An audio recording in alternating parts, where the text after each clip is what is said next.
red sky starts to fracture, and the wind forgets your name. There's a shadow moving faster, born from silence, fed by flame. He walks where hope collapses, where even light won't stay. The mist begins to gather, and night devours the day. Black hazer, feel the veil, darkness rising without fail.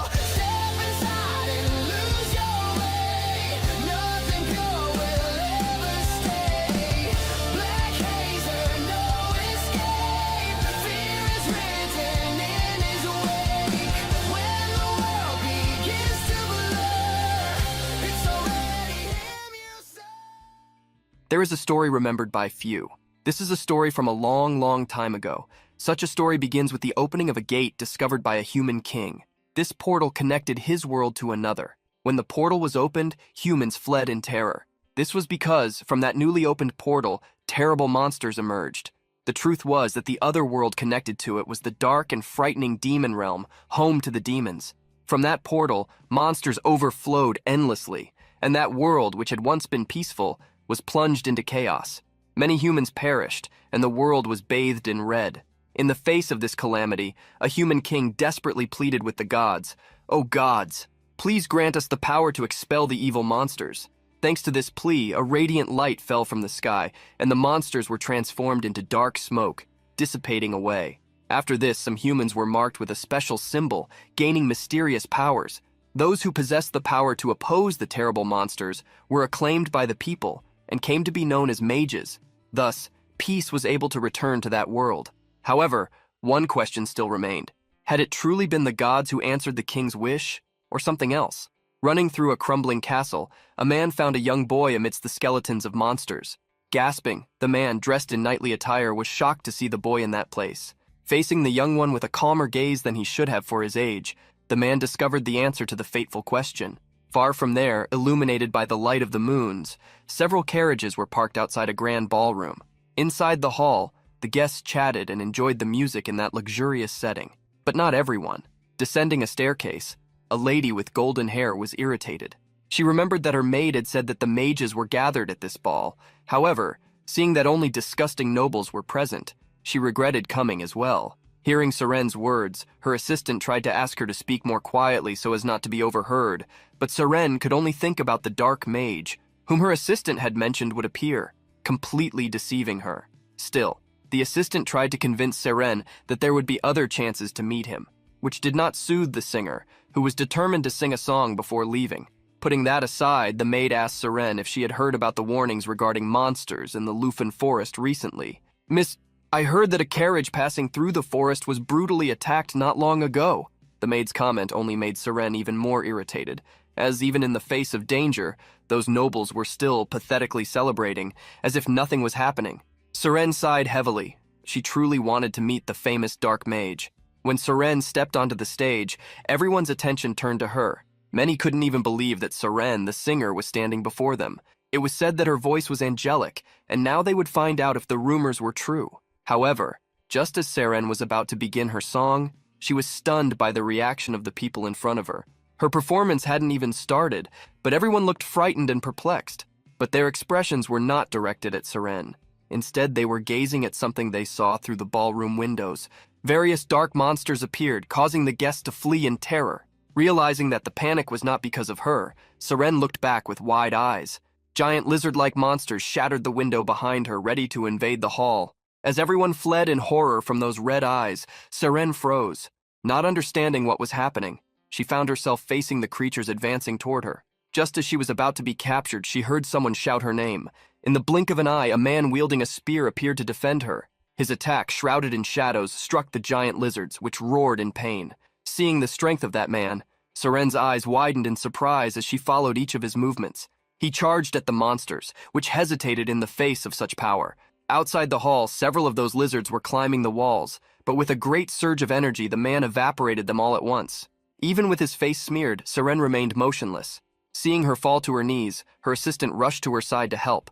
Approaching, the assistant asked Seren if she was all right, but the singer simply ignored her, focused on the person who had appeared to save her. Her eyes were still replaying what they had seen, giving her the certainty that this man was the Dark Mage. Outside, the man was illuminated by the moons, standing over the body of one of the monsters he had eliminated. From there, he looked toward the hall with his deep blue eyes. Even as the assistant tried to lead her to safety, Seren refused to go, wanting to see the Dark Mage. Upon hearing the name spoken by the singer, several people were surprised. They couldn't believe that such a famous figure in Ophion was there to save them, just as he had done on a certain famous day. Entering through the broken window, the man, dressed in dark clothing, walked toward the singer. She was startled when he approached her, but gently he asked if she was hurt. Seren replied that she was fine. The man seemed relieved by her answer. First, he apologized for making a request in such a situation, and placing his hand over his chest, asked if he could ask her a favor. Immediately, Seren clenched her fists and confidently replied that she would do anything. The man reached into his coat, pulling out paper and a pen, and made his request. "Please, could you give me an autograph?" Incredulous, Seren had to ask if he really wanted an autograph. Hearing from the Dark Mage that this was exactly what he desired, the singer asked for his name. The next day, the protagonist returned to the city. People in the corridors easily recognized him due to his distinctive clothing. Upon seeing the man in the black hood, they were drawn to his presence and began to murmur among themselves. Some wondered if he had completed a mission, while others wanted to approach him to speak. Faced with so many people, the Dark Mage remembered why he hated crowded places. It was exactly for this reason that he dressed the way he did. After walking for a while, a woman called out to him, waving. The young woman with short hair, carrying a stack of papers, was surprised and curious about what had brought Blow to enter through the main gate at that hour of the day. The girl could guess the answer to her own question. He must be there to see the master and report on a mission. The protagonist confirmed the reason for his visit, recalling the depressing mission. The girl couldn't help but laugh when she realized she had guessed correctly. Changing the subject, the protagonist asked what she was carrying. She didn't go into detail, stating it was just some paperwork. They then said their goodbyes, arranging to have a meal together later to talk. As Ren was leaving, she accidentally dropped a piece of paper, something the protagonist easily noticed. When he picked it up, he inadvertently saw its contents, becoming quite surprised. On the paper was a photo of him holding a red rose, accompanied by a large title. "For you we will fulfill any request. For inquiries, contact Ophion." Seeing that Blow had picked up the paper, the girl ended up dropping all the others she was holding. Shocked, the protagonist asked what his master was doing. The girl realized she'd gotten herself into trouble. To rid herself of the blame, she claimed she had been totally against the idea before starting to explain what the master had done. However, before she could finish, the person to whom she was revealing the truth suddenly disappeared. In an office, a man was sipping coffee while enjoying the view from the window. Blessed with the good weather of the day, his peace was disturbed when Blow kicked the door open. Turning to see who was trying to break it, the man was hit by a piece of paper. Irritated, he removed the paper from his face, only to find Blow standing there. The man was extremely excited to see him, as he had been expecting his arrival. Seeing the irritated look on the protagonist's face, he feigned ignorance, asking if someone had mistreated him. At the question, the protagonist exploded with fury. "You! It was you who bullied me! Look at the paper!" Finally, the man looked at the paper, but his curiosity quickly turned to silence. In an instant, he opened the window and simply discarded the paper. Watching it fly away, he smiled as if it had never existed. His master's actions only made the protagonist more irritated. His situation was already difficult, as wherever he went, people followed him, causing chaos. And now something like this was being done without his permission. The man disregarded the protagonist's feelings. Crossing his arms, he commented that the superstar of Ophion was being very shy. Irritated, the protagonist slammed his hand on the table while placing a paper on it.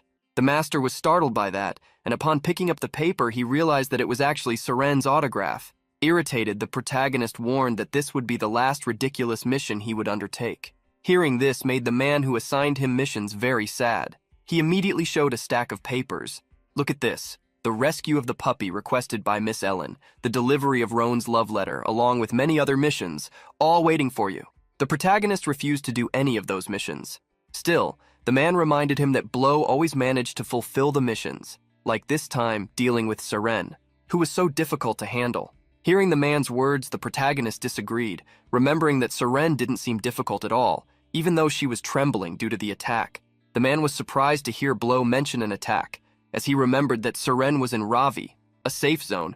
However, the protagonist shattered his illusions. stating that there were monsters there. They were medium-sized, not very strong, but the fact that they appeared in Ravi, a place under the protection of the tower, isn't that strange?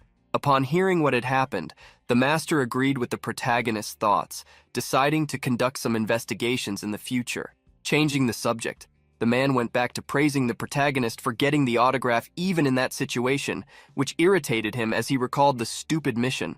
Setting that aside, the master faced the protagonist. "How long do you intend to stay in this form, Rude?" The protagonist was irritated by the question, as he needed to stay in that form to continue receiving various missions. Around the protagonist, a black mist emerged through his power. "My name is Blow, Release Awakening." The energy grew stronger after the protagonist canceled the magic, leaving the master surprised to see him, to the point of asking if he had gotten taller since the last time. Before him stood the young man he had found in the ruins of the castle some time ago. With his severe eyes, Rude asked if he had really grown taller. At that moment, he remembered something important. Banging on the table, he asked the man to give him a real mission now that he had brought him the autograph. In the face of Rude's stern gaze, the man smiled without giving him an answer. Seeing that he seemed uninterested in giving him a mission, Rude asked again. But this time, the man became serious for the first time. "Rude, after that day, not only ordinary people, but also wizards are keeping an eye on you. In fact, the association is actively searching for you, and it will only get more dangerous from here on out. Things will not be the same anymore, and I'm concerned about that." Contradicting the man's words, the protagonist showed the poster he had made once again. Telling the man to keep his jokes to himself, Rude asked if he would give him a mission or not. Thinking for a moment, the man revealed that there was a big mission. There is an auction that takes place 3 times a year, specializing in rare and unique items. This time, a magical stone will be auctioned. The protagonist was familiar with this type of high-level magical stone. However, the man revealed that there was a problem. Other wizards also knew about this stone. With a serious look, the man asked Rude if he knew what that meant, that the mission could be quite fun. After Rude left, the master began to look over some papers. In his hand, there was something he had not been able to deliver to Rude, an admission letter for the Helios Magical School, something that would leave him quite irritated upon receiving it. The auction was taking place on a cloudless night. People of all kinds were present, from nobles to wizards. In the center of the auction house, where there was a gigantic statue, several guards walked back and forth, ensuring security. A man in a blue suit appeared among the guards, bowing. "Ladies and gentlemen, thank you for waiting. The auction today, which many have been eagerly anticipating, has begun." With the host's permission, people started to walk around the hall to look at the items. Ren, also present at the auction, looked at the items while sighing. There were so many people there that it made her realize that the magical stone, Heart of Shazarnu, must be something important. Beside her, Rude explained that it was very rare for a stone of such caliber to appear in recent days. Being able to look at everything from a higher angle, Ren commented that there were many wizards around, which led her to ask the protagonist, the Black Mage, if he was okay with that. Without changing much of his expression, the protagonist confirmed that everything would be fine. Whispering, the protagonist stated that both his purpose and his goals were different from those of the other wizards. Leaving Ren with doubts about what he meant, Rude still wondered what the master meant by saying that the mission could be fun. That day, in the office, he asked what the mission was exactly. Then the master explained the details. He would have to find someone who would appear at the auction and fulfill that person's deep resentment, delivering a sweet revenge. Explaining correctly, the master stated that, apparently, a wizard had ruined the client's life, and the request was to take revenge on him. After researching a bit about the mission's target, the master discovered that he resembled a villain from the books who hunted and exploited weaknesses. Even recently, he had made many victims. Although he always skillfully managed to avoid being caught by the law. However, it was reported that this was a third-class wizard, and the protagonist commented that the target would not be easy, and it was for this very reason that the mission was being assigned to him. Knowing there must be some catch, the protagonist asked if he shouldn't just end the target's life. Obviously, the master stated that it wouldn't be satisfactory that way. He recalled how there would be many people at the auction because of the magical stone, whether participants, spectators, or people with other objectives. With so many people, it would first be necessary to find such a wizard and then capture him. Hearing the new objective of the mission, the protagonist frowned. The master began to list what needed to be done. The target should be left without arms, and a forced investigation should be conducted.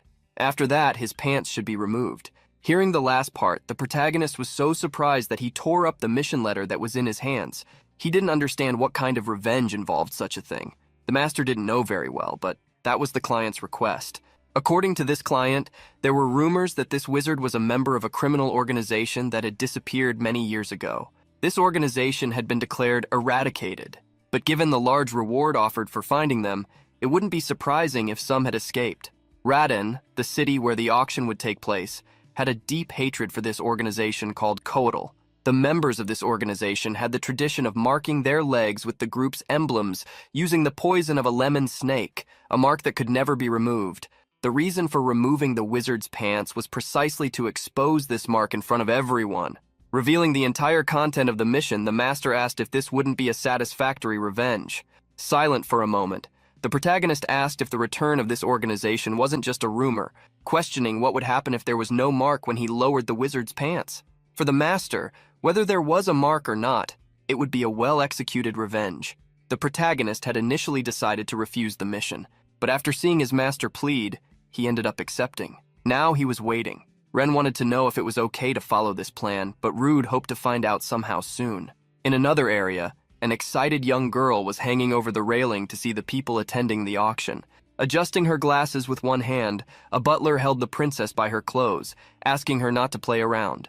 Putting her back in her seat, the butler asked her to watch quietly, but the princess was too excited to stay still. However, upon seeing the woman named Tessie enter the hall where she was, the princess changed her focus. However, Lady Teshiana was not in the mood for games. Leaning against the wall, she ended up falling asleep while standing. Near where the princess was, a young man named Lapis was watching the auction attentively. The man beside him instructed him to keep his head up, observing carefully. Since there were many wizards gathered, it was certainly worth their attention. Although he didn't like being there, Lapis forced himself to obey his father's commands. Elsewhere, a man with animal ears looked toward a corner where his companion Sikwe was. Seeing how his companion was tearing leaves off a branch, he reminded him that they had the mission to guard the magical stone. He repeated the instruction again, but Sikwe continued tearing off the leaves, repeating with each leaf he pulled, "He comes, he doesn't come, he comes, he doesn't come." Seeing that Sikwe hadn't heard him, the man with animal ears became tremendously irritated. However, to show that he had heard, Sik addressed him, "Shut up, old man." The man was extremely annoyed at being called old, but Sik paid no attention to him, as he had reached the last leaf. Pulling off the last leaf from the branch, he dropped it on the ground, stepping on everything. Smiling as he turned branches and leaves to ashes, he walked over to his companion. "He comes?" The auction continued normally, with the item of the moment, a necklace, being bid on by a lady right in front of the audience. After selling the last common item, the host prepared himself. "Now everyone, it's finally time for the star of today's auction. Some of you may know, but this is an extremely rare item that we managed to acquire after great difficulties. The finest magical stone infused with the power of the great Shazarnu, the heart of Shazan." As the cloth was pulled off the dome, the item it protected shone splendidly. The people present at the auction were left in awe at such brilliance, such energy. The auctioneer seized the opportunity to further glorify the item. "Look at this radiant shine. Just by looking, don't you feel its tremendous power? This is the rare opportunity to obtain a powerful magical stone. It's now or never." Staring at the magical stone, Ren asked the protagonist if he had already found the target. Also looking at the stone, the protagonist revealed that he was able to see clearly. Ren misunderstood the protagonist's words, who was so focused, so he quickly explained that the energy of everyone in the hall was mixed. Furthermore, there was a possibility that the wizard hadn't shown up. Standing up, the protagonist left Ren alone to prepare. He pulled the curtain so that no one could see him, and while releasing his energy, he used the transformation magic. "My name is Blow. Awaken!" From the symbol on Rude's hand, dark energy enveloped his entire body, and before Ren, he transformed, leaving the girl stunned as always. She still couldn't believe she knew a wizard like him, a rare wizard who could change his appearance. She was still wondering aloud, how could a kid like Rude turn into such a charming young man? After the protagonist's transformation, Ren opened the curtain again, asking how his mana was. Rude had enough mana. However, there was something more important. They were coming. At the moment Ren asked whom Rude was talking about, a sound of breaking glass echoed through the auction house. The two approached the railing to observe and saw people screaming and guards moving. A thin man with green hair had taken the auctioneer hostage, ordering everyone to get out of his way. He and his partner, a serious man with a ponytail and a scar over his eye, stood before the mana stone, declaring it theirs with the hostage in their possession. Ren didn't know who that guy was, but Rude didn't seem worried about acting against him. In the auction hall, The duo of bandits was immediately surrounded by the guards. "Drop your weapons, put them on the ground, and step away." With a crazed look, the bandit holding the hostage warned that they would be the ones to back off. With a shout, he unleashed a powerful wave of energy toward the guards. The wave hit the guards, who immediately began to feel a strong dizziness, losing focus on the thieves. In the next instant, the man with the scar threw his energy-infused blade to strike all the soldiers. After hitting all the guards, the blade returned to the mage's hand without any issue. Throwing the auctioneer to the ground, the bandit couldn't believe it. The situation was becoming so boring that he thought it would be better to leave. Since the mana stone was unprotected, he headed toward it to grab it. However, his hand was grabbed by someone, the hand of an unknown man. Frowning at the sight of the animal ears, the bandit asked the man who he was. However, the hand of the man with animal ears tightened even more, causing him to fall to the ground. Finally, as he looked at the man's cloak while screaming in pain, he realized he was facing a mage from the association. Upon hearing about the association, the people present at the auction were surprised. They began to observe the animal ears and tail the man had, recalling a famous mage with such characteristics. Many repeated the name they knew, the association's doormat, the hunting dog, Lanoste. Hearing what he was called, the veins in the mage's face bulged. He turned, shouting at the people in the auction, "Who is the fool that called me a dog?" Before Lanoste, the man with the scar became furious. Raising his energy to the maximum, he threw his weapon toward the back of the association's mage. Lanoste was hit in the head. However, without injury, the weapon ricocheted off. The bandits realized they had caused no damage, while the only weapon they had was lodged in a wall. The rage Lanoste felt was further inflamed. "Hey dude, that hurt, you know?" In the bloodshot eyes of the hunting dog, the bandits nearly soiled their pants. Ren, watching the scene, was surprised. She thought there were only vultures providing security, but surprisingly someone incredible was hidden among them. She was even more surprised that it was a mage from the association.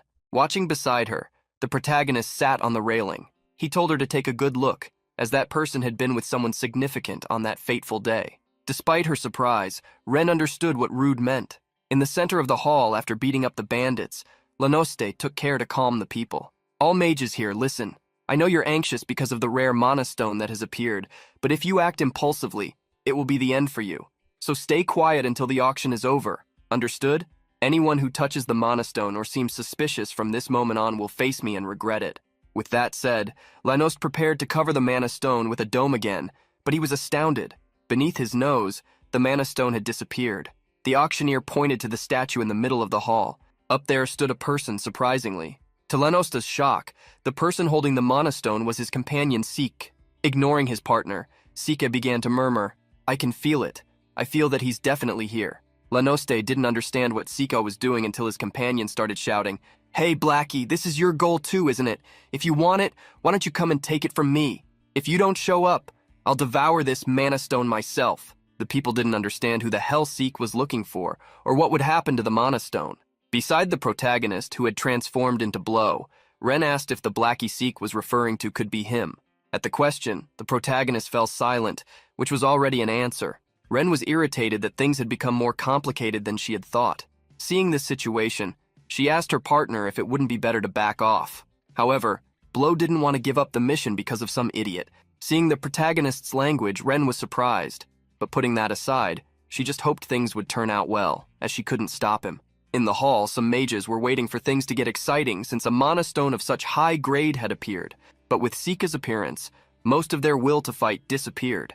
Even with many mages present, they knew that attacking would be difficult. It seemed pointless, as someone from the association was at a much higher level than they were.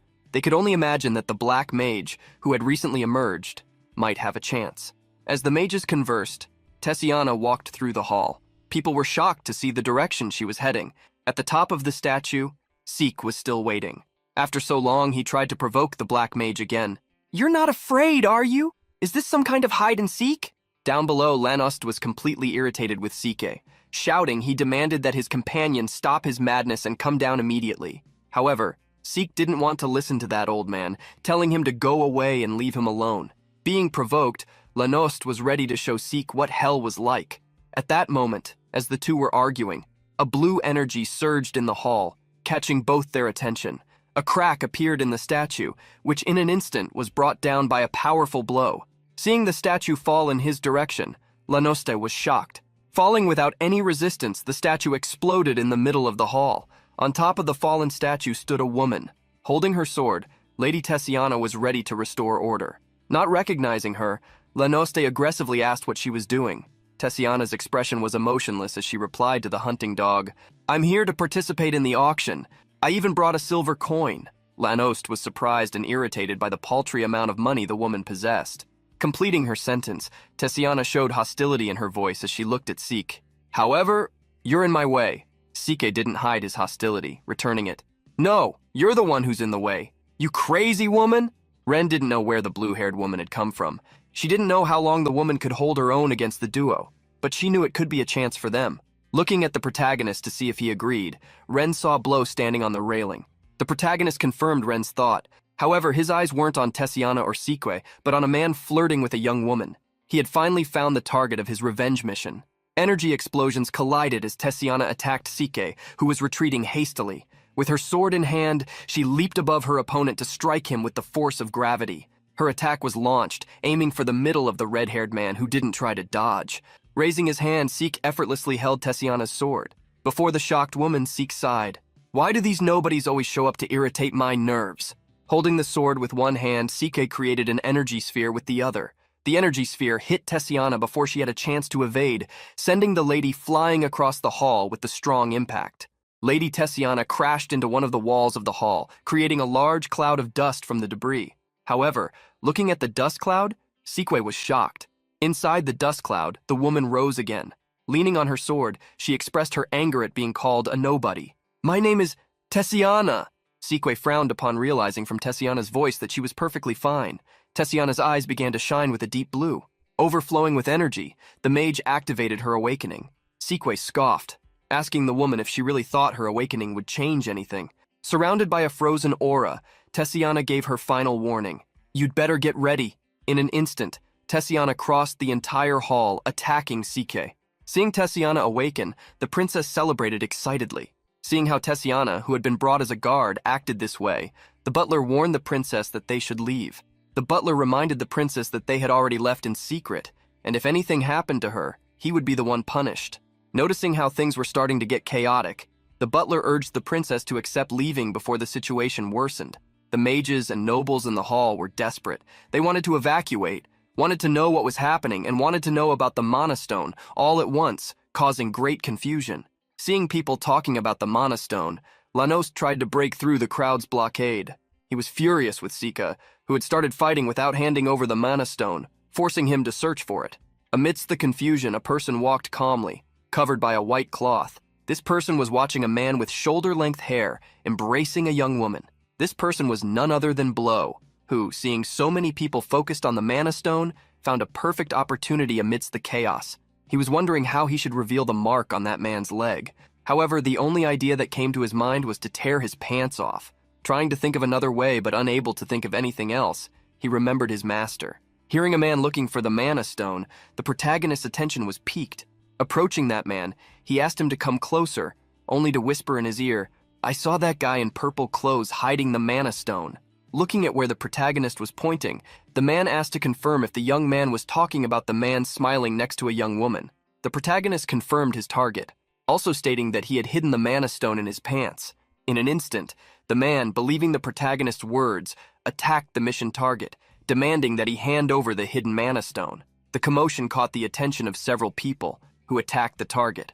The protagonist couldn't believe his plan had worked. However, the mission target retaliated against the people around him, drawing a sword. Frowning, his anger was provoked. "Bastards! How the hell did they find out?" The protagonist was surprised, as were the people around, who now realized that the man had indeed taken the Mana Stone. Now holding the Mana Stone, the mage prepared to hand it over. Releasing his energy, he prepared to cast the mage's magic. "My name is Klauke, Awakening." In a minute, energy overflowed powerfully from the target's body. Raising his hand, he created several energy orbs, showing a manic smile. "Listen carefully, you insects. The Mana Stone is already in my hands. Anyone who tries to covet it will face me." Immediately after the threat, Clockway launched an attack at the mages who had tried to attack him. However, the attack was broken by a sword surrounded by dark energy. With no options left, the protagonist attacked Clock personally. Clock tried to defend himself, but the outcome was clear. the sword in his hand was knocked away, and before him stood the black mage pointing his sword at him. With a cold look, the protagonist responded to Cloquet's threat. Very unlikely. As soon as the protagonist released his energy, it was felt by Seek. He diverted his gaze from Tessiana, looking in the direction of the black mage. Tessiana seized the opportunity to attack. She rushed forward, closing the distance between them. On the other side of the hall, Cloquet fell to the ground as he tried to retreat. The people around, seeing the dark magic, were surprised, realizing who its bearer was. Lanost was also surprised to see that magic, astonished to recognize the black mage. Cloquet was furious, refusing to give up the mana stone, claiming the item as his. The protagonist almost laughed at such a joke. How exactly is it yours? You stole it, and in any case, I'm not after it, but you. Before the protagonist could attack Cloquet, he felt a powerful energy. He diverted his gaze and, looking to the side, saw a large attack coming in his direction. As the protagonist recoiled to dodge the attack, he realized it was a sword. Frowning, he noticed that the person attacking him was not giving up, coming towards him. In an instant, the protagonist saw his pursuer before him. Seek grabbed the protagonist's shirt, shortening the distance between their faces. "Hello, Blackie," the protagonist sighed upon seeing Seek-a-Moon, the man who was obstructing his mission. Without giving the black mage a chance to escape, Seek threw him to the ground with all his energy, causing a powerful explosion that sent debris flying in all directions. Seeing the fight shift locations, nobles and mages tried to flee. The few people who had the courage to look on watched as the smoke began to dissipate elsewhere in the hall. Tessiana, who had been counterattacked, got up, complaining about the pain she felt. Pounding the ground, she was furious because her sword had been stolen. Her eyes reflected a fierce determination, as she swore that next time she would not lose. Cloquet took the opportunity while the black mage was attacked to flee with the mana stone. The other mages who had heard he was in possession of the mana stone pursued him, trying to prevent his escape. Irritated by such small fish, Cloquet conjured an attack. Launching an energy sphere, he hit the group pursuing him. He couldn't help but mock those damned weaklings who stood in his way. Unbeknownst to Cloquet, someone appeared behind him. "Mage, surely you don't think there are only weaker mages here, do you?" That woman attacked Cloquet, who in a swift move put his hands in front of his body to block. Immediately, several powerful mages who had been hiding appeared to hunt for the mana stone.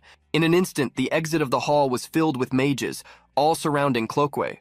The mage gritted his teeth, seeing that he was cornered. Inside, the people were euphoric to discover that the black mage was fighting against Seek-a-Moon. Even the prince was surprised to hear who was fighting. Realizing how dangerous it was and that the building could collapse if the fight continued, the prince searched for his father. However, his father had disappeared a long time ago. Looking at the young Rune behind the seat where his father had been, the prince asked where he was. Without much emotion, Rune revealed that His Excellency had fled a long time ago. The young prince realized he should also escape, but something caught his attention. This was a battle between powerful mages. He didn't want to miss the opportunity to witness it for anything. On the other hand, Ren was desperate to see how the situation had turned out. She couldn't believe that this Sequay from the association had shown up. He had been a miscalculation.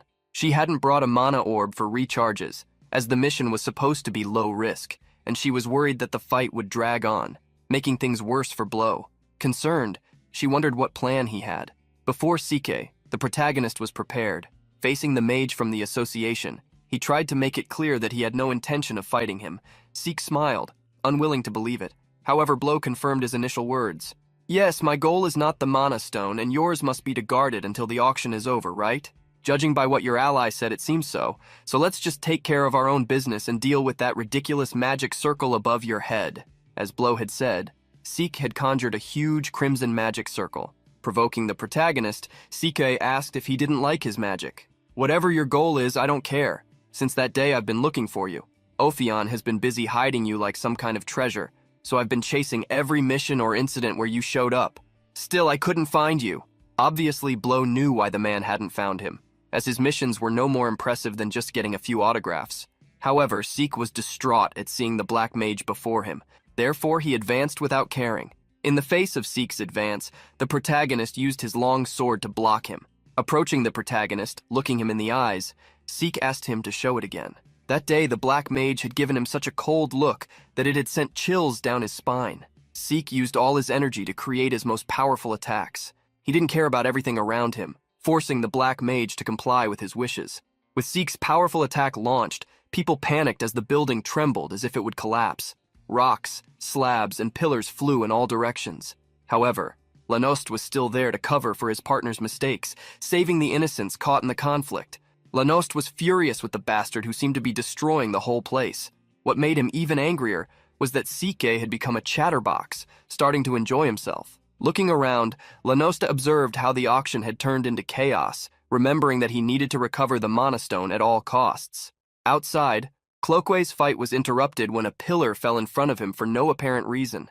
Looking back, he wondered what the hell they were doing to make pieces of the building fly like that. Taking advantage of Cloakway's distraction, a mage attacked him, demanding that he hand over the hidden mana stone. Cloakway managed to be quick, dodging the attack from 4 other mages at once. At that moment, the man who had spoken with the protagonist earlier shouted, "In his pants! It's in his pants! The mana stone is inside his pants!" Cloakway was taken aback, not understanding why they were saying something so nonsensical. However, the words of that man turned everyone into zombies.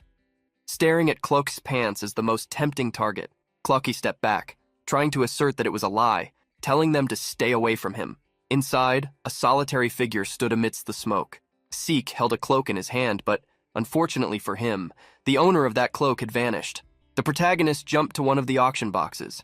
There, he surprised 2 women. Putting a finger to his lips, he whispered, "Calmly get out of here, this place is dangerous." Shocked by how handsome the black mage was, the duo obeyed his advice and left. Looking down at the situation, the protagonist sighed, remembering how ridiculous Sikwe Muon was. The man had made him spend a large part of his mana in a senseless fight. Thinking about it, the protagonist realized that because of Sike, his master had started giving him all sorts of strange missions since that day. Seeing how most people had evacuated, and the chaos that had ensued, the protagonist deemed this mission a failure. However, he still wanted to confirm if the target had a mark, so he moved again. Siko, who was at the center of the auction, had no intention of giving up. Since the black mage didn't want to fight, he would force him to want to. Looking around, Seek noticed several people he could use as distractions. A dark thought crossed his mind. If he got rid of all the insects around, perhaps the black mage would change his mind. Suddenly people began to look up. Their faces were shocked. No one could believe what was happening. Above them, a crimson magic circle, as large as the auction hall, had been created. Looking up, even Cloakway wondered what the hell was happening to create such a thing. The mages seeking the mana stone seized the opportunity to attack Cloakway, who tried to stop them, telling them to look up. Cloakway couldn't believe these lunatics didn't even care about that attack. However, he still believed that if he kept running, he could escape. But an attack hit Cloakway squarely, sending him flying back through the group pursuing him. That attack had been launched by the protagonist. With a serious look, Blow ordered everyone to leave the area immediately. The mages were shocked to encounter the black mage. Not caring how shocked they were, the protagonist gave them a warning. "If you value your lives more than the mana stone, you better leave this place immediately. This is a place that could collapse at any moment." Seeing the large magic circle, Lanost ran to his partner Sike. "What are you doing? Stop that right now. Can't you see there are still people here? Are you planning to hit everyone who couldn't get out?" Despite Lanost's words, Sike remained silent. Ren tried to escape this total mess. Running through the upper floor of the auction, she searched for Blow so they could leave immediately with a teleportation scroll. She urgently wanted to get out of there, as a sinister feeling hung in the air. The person Ren was looking for was now in front of Klako. The bandit was trying to back away hurriedly to distance himself from the powerful mage. "It seems you can't trust rumors. I didn't think the dark mage would be a greedy guy. Are you planning to send everyone away to take the magic stone for yourself?" The protagonist couldn't understand why people only saw what they wanted. With a cold look, he stared at the mage in front of him, who was shocked to hear the dark mage ask if he belonged to the Kotal organization. Cloque frowned, trying to deny it, but the protagonist pointed out the facts. The reward for him was substantial, and even as time passed, Cloque seemed intent on maintaining his operations in Rodden. With every word spoken by the dark mage, Cloque grew more furious. Judging by Cloque's reactions, the protagonist assumed he was right, but still needed to confirm to be sure. To try to save himself, Cloak grabbed the magic stone, extending his hands to offer it to the dark mage. The protagonist was surprised to see that Cloaky actually had the stone. He was about to say he didn't want it when an attack struck the mage with the stone. With the powerful attack, Cloaky sank into the ground, raising a cloud of dust. The person who had made the attack climbed on top of Cloaky, addressing the protagonist and reminding him that he had said he wasn't interested in the magic stone. "If you're not after it, what's the point of dealing with trash like this?" With Sika's question, the two exchanged deep glances. The protagonist was about to ask them to talk first, But Seek didn't listen, launching into an attack immediately, frustrating the protagonist as he realized he wouldn't be able to have an appropriate conversation. When he tried to pull away, Seek managed to grab his foot after a quick attack. Spinning his body, he threw the protagonist against a wall, demolishing another part of the auction. Seeing how the Dark Mage had released his energy again, Seek asked him to at least play with him a little. Immediately after the request, Seek charged again. With little alternative, the protagonist did the same, approaching the association mage in the air. However, before they could meet, their energies vanished, leaving them shocked. With their attacks cancelled, they fell back to the auction floor. The protagonist looked at his own hands, remembering how his concentrated energy had suddenly disappeared. Seeing Seek finally stop his attacks, Lanost ran towards his partner to reprimand him. However, looking to the side, he was surprised. A magic circle had suddenly appeared. After the first appearance, a new magic circle appeared, followed by a third. Quickly, several magic circles covered almost the entire auction. No one understood why a magic circle had appeared, much less so many identical ones. However, from one of the magic circles, something began to rise like a block of ice. A creaking sound like laughter also rose, and what seemed to be a block of ice took the form of a giant monster with numerous eyes and a huge row of teeth. Desperate, people tried to flee from the monster. The young girl who was with her young master also tried to urgently get him out of there. However, he was more interested in knowing where the monster had come from. Rune tried to explain that the monster had emerged from a magic circle, but at least the young man already knew that. The monster approached some people with one of its large tentacles. Seeing that those people wouldn't be able to save themselves, the blonde young man asked Rune for his sword. She wanted to warn her young master of the danger, but he already knew that his abilities might not be enough. Still, for him, standing still like an idiot wouldn't make things better. Recovering his sword, the young man advanced in front of the duo being attacked. Trying to calm them to protect them, the young man was hit by the monster's tentacle and thrown into the air while losing consciousness. Seeing what had happened, the young Rune jumped, catching her young master in the air and safely returning to the ground. Facing the monster that had attacked her young master, she wondered what she should call it, suggesting that the monster could be named Giant Octopus because of its tentacles. Deciding how to name the monster, Rune began to conjure small spells. Absorption, mana arrow. Rising up, she created a golden bow and arrow by merging the two spells. With the shot of the golden arrow, the octopus was hit, losing one of its tentacles. Surprisingly, the tentacle fell close to Lanost, who didn't understand what the hell was happening there. Approaching the Dark Mage and revealing his confusion, he was asked if he didn't think the monsters had appeared from summoning circles. Hearing the Dark Mage's reasoning, Lanost realized it made sense. Delving deeper into the topic, the protagonist asked if there were mages capable of summoning monsters, but Lanost didn't know any. This raised questions for Blow, who wondered how so many giant creatures had been summoned. Finally, finding Blow, Ren ran towards him. The protagonist was surprised she hadn't escaped yet, causing Ren to frown. "What are you talking about? I couldn't just leave without any loyalty?"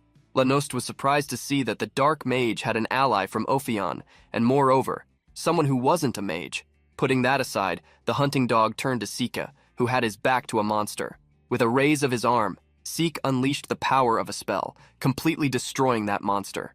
Being hit by several pieces of tentacles, Lanost was surprised but quickly asked where the magic stone was. Not caring much, Seek revealed that it had been lost. Lanost couldn't believe such a thing, as Seek had it just a moment ago. Seek indeed had the stone in his hand, but it had disappeared without him noticing. Irritated, Ren grabbed the teleportation scroll to use it, calling Blow to leave that insane place. The protagonist approached Ren, but someone didn't want him to leave. Seek quickly closed the distance between them, grabbing the protagonist's sword so he wouldn't go away. Ren was furious with the madman who appeared before her. What are you doing in this situation?" Turning to Lanosta, he hastily asked him to deal with his companion. This time, drawing his sword, the protagonist didn't see his energy disappear. Believing that it had been a temporary phenomenon, he asked Sika if he had felt the same thing. Seek confirmed that it had indeed happened, assuming that it hadn't been the Dark Mage's doing, as the monsters started appearing at the same moment. With this situation, with so many monsters around, the protagonist stated that it wasn't the time to fight. However, Seek was inflexible. He didn't care about the things around him. Proving this was true, he attacked the protagonist again right in front of Ren, but this time Lanost intervened, positioning himself between the two. The association's dog had followed Ren's commands. "Stop, Sike. Sticky men are not attractive at all." Hearing Lanost's words, Ren was shocked. Showing the chaos they had caused, Lanost stated that the Mage Tower would arrive soon, reminding them that nothing good would come from going against them. Still, Sike refused to back down. "Leave. Even if you're an old man, I won't forgive anyone who interferes." The protagonist couldn't believe how crazy Sike-moon was. Ren was about to confirm Lanoste's words about the Mage Tower when a tentacle emerged behind her. With someone shouting a warning, Ren was stunned.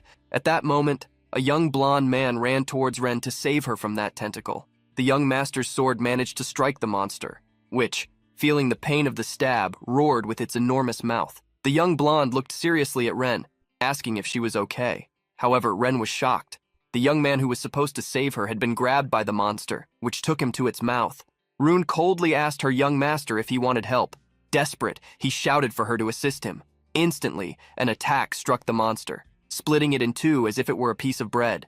The young man was saved, although he fell heavily to the ground, as Rune didn't catch him this time. Climbing on top of the monster, the protagonist checked if Ren was okay. With that attack, the protagonist confirmed that the monster was of low tier, lacking a core or intelligence. He didn't understand who could summon something like that. Rune approached her young master, asking if he was all right, but he only cared to look in the direction of the dark mage. Looking the other way, he was surprised to see Sike-moon as well, who was being grabbed by his partner. Seeing such mages up close, the young man could feel their strength. Not leaving yet, the protagonist looked in one direction. There lay Cloquet's body. He still hadn't confirmed anything yet, which the mission required. Approaching the protagonist, who was looking at Cloquet, Ren finally realized that she had forgotten about that stupid mission. Remembering the nightmares she had, she felt relieved to have brought the teleportation scroll with her. Distancing himself from the girl, the protagonist asked Ren to escape first. Ren was incredulous. "What? Are you serious? Are you really going to take his pants off?" Ren's question echoed through the auction, making people doubt their own ears. The protagonist quickly corrected Ren about what he intended to do. He meant to eliminate the monsters and save the people. Ren thought Blow's decision was stupid, as the tower could handle it. Realizing there was something else important, he called the young blonde, who looked surprised. Ren didn't think this would be a good way to repay what he had done, but she asked if he would like to leave with them since the teleportation scroll could handle 4 people. Hearing that he could go with Ren, the young man became excited. Ren didn't hear an immediate response, so she thought he wouldn't go, but he quickly accepted to go with her, even though Rune also had some teleportation scrolls. On the other hand, Lanost was already having a headache. Dealing with his partner and thinking about the report he would need to write, he knew he was in trouble, especially because of Sike. Lanost's companion was inflexible. Throwing his head back, he struck Lanost's chin. As Sike freed himself, Ren used the magic of the teleportation scroll. "The location where I desire. The condition is those I touch." Quickly, the protagonist instructed the others to hold on to him. However, it was at that moment they heard an enraged voice nearby. "Really, this is so damn annoying. Why are you running away? Where's that arrogant guy from before?" Sike was releasing a large amount of energy as he approached the group. Seeing such a threat, the young blonde trembled from head to toe. Approaching the protagonist, he commented that the mage there seemed to be looking at him with a very scary gaze. The protagonist told the young man not to worry about the crazy guy. Despite this, he tried to hurry Ren, who was trying to concentrate and not talk to him.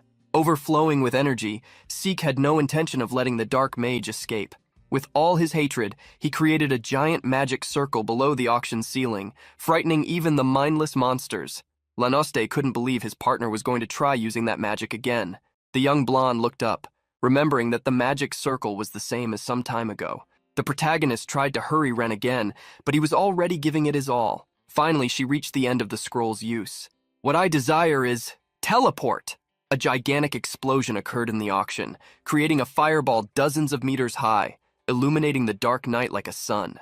In a forest on the outskirts of the city, a person was holding a small magic circle above their hand. Seeing the large fireball, they closed their hand, dissipating the magic. The man with a small octopus on his shoulder found the act quite amusing, asking a person sitting on a nearby branch if they didn't think the same. The girl sitting on the branch, named Ruby Monter, held a small book in one hand. In the other, she had the magic stone that had disappeared from the auction. Frowning, she stared at her partner with her golden eyes, disagreeing with him. The girl held the mana stone, obtained from the chaos, and with a light squeeze shattered it. Dropping the pieces of the mana stone like confetti, she expressed her disdain. Humans are such lamentably trivial creatures. Back in Ophion, Rude's master read a report. The auction house had been destroyed, the magic stone had vanished, and unknown monsters had appeared. He couldn't help but smile at the magnitude of the spectacle. However, Ren's gaze made him stop smiling. The woman immediately gave him a lecture. "It's amusing, considering you just sent us there to drop our pants, putting us into chaos that barely allowed us to return unscathed."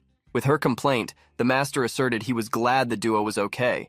That was the least Ren expected. The master sighed, stating that if he had known Sikemuun would be at the auction, he wouldn't have sent them there.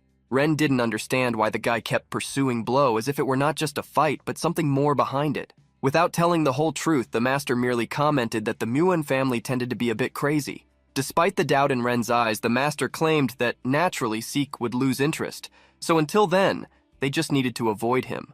Ren could understand that, to avoid Sik, the master was assigning Blow to strange missions. Putting the topic aside, the master returned to the report, which contained something that didn't fit. He already found it strange when he discovered that the high-grade magic stone was being advertised for a public auction. However, a mass monster summoning and the sudden disappearance of magic were not something that could be ignored. Ren noted that the association and the tower were making a big deal out of it, which was normal. Still, the master didn't understand how Blow had submitted such a report and then disappeared. He wondered where the young Rude was. The person in question was reading some books. Just as he had thought, there were no records about monster summoning. It seemed that discovering the truth with conventional data would be difficult. Breaking the protagonist's concentration, a young boy brought him the drink he had ordered. The little boy, named Ben, greeted Rude, someone he hadn't seen in a long time. Ben had never seen Rude busy studying, which made him curious about why the protagonist had so many books. To hide the subject, Rude merely stated he was curious about something. Still, Ben was startled, as Rude was reading many things, especially on such complicated topics. Ben finally realized that Rude might be intelligent. The protagonist gave a small pat on the boy's head upon seeing him just now discover this. Seeing how Rude boasted about his intelligence, he remembered that his sister always said people should stay humble. Putting that aside, the protagonist looked around, noticing that there were many customers, which must keep Ben busy. However, the boy didn't find it too complicated, as most people spent their time chatting rather than placing orders. Changing the subject, Ben asked the protagonist if he had heard about the feats of the Dark Wizard. Hearing the boy mention him, Rude became restless. Thinking Rude was interested, Ben began narrating the stories. There was a super expensive magic stone at the auction in Ravi, and some evil wizards tried to steal it. But then the Dark Wizard appeared and boom! He defeated them all, saving everyone. The protagonist didn't think it happened exactly that way, as the place ended up in ruins. But he didn't want to spoil the boy's happiness. Ben couldn't help but smile hopefully, wishing that his sister would become at least a little as powerful as the Dark Wizard. Rude didn't know that Ben had a sister. Proudly, Ben revealed that his sister had entered Helios.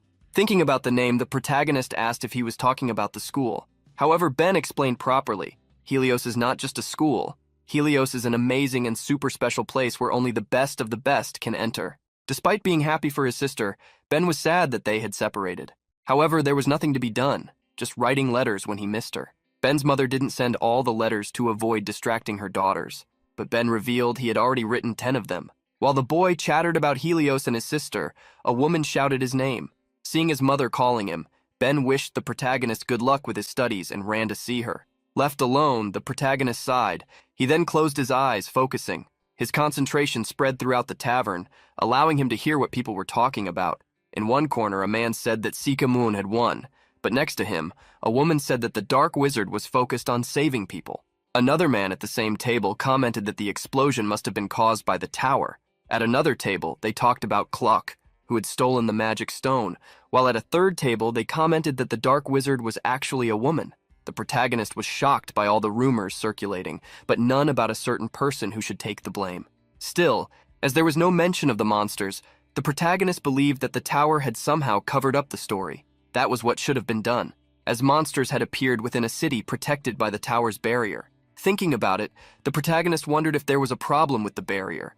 However, he dismissed that thought, as things wouldn't be so calm if that were the case. Looking at the drawing of the magic circle he had made, the protagonist wondered if he could find a clue with it.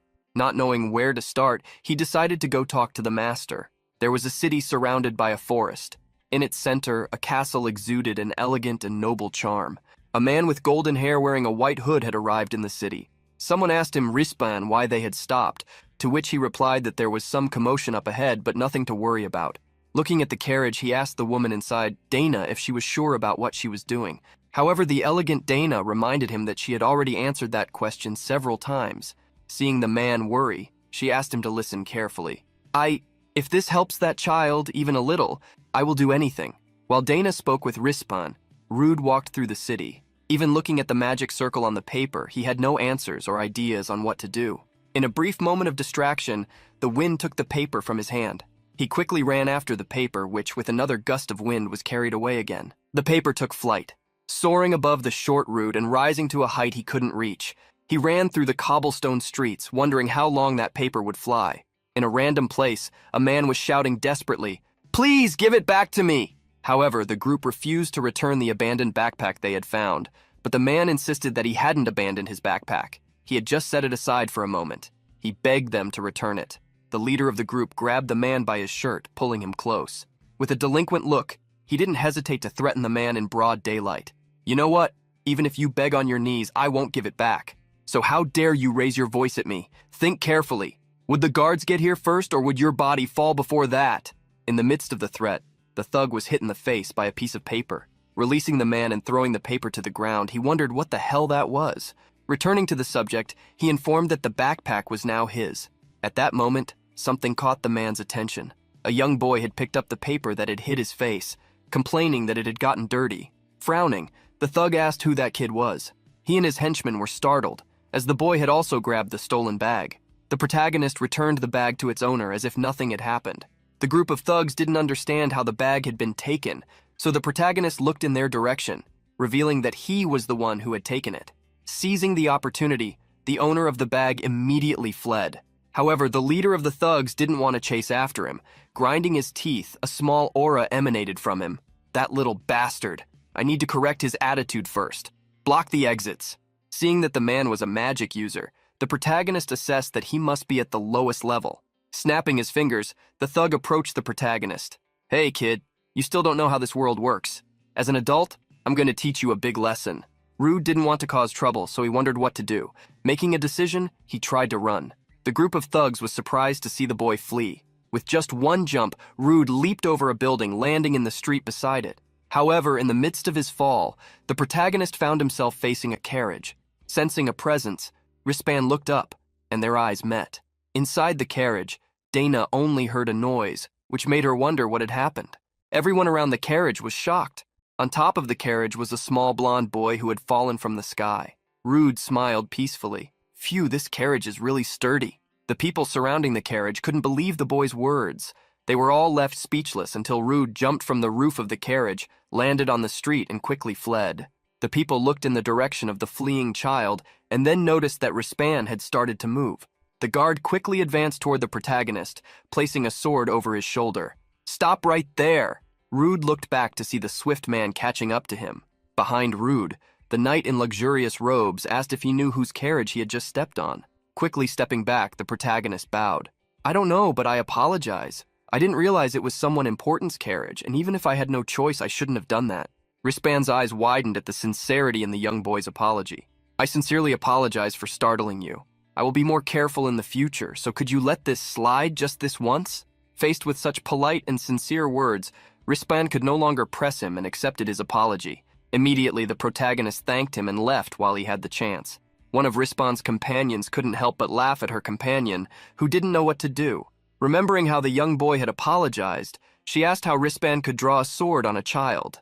Rispan scoffed at his companion's words, recalling how the young boy had fallen from such a high place and still landed perfectly. To him, this was not a child that could be considered ordinary. The companion urged Rispan not to act as if that were normal. He himself had defeated many mid-level monsters at the same age as that young boy.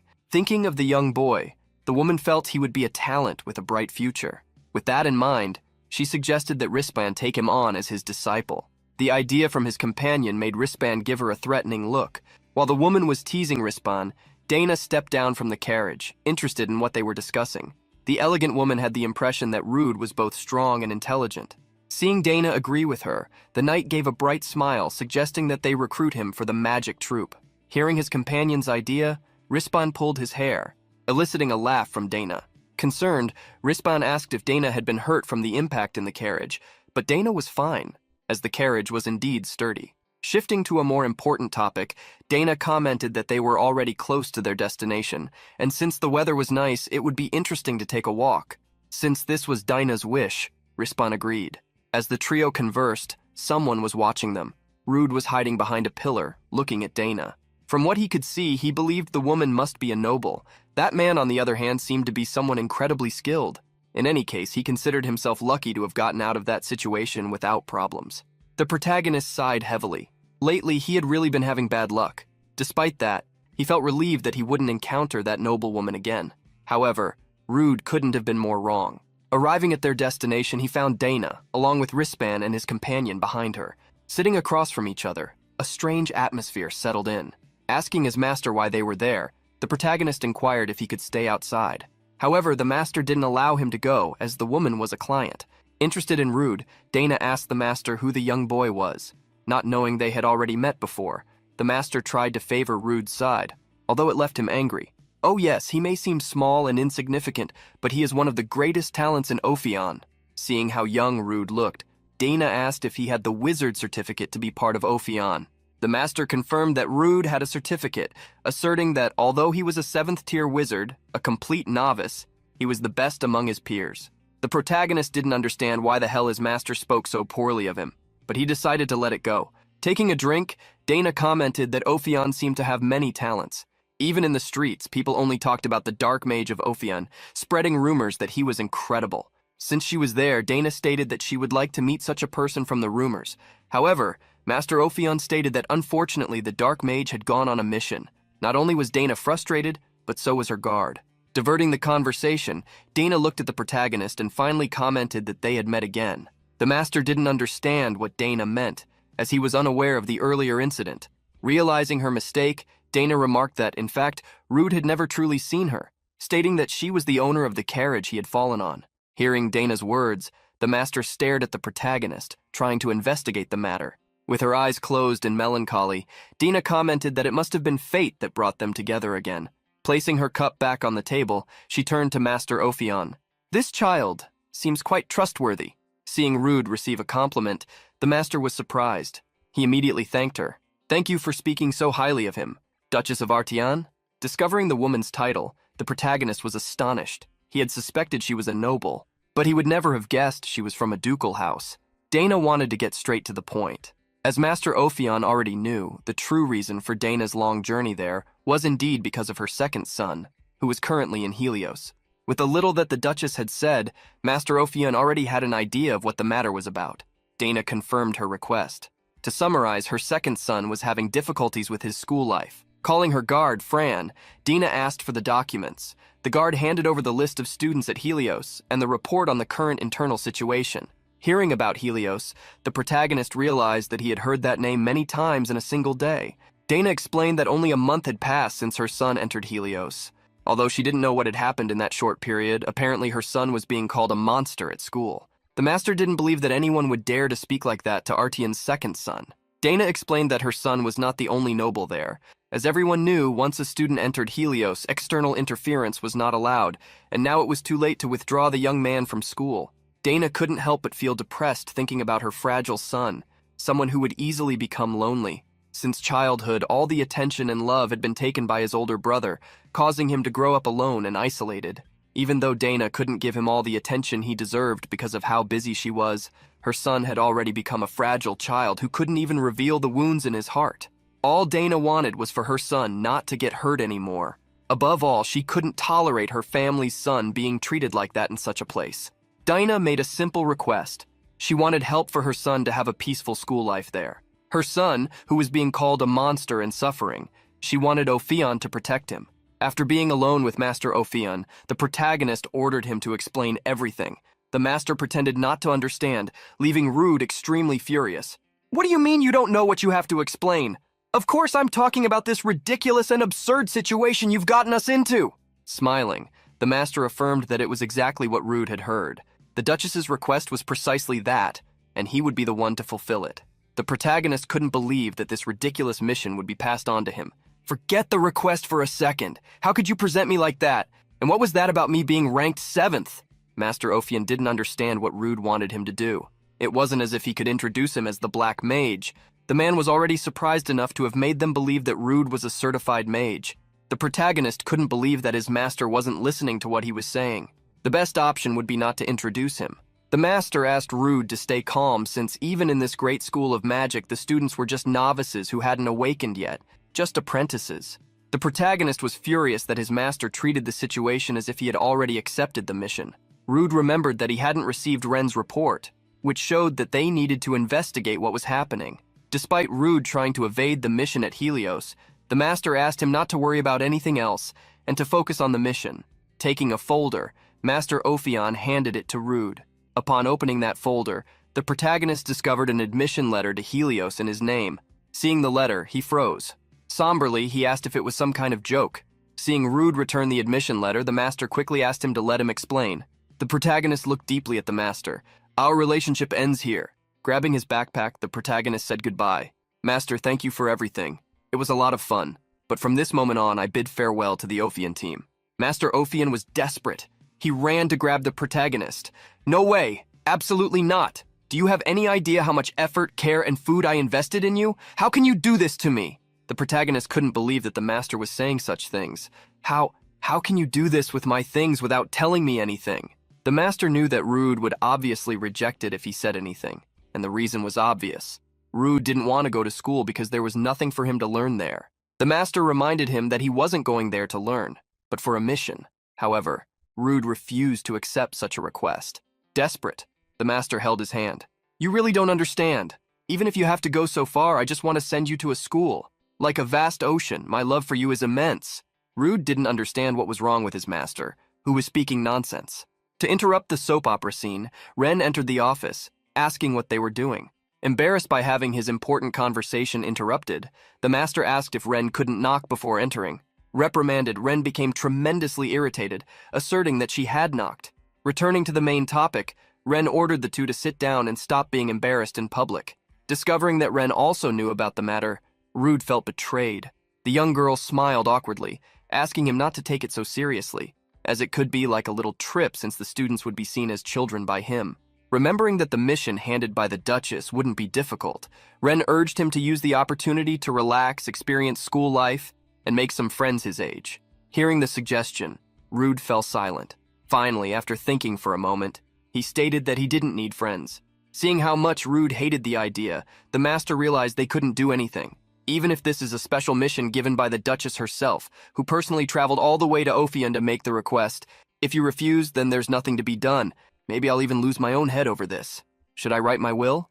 The protagonist couldn't believe his master's lamentations. Putting on a performance worthy of a red carpet, Master Ophion took a cloth to wipe his tears. "It's okay, as long as it makes you feel better." Irritated, Ren gave the master a bump on the head to cut his nonsense.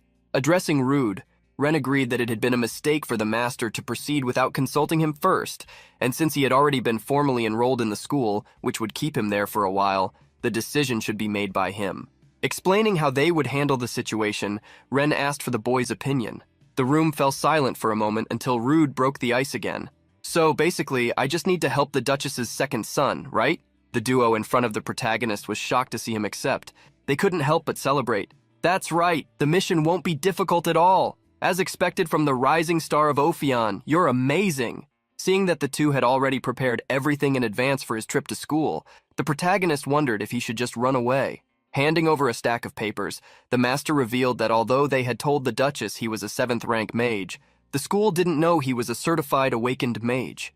The brief comment made the protagonist understand that he couldn't use his blow awakening at school.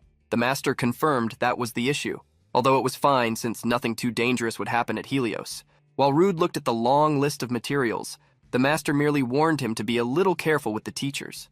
In the end, he commented that this mission would be both a vacation trip for the Black Mage Blow and the first mission for Rude Chrissy. The protagonist couldn't face the master, seeing how he knew how to make things interesting. Still, Rude wondered how he should help this boy, questioning whether he should just teach a lesson to the kids who bothered him. The protagonist picked up a photo of a boy from the files, a boy with long hair and a frightening look. Rude thought of something.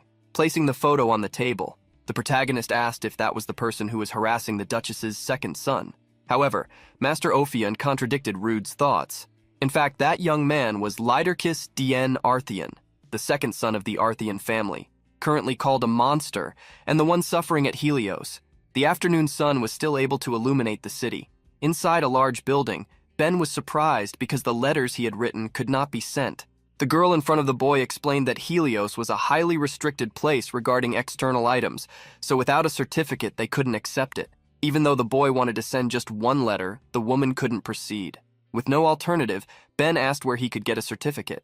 Knowing that Ben's sister was a student at Helios, the woman stated that she should have one, so he should ask his parents for it and then come back. However, Ben knew that wouldn't work since his mother had told him not to send letters. Facing the situation, Ben asked if she couldn't at least send one. Despite the boy's insistence, the woman couldn't do anything. At that moment, someone extended a certificate to help. Surprising Ben by appearing, the protagonist offered his own certificate to send the letter.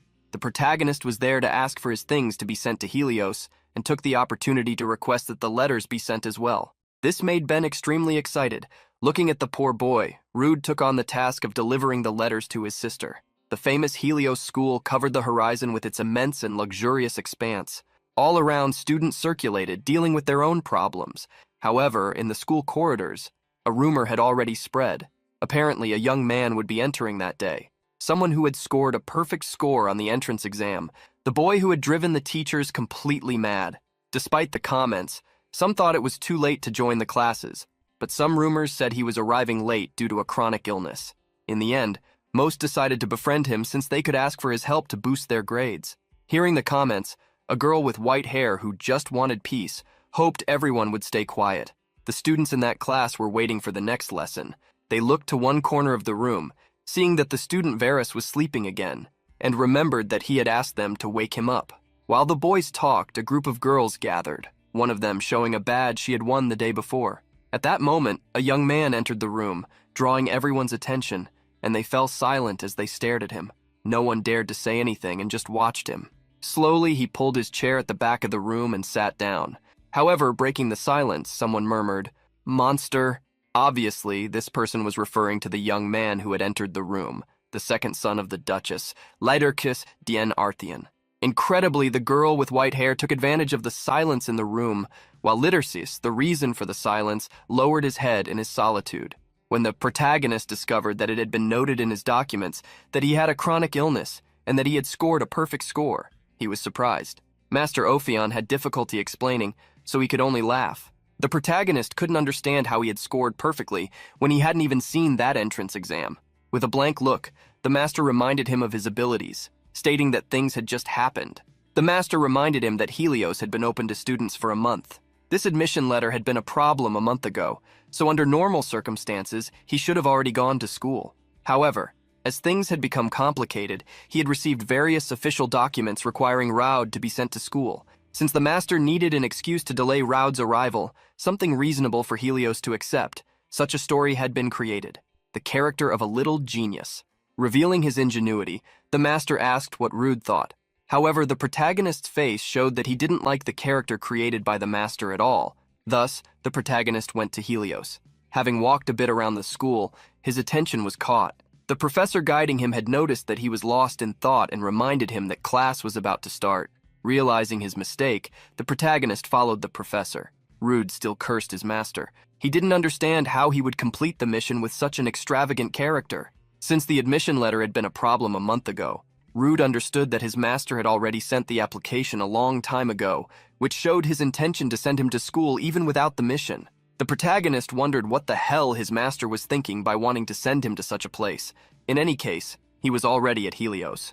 Looking around, he realized that, as expected from a school of magic, the magical flow was everywhere. Since he was already involved in this, the protagonist decided to complete the mission as quickly as possible so he could leave. Returning to talk to Rude, the professor advised him not to get nervous. The students were different in status and age, but making friends wouldn't be a challenge, as age or status didn't matter at that school. Curious, the protagonist asked what did matter then.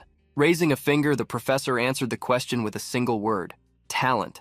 The professor explained that, normally when new students arrived, they imagined themselves as great wizards in the future, and felt a happiness arise, as if they had already become real mages. However, this would only be an illusion. Just because they entered Helios didn't mean they would become complete wizards. In fact, most students failed in their attempts to surpass their limits and ended up falling into despair. Smiling, the professor asked the young man what he thought. He was curious to know the opinion of Rude Creasy, the first and only student to score a perfect score on the entrance exam. The protagonist gave a cold response to the professor. "If I try and still can't do it, I'll just leave." At such a response, the professor began to laugh. "You're really a lively young man." The protagonist frowned, remembering that the professor had insinuated that he was the only one in history to achieve a perfect score. It seemed this fact would become a bigger problem than he had imagined. The professor revealed that Helios always welcomed talented individuals like him, even though he was a bit behind compared to other students. Despite this, the professor sincerely welcomed him. Thus, Rude was introduced to the special magic school Helios and his new class. This was a place that nurtured those with talents to sense and use magic, elevating them to true wizards who would depend on their skills. At Helios, students were divided into advanced classes: Hoorays, intermediate classes, Clad, and beginner classes, Eden. Students who had just entered Helios would start in Eden, being able to advance to the next levels through the annual promotion exam. With Rude by his side, the professor proceeded to introduce him. "Well, everyone, due to health reasons, he is entering our class a bit late. This is Rude Creasy.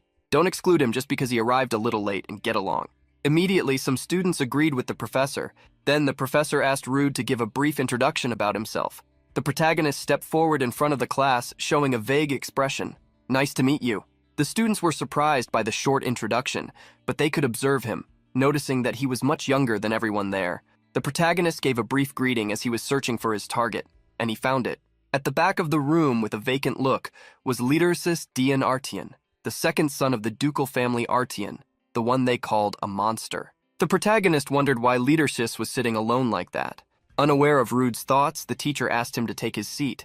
Leadersis didn't look fragile, which made Rude question whether he was really being hurt by being called a monster. What intrigued him was not knowing why the young man was receiving this nickname in a place like Helios. Rude decided that he would first investigate the situation and observe. At the moment the protagonist sat down, the person in front of him turned to speak. "Hello? Nice to meet you, skill user. You got a perfect score, didn't you? That makes you a skill user. That's amazing. How old are you?" "I'm 17. Starting the day irritated, the protagonist revealed he was 15. The young man in front of him nodded, as he had already expected Rude to be younger than him. The young man with blue hair introduced himself.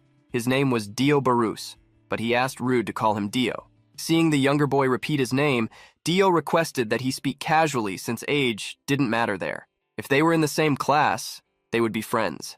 As Dio turned to chat, the teacher called his attention. "Dio, I know you want to be friends with Creasy, who aced the test, but let's save the chatting for later." Ignoring Dio, the protagonist decided he wouldn't stand out. His only goal was to quietly observe Leadersis. However, his plan to not stand out failed. As soon as the break arrived, other students surrounded him. They wanted to know where he was from, if he had a teacher, and various other things. Besides having achieved the highest score on the test, there was also the rumor of a chronic illness, which further increased the students' curiosity. Rude thought he could remain quiet and that it wouldn't be a problem, but it seemed that the young people were much more interested in him than usual. During the break, the students continued to crowd around Rude. When they switched classrooms, they still followed him. The protagonist didn't know if this was happening just because it was his first day, but that was the only explanation he could think of. Seeing his downcast expression, the students began to worry, thinking he might be sick. That was when Dio appeared to save the protagonist. All right, step aside. The great me has received the important mission of showing him around the school." Seeing that Professor Hale had asked Dio to show Rude around, everyone became envious. Many wanted to go too, but Dio quickly pushed them away. While the small dispute was happening, the protagonist looked toward Leaderkiss's table but realized that the young man had already left. He tried to look around to find out where the second son of the Duchess had gone, but someone interrupted him. Grabbing Rude by the shoulders, Dio began to guide him against his will out of the classroom, calling him friend. The protagonist followed Dio out of the school building, and as they passed through a corridor over a lake, the blue-haired boy explained that the school was so large that he could get lost, but that after a few days, he would get used to it. Seeing how quiet the protagonist was, Dio thought he wouldn't have any problems. Realizing he hadn't yet asked how to address him, the young man asked if he could call him Rude, something the protagonist didn't really mind. Dio revealed that when he arrived at the school, he was super nervous because it was very difficult to enter Helios without being a noble. Therefore, when he was accepted, he thought his hard work had finally paid off and that his happiness would begin now. However, Dio quickly realized that reality hadn't changed. In the tests, he was simply in last place. Dio couldn't help but praise how incredible Rude was for being the first in history to ace the test, being completely opposite to him. Seeing the little envy in the boy, the protagonist merely stated that he had been lucky. In tears, Dio asked him to share his good luck as well. The protagonist surprised Dio by complimenting him in a strange way. "I also think you're lucky. Out of so many students, you managed to be the worst. That's impressive. Not everyone can do that." Dio was shocked, unsure whether to cry or laugh at the comment. Hearing Rude insult him, Dio asked that at least he not do it with such a serious face. Shortly after, they arrived at the central library of Helios, the place they would frequent the most. The protagonist was impressed by the size of the library, which had several floors. Dio agreed with him, commenting that the amount of study materials there was enormous. He then pointed to some magical orbs and showed them to the protagonist. He explained that these spells maintained a soundproof enchantment that covered the entire table.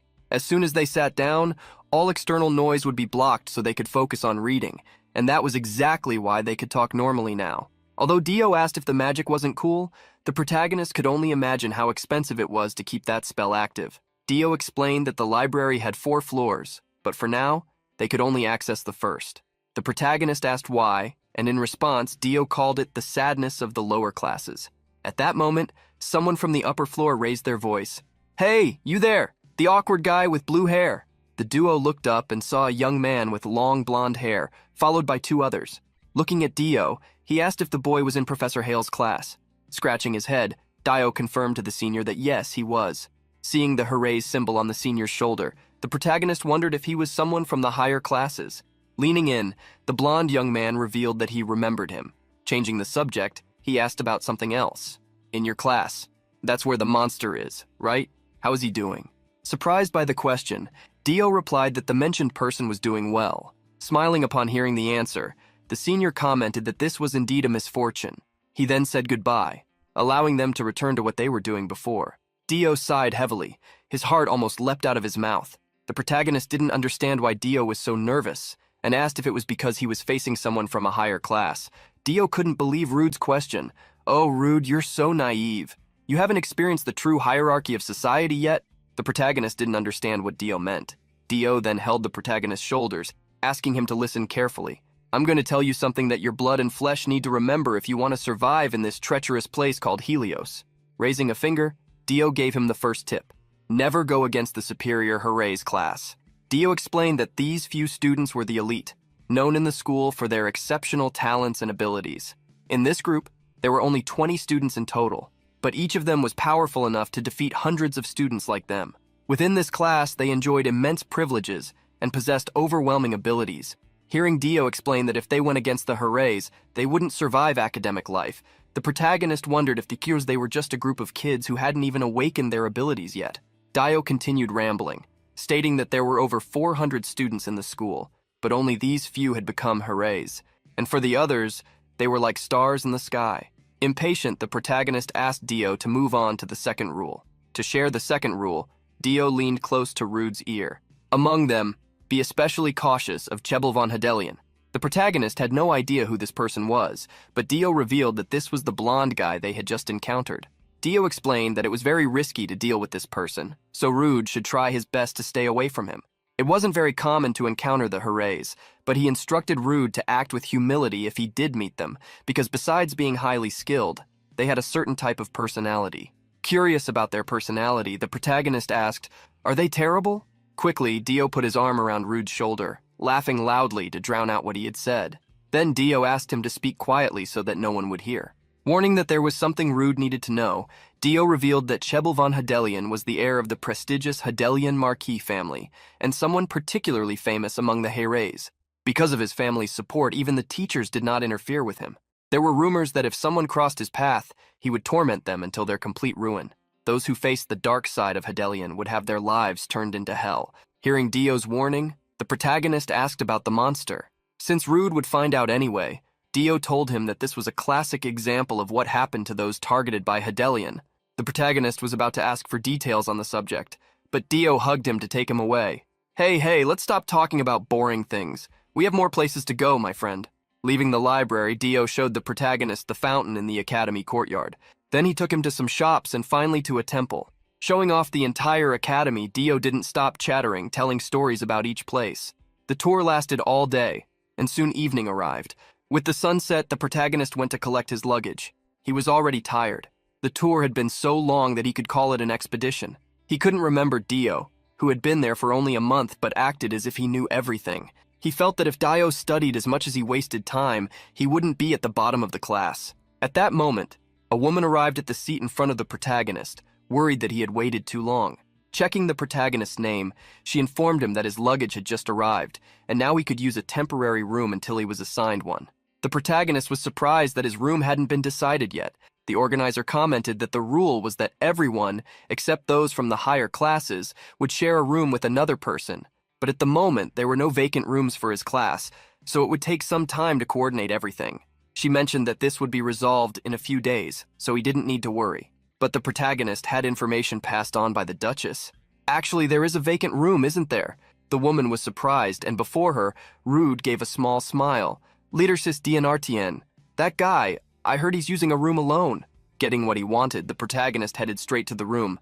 He stared at the key in his hand for a moment with a few thoughts. At the moment he made the request, the woman felt embarrassed. However, since he had made the request, she decided to accept it, asking him to seek her out if he changed his mind. Having made some effort to convince the organizer, the protagonist hoped his time had been worth it. Thus he decided to enter the room to find the main character of his mission. Opening the door and hearing no noise, the protagonist wondered if Leaderkiss wasn't in the room. Entering the quarters, the protagonist found a rather luxurious room for a school. The beds were adorned with gold, as were the archways on the walls. Seeing such a luxurious room, the protagonist thought it was too spacious for two people. Exploring the room, he found a lump under the sheets of one of the beds. Imagining it was Leaderkiss under the sheets, the protagonist wondered if the boy was already asleep. Deciding to find out, the protagonist went to the bed, grabbed the sheet and pulled it.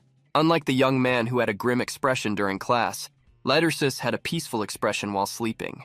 Seeing the young man sleep so peacefully, even while facing a situation that wouldn't allow him to do so, the protagonist wondered if he should feel relieved. Leaving Leaderkiss aside, Rude decided to unpack his things. The moment he turned his back on Leaderkiss, the young man opened his eyes. Feeling a gaze on his back, the protagonist quickly turned around, but Leaderkiss had already begun to pretend he was sleeping again. While one pretended to sleep and the other knew the truth, the room fell into an awkward silence. As night fell at Helios Academy, and the students were already in their rooms, some chandeliers lit up to bring a dim light to the corridors. A young man with sea-green hair was walking through the corridors carrying some books. Amidst his walk, he heard a dark voice. "Stop summoning me like that. I have my own circumstances too. You know how it is. I need more time to avoid the eyes of the tower." The young man followed the voice that spoke about a contract until he arrived at a room where he saw the silhouette of a person and a huge shadow floating in front of him. He barged into Professor Hale's room, hastily asking what was going on. Professor Hale adjusted his glasses, asking the student what he was talking about. The young man didn't understand what had happened, revealing that he had seen a shadow in the room. If the young man had looked up, he might have seen the dark shadow hovering on the ceiling, but his eyes were on Professor Hale. However, when the shadow drew closer to him, he finally noticed its presence, but it was too late to scream or flee. The shadow devoured the student in an instant before returning to speak with the professor. The contract will definitely be fulfilled. The next day, Helios was at peace, as if the shadow had never existed. Waking up in his room, the protagonist found himself staring at the luxurious ceiling and realized he had overslept. Looking to the side, he noticed that the target of his mission had already left, as expected. Rude wondered when Leaderkiss had gone. He couldn't forget how the young man kept pretending to be asleep, no matter how much he tried to talk. The protagonist decided to give Leaderkiss some time to adjust, as the boy had a higher guard than he expected. But Rude had time for his guard to lower, as it did with everyone. Looking out the window, the protagonist saw some people talking, as if spreading a rumor. As if everyone already knew the news, the people outside turned, looking in the direction of his room. The protagonist was surprised to be stared at by everyone. Down below, students were already commenting that the new student in Hale's class, the one who had aced the entrance exam, was sharing a room with the famous monster. Some people wondered if the hoorays had already marked him. But the biggest gossip explained that the boy himself had requested to stay in that room. The protagonist had climbed to the roof of the school to hear the conversations better. He was surprised by the news that the choice of the room had already spread. This made things seem more serious than he thought. With the situation being more severe than he imagined, he realized he would need to take the initiative to resolve the problem before it worsened. While the protagonist observed the school, Lidertis was being taken to a corner of the courtyard by some other students. Some of the people watching the scene wondered if they should call a teacher. However, others warned them to avoid getting into trouble. It would be better not to get involved, so that the worst wouldn't happen to them. On top of the building, the protagonist could hear the students' opinions. In that corner, Liderkis was being pushed by the students who had brought him there. The student from the Clays class who had pushed Lidersis did it to remind him of something he had already told him. The central corridor is not a place for a monster like you to walk. I told you to act like a rat and hide from my sight, but why the hell do you keep ruining my mood? Seeing Lidersis silent, the student asked if he wasn't going to respond. Noticing Lidersis's empty expression, he maliciously smiled. Seriously, what's the use of being born into a noble family if you're just a monster? It doesn't seem like the Arshan house cares about you. From what I've heard, even the training heir, your brother, keeps saying you're not related. Were you abandoned? How pathetic. With a sharp look, the young man displayed his satisfaction that Lidersis's family didn't care about him.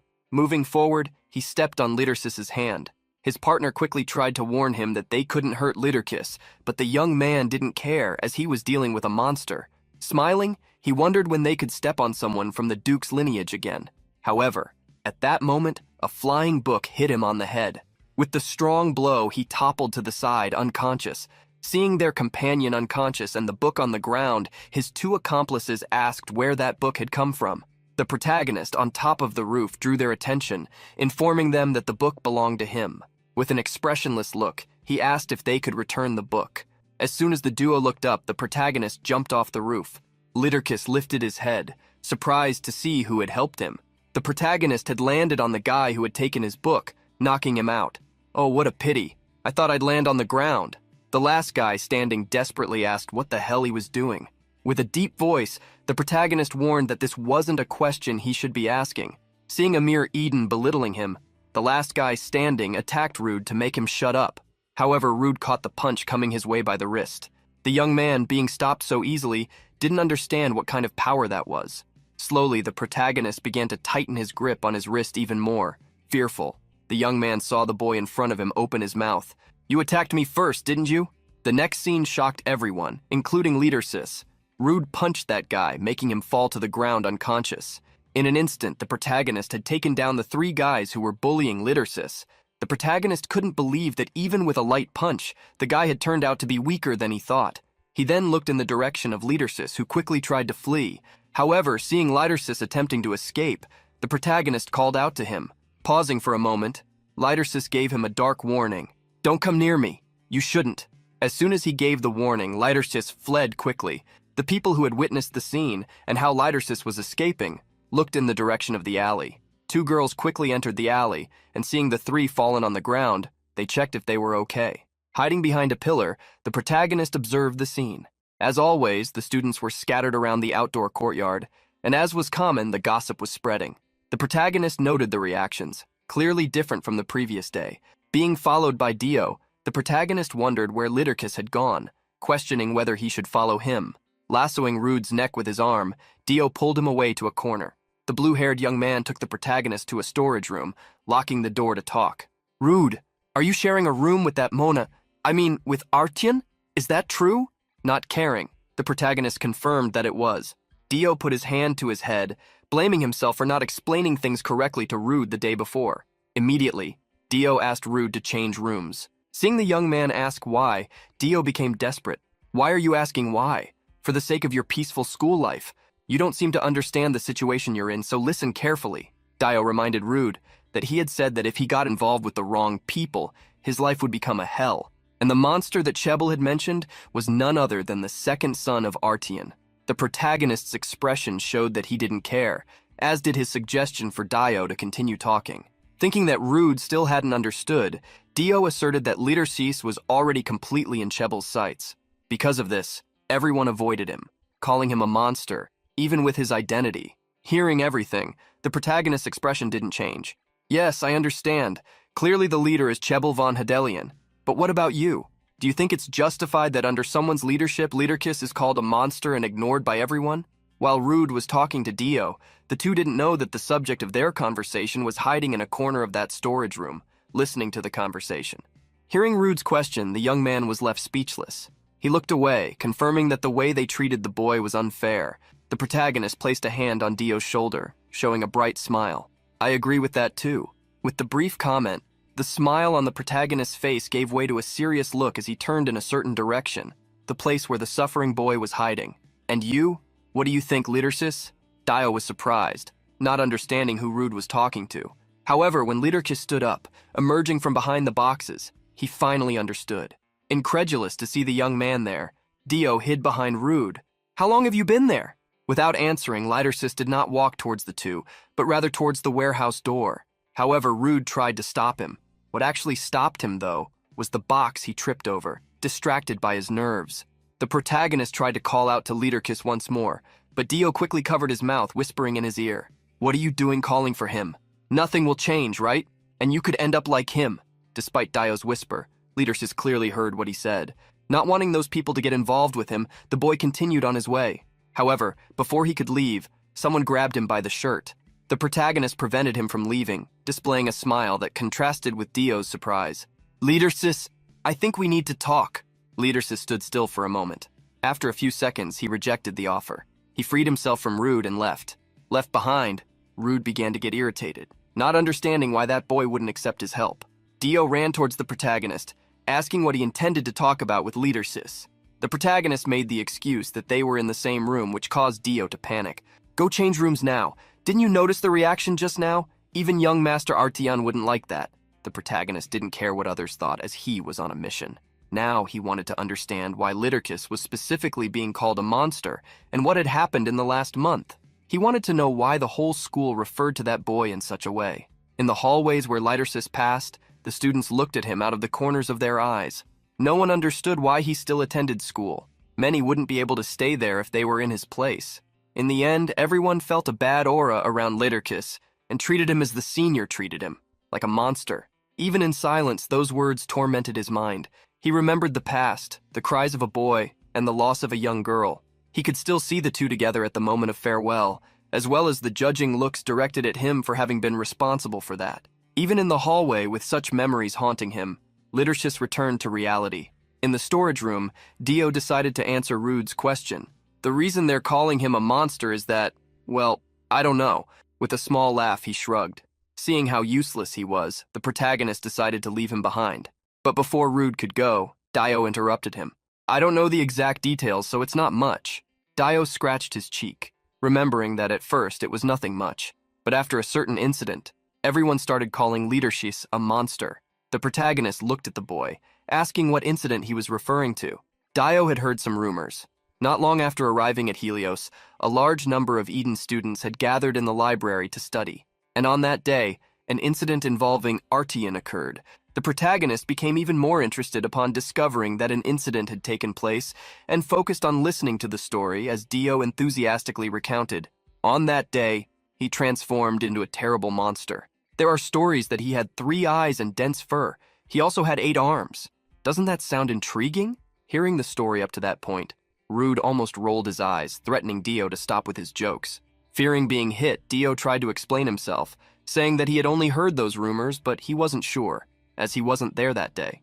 The protagonist couldn't imagine why such a bizarre story about Leaderkiss transforming into a monster would be spread. However, the only thing that corroborated this narrative was the fact that the library had been closed for a few days after the supposed incident, indicating that something had indeed happened. Putting the subject aside, Dio asked Rude again to change rooms, as it would only be a matter of time before the news reached the house of Heraeus, since the story had spread through the Edens. Rude had already noticed that the rumor had spread, commenting to Dio that people's attitudes had changed. Surprising Dio, Rude asked if he would also avoid him if he didn't change rooms. Dio was taken aback, as it seemed that the boy had no intention of changing rooms even after his warning. Rude displayed a confident and bright smile. "You're not going to ignore me, right? It's only been 2 days since we met, but I know you're not like that." Having been read like a children's book, Dio realized he was in deep trouble. The moment the two returned to the school area, heading towards the classroom, all eyes turned to them. Rude, just like the day before, felt that all the attention was on him, although the reactions were a bit different. Dio, on the other hand, tried to hide to avoid that unwanted focus. He looked at the protagonist, who seemed quite calm. "Rude, what are you really thinking? You're not planning to go against them, are you?" The protagonist remained silent for a moment, leaving Dio anxious before denying the boy's assumption. Dio was curious to know if Rude was really trying to help Lord Ardian that much. Although he claimed it wasn't exactly help, Rude concealed the fact that it was, in fact, a plea. When they arrived in the classroom, something caught the protagonist's attention. Once again, Liderchis was at the back of the room alone at his desk. Liderchis' downcast gaze captured his attention, leading him to stare at him for a while. Dio observed the protagonist with an investigative look and heard him murmur, "Even if nothing changes, if I do nothing, it's as if I agree with this unfair situation." Rude's few words caught Dio's attention, and he began to understand what kind of person he really was. The protagonist said that because he knew that Liderchis had always been a loner, called a monster, and that was cruel. Before entering the room, the protagonist revealed something to Dio, leaving him a bit surprised. "We're already in the same boat now." Heading to his desk, the protagonist lifted it. Liderchis Dian Artian. No matter how much they said that status in Helios meant nothing, that Duke had a title that couldn't simply be ignored, things wouldn't have come to this point if he had made his true status public. In everyone's eyes, Rude's actions were surprising as he asked them to step aside while moving his chair. Everyone seemed incredulous at what Rude was doing. Even the mysterious girl with white hair stopped her reading to stare at him, to discover why Liderchis didn't take any action in that place. Remaining silent the whole time with incredible malice, Rude moved his chair to the surprise of even Liderchis and sat down next to him. The teacher began the class as if nothing had happened, talking about books left by kings in a distant past, which mentioned wizards as messengers of the gods. Wizards are described as great saviors, purifying the lands and freeing them from malicious demonic creatures. As the teacher explained, the protagonist followed along in his book, just like Liderchis, who hid his face under his hair, and Dio, who seemed more worried than attentive to the lesson. The teacher taught that wizards were considered saviors because, in the end, only those with enough power could fight against demonic creatures. As he chattered about the contents written in the books, and the students followed along in their own materials, class time passed. While everyone paid attention, a young girl with green hair sitting further ahead looked back in the direction of the protagonist with a thoughtful expression. As soon as the class ended, the students were free to stand up. However, the atmosphere in the room was terrible. Without any excitement, they looked at the back of the room with somber expressions, a mix of surprise, fear, and disgust. Everyone's gaze was fixed in one direction, the newcomer. The protagonist didn't care about the unwanted attention and tried to speak to Liderchis. However, the second son of the House of Dukes remained silent, unwilling to respond. Irritated, the protagonist insisted, provoking him, "Liderchis? Hey, answer me." Hearing his friend, Dio hurriedly stood up, banging on the table. "Rude, I'm suddenly so hungry." Trying to prevent Rude from continuing to insist with Liderchis, Dio attempted to distract him, inviting him to eat somewhere. Thus, Liderchis finally had a bit of peace. While they ate, Dio tried to advise the protagonist to think better. "You know it's true. Nothing will change if it's just the two of us. Besides, not even the person involved is doing anything about it. So why act like this? Don't you realize? He doesn't care if you're on his side or not." Even with Dio's words, Rude disagreed. To him, Liderchis was definitely hiding something. At one point, tired of the class, the protagonist stopped to observe the young man. Noticing how he read the book, something caught his attention. Liderchis was reading it upside down. This showed that he was definitely aware of Rude's presence. The protagonist was confident of that. Dio was quite frustrated with the situation. The friends who laughed and talked with him the day before now didn't even look in his direction. Contradicting his downcast expression, Rude opened a bright smile. "But I'm looking at you." Once again, Dio tried to convince the protagonist to change his mind, but Rude simply repeated what he had just said. It would be difficult if it was just the two of them working on this. Rude's plan was to get more friends to join them. At the moment they were talking, a group of students entered the cafeteria. Seeing them approach their table and noticing the threatening looks they were casting in their direction, Rude knew there was no turning back. The young dark-haired leader of the group looked directly at him and asked if he was Rude Chrissy. Crossing his arms, the protagonist questioned what he wanted. One of the leader's lackeys got irritated by Rude's arrogant tone towards his boss, but was interrupted before he could speak. The leader merely frowned, staring at the protagonist, and asked him to follow for a moment. Rude and Dio were taken to an outside area of the school building, to a garden where the leader comfortably sat on a large bench. Once settled, he ordered his lackeys to leave them alone. The blonde who had tried to provoke Rude earlier wanted to argue again but was startled by the repeated order, and realized it would be wiser to obey. Looking at the young man in front of him, the protagonist recognized him. The day before, he had been with Chevalier von Hadelio. Staring at Rude, Clad asked if he knew why he had been called. Without changing his expression, the protagonist replied, "I have no idea. You're the one who called me, so why should I know?"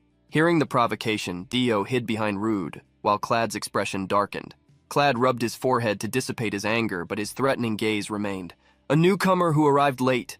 It must be true how fearless you are. I'll get straight to the point. It would be wise if you didn't get close to that abomination." The protagonist pretended not to understand Clad's warning. "Abomination? I don't know what you're talking about. Is there an abomination in Helios?"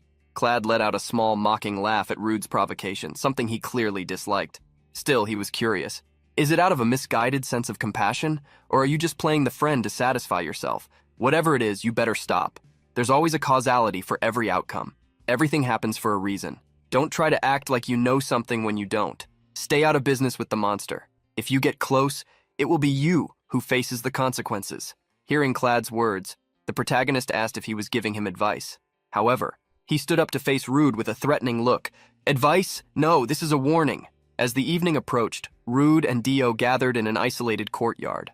The protagonist still remembered the arrogant warning he had received. Dio was very worried and tried to alert Rude. If they had gone so far as to say that, perhaps they should rethink their actions. The protagonist looked at Dio, who was sitting on the ground, and asked what they should do then. However, the young man with blue hair simply put his hands on his head, unable to think of a solution. Unable to formulate a plan, Dio, with tearful eyes, asked what Rude would do. The protagonist reflected for a moment before stating, "First of all, we need more people on our side. I mean, it won't be easy, but we can worry about that later. For now, let's just gather more information." With seriousness in his voice, Rude asserted that he wanted, above all, to understand what was happening. Therefore, Dio would be in charge of finding someone who could help them. Curious about how Rude intended to uncover the truth, Dio merely watched the rookie give a slight smile. Wouldn't asking him directly be the quickest way? The protagonist wanted, above all, to have an appropriate conversation with Littersis, and only after that think of a solution to the problem, whether by taking down Cheval or turning the school upside down. Searching for Littersis, the protagonist went to the storage room where he usually hid. However, this time, he did not find him. What Rude did not know was that Littersis had been called to the principal's office. There, a white-haired lady wearing a monocle asked if there was any problem with his school life. However, instead of telling the truth, the boy claimed that nothing was happening. The principal was silent for a moment before speaking. "As you know, Dana and I are acquainted, so if there is something on your mind, I want you to feel free to tell me. If you don't want to help yourself, the school won't be able to do anything for you." While Littersis spoke with his mother's friend, the other students continued with their academic routines as usual. However, in the corridors of Eden, someone interrupted them. Surprising everyone, Rude was looking for Litterkiss, asking if anyone had seen him. However, everyone fled, not giving him the answer he wanted to hear, the boy's location. As he walked through the halls, Rude could already hear the students whispering about him. "It's him!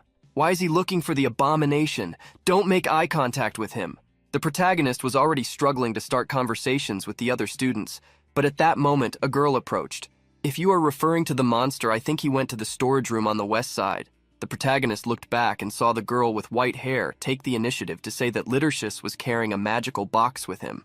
Surprised that someone had finally taken the initiative to talk to him, the protagonist thanked her. The girl, named Isle, watched the protagonist walk away as several other students approached to flatter her. While she was surrounded by compliments and murmurs, she saw the rookie stop, turn back, and walk in her direction. Both she and the other students around her were surprised. As he approached her, Rude corrected her. "However, the one I'm looking for is not a monster or abomination, but Littersis." After the simple correction, the protagonist turned and walked away again. Eel did not understand what was so peculiar about that boy, but deep down she found him quite interesting. Once again, the protagonist climbed onto a roof from where he had a wide view. He was watching a place where he was sure Littersis would pass if he were going to the storage room on the west side. The protagonist had a brief fear that Littersis might have already passed by, but he decided to wait a little longer. It didn't take long for Rude to locate his target. Just as the girl with white hair had said, Littersis was carrying a box. The protagonist was about to call him, but hesitated. He wondered if he should really call him from there, as from the spot he was in, he would also attract everyone's attention. However, remembering the warning Clad had given him, Rude made a decision. In an instant, everyone's attention in the courtyard turned to a loud voice that echoed all around. "Lie there, sis!" Hearing his name, Lidersis looked up, spotting Rude on an elevated point. From there, Rude waved at him with a smile. "Wait for me, I'm coming!" Immediately, Liderkis started to run, fleeing from the rookie who was bothering him. Seeing him run away again, the protagonist was incredulous. He didn't chase him immediately. He just watched as the young man moved away with his box. The protagonist sighed, thinking about the emotions Lidersis must be feeling. The moment he rejected his help also came to mind. The protagonist was starting to realize that Lidersis would try to avoid him at all costs. Tired of this, he jumped from where he was, falling from a height of over 10 meters and landing on the ground with a serious expression. If Lidersis intended to run from him, it was obvious that he would pursue him. In the midst of his escape, Lidersis heard a voice calling his name. With each moment, the voice got closer. When he looked back, he saw something that looked more like a demon chasing him at full speed. Along the way, people were incredulous as they witnessed the scene. Looking up, a girl from Rude's class asked her green-haired friend Rin if she had seen the same thing, the boy jumping from such a great height. The scenery rushed past the boys who were running at full speed. However, Rude was gradually getting closer to the young man ahead of him. The people around couldn't help but stare at them, wondering what was happening and why they were running. Rude soon realized that unintentionally he had become a spectacle. The protagonist was impressed by Lidersis's speed, barely managing to catch up with him. As the situation felt bizarre, Rude decided to capture him first. However, just as his hand was about to touch Lidersis, the boy grabbed one of the balls he kept in his box. As soon as he touched the ball, the mana within it was released, causing his speed to increase exponentially. The protagonist was surprised to see Liderkis pulling away using magic until one of the balls that bounced out of the box hit him on the forehead. Just as he was about to jump over a fence, Liderkis noticed that Rude had been hit and turned around, apologizing. Hearing his first word, Rude ordered him to stop running if he really wanted to apologize. He didn't even understand why they needed to continue this senseless chase. Hastily, Liderkis stated that he was running because Rude was chasing him. However, this only made Rude more irritated since it was Lidersis who started running first. The boy murmured that he was fleeing because Rude had called him, but the protagonist couldn't hear him properly. At that moment, Lidersis looked down, and what he saw caused shock to be etched on his face. At the bottom of the academy grounds, Shevla was gathering with other students. Feeling a gaze directed at him, Shevla quickly looked up towards Lidersis. Not knowing what he had seen, the protagonist approached and insisted that he stop running so they could talk. However, Liderkis's voice turned dark. "Stay away from me!" The protagonist was shocked by the terror in that voice, the voice of a boy who continually pleaded for him to stay away. Rude let out a slight sigh before responding. "All right, I'll keep my distance. No way am I saying that." He picked up the ball that had hit his forehead and threw it with all his might at the back of Lidersis's head. Feeling the impact, which soon formed a huge bump, Liderkis turned around, confused about what had happened. In an instant, Rude grabbed him by the shirt, getting closer. "What are you going to do if I get this close?" Seeing the determined look of the small young man in front of him, Liderkis was shocked. The proximity between the two created a momentary awkwardness, causing Rude to back away quickly. "Well, it's not like I was going to do anything to you. I just wanted to talk." At that moment, Chevrolet appeared atop the fence behind Lidersis. "Talk!" Lidersis froze upon hearing his voice, unable to react to the foot that stepped on his back. "With this abomination here?" Leaning on Lidersis, Chevrolet glared at the protagonist. "What are you going to say to him?" The look on his face became increasingly maniacal. "Hey, Eden boy, tell me, what are you going to say to this?" Before Chevrolet could finish his sentence, he felt something hit him. Losing his balance, he began to fall backward. His surprised gaze met the incredulous look of Liderkis, as well as the vacant stare of Rude. Just like that, the protagonist approached the edge of the fence, watching Chevrolet tumble down the slope. As he observed him fall, the protagonist couldn't help but laugh.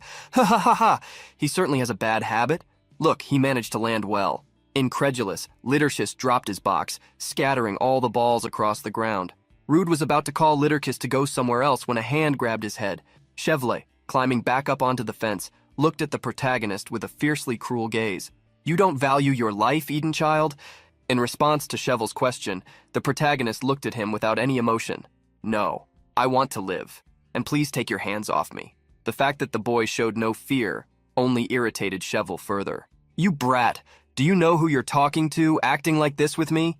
The protagonist retorted to the senior, asserting that he knew exactly who he was. "You're Chevrolet von... Wait, what was the rest again? Ha ha ha ha." Neither Cheval nor Liederkes could believe the joke made by Rude. In an instant, the protagonist grabbed Chevalet's arm. "Aren't you someone from the incredible upper-class Hirace?" Being recognized did not make Cheval any less angry. His hand began to tremble as he realized that the boy was stronger than him and could easily push his hand away. "What's wrong with you? Where did such an arrogant kid come from?" Immediately, Cheval signaled to his companion Anna, who was downstairs. Anna threw him a necklace with a diamond-shaped stone. Cheval skillfully caught the necklace, ready to use it. "Hey, Eden boy. I'm not generous enough to let you act so recklessly without knowing who I am. This will be a great opportunity for you to learn what happens to reckless people." At that moment, Liederkes stepped in front of the protagonist to protect him. Using the necklace, since he couldn't do anything on his own, Cheval intended to show what a true Hirace was capable of. The protagonist realized that this was a high-level magical stone. Regardless, he was curious to see if Cheval could actually use magic with it. Holding the magical stone confidently, Cheval proclaimed, "It's too late to regret, so watch carefully the magic of Cheval, a future great mage." While Cheval was giving his speech, the protagonist asked Liederkes what he was going to do. Liederkes suggested that they call a teacher. The protagonist liked the idea and told Liederkes to go do that, but the boy threw the task back at him, which he promptly returned. Seeing the two argue while ignoring him, Cheval became furious. "What are you whispering in this situation? Don't you understand the situation you're in right now?" Immediately, Cheval activated the mana from the magical stone, chanting a spell. "Ramael, Crucivel Merica." The protagonist waited to see the magical spell. He didn't want to get involved in something big, so he thought it would be better to run before they got caught in this situation. Before he could pull Liederkes away to leave, he felt the boy's hand grip his shoulder. Liederkes stepped in front of the protagonist with a confident voice. "I told you not to get close to me, so go. I will take care of this." Rude couldn't believe that kid. A second ago, he had such a confident voice, but his body was trembling like a kitten in the cold. Seeing Liederkes trying to protect him, Cheval began to laugh, pretending to be emotional, but his expression quickly changed. "It's been a while since I saw you talking nonsense in front of me. Have you gone crazy just because a rookie started paying attention to you?" Even though he was scared, Liederkes responded, trying to free Rude by stating that he had nothing to do with the situation. Irritated by Liederkes' voice, Cheval advanced. In a leap, his hand grabbed Liederkes' face and smashed it against the ground. The protagonist was surprised to see Liederkes being attacked so suddenly. On top of him, Cheval smiled with a dark voice. "The endless nightmare I desire. I will send you to hell." Faced with danger, a memory flowed into Liederkes' mind. In that memory, he saw a girl in a white dress walking through a garden. She was trying to show him the beauty of a flower she had picked. Bringing the flower close to her face, the girl smelled it to appreciate its aroma. But when she looked back at Liederkes, all he could see was her face covered in blood. Liederkes found himself sitting on the ground as the injured girl walked toward him. Behind her, who had once seemed innocent, he could see an overwhelming demon with red eyes bringing darkness and terror to devour them. Liederkes snapped out of his memories, pleading, "No, please." Cheval was surprised by the sudden change in atmosphere, losing his concentration for a second. In that moment, Rude jumped on Cheval, hitting him on the back of the neck with an elbow. Throwing the senior to the side, the protagonist checked on Liederkes' condition. Cheval looked at the protagonist furiously. "Are you crazy? How dare you interfere like that?" However, he was met with a cold voice. "Did you do something to Liederkes?" The senior got up, straightening his clothes, and stated that he had only reminded that monster of what he had forgotten to do wrong. The protagonist didn't quite understand what Cheval was talking about. However, Cheval approached them with an even more malicious look. "A monster that doesn't know its place needs to be punished. And it seems you also don't know yours, so you will receive the same treatment."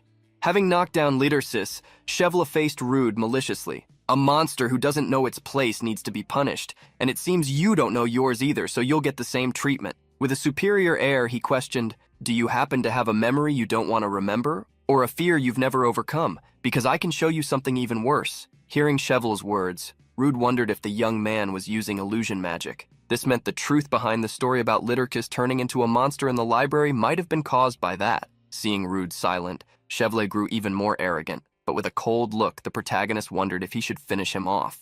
It was at that moment that a reprimanding voice echoed across the campus, where several frightened students watched the fight. "You there! What do you think you're doing? Cheval von Hadelio, stop immediately!" Seeing Professor Khan, Cheval clicked his tongue. "Hey, Eden boy, consider this your lucky day." Professor Khan jumped in front of Cheval, checking on the students, Liederkes and Rude, who had lain down pretending to faint upon seeing the professor. While the professor scolded Chevlet and checked on the boys, the protagonist missed the chance to instruct Chevla. Still, he wondered what had happened between him and Leadersis. The next day, a group of curious students sneaked up to the front of the secretary's office, trying to hear what was going on inside. Rude, with his usual furrowed brow, listened to the complaints. "Mr. Krishy, I heard you jumped off a balcony yesterday. Is that true?" The protagonist immediately denied it upon hearing the question. Then he was asked again, "Isn't it? And what about you running wildly around the campus with Mr. Artian?" The protagonist promptly lied. "I never did that." The professor smiled upon hearing the boy, who seemed innocent. "Ha ha ha, I thought so too."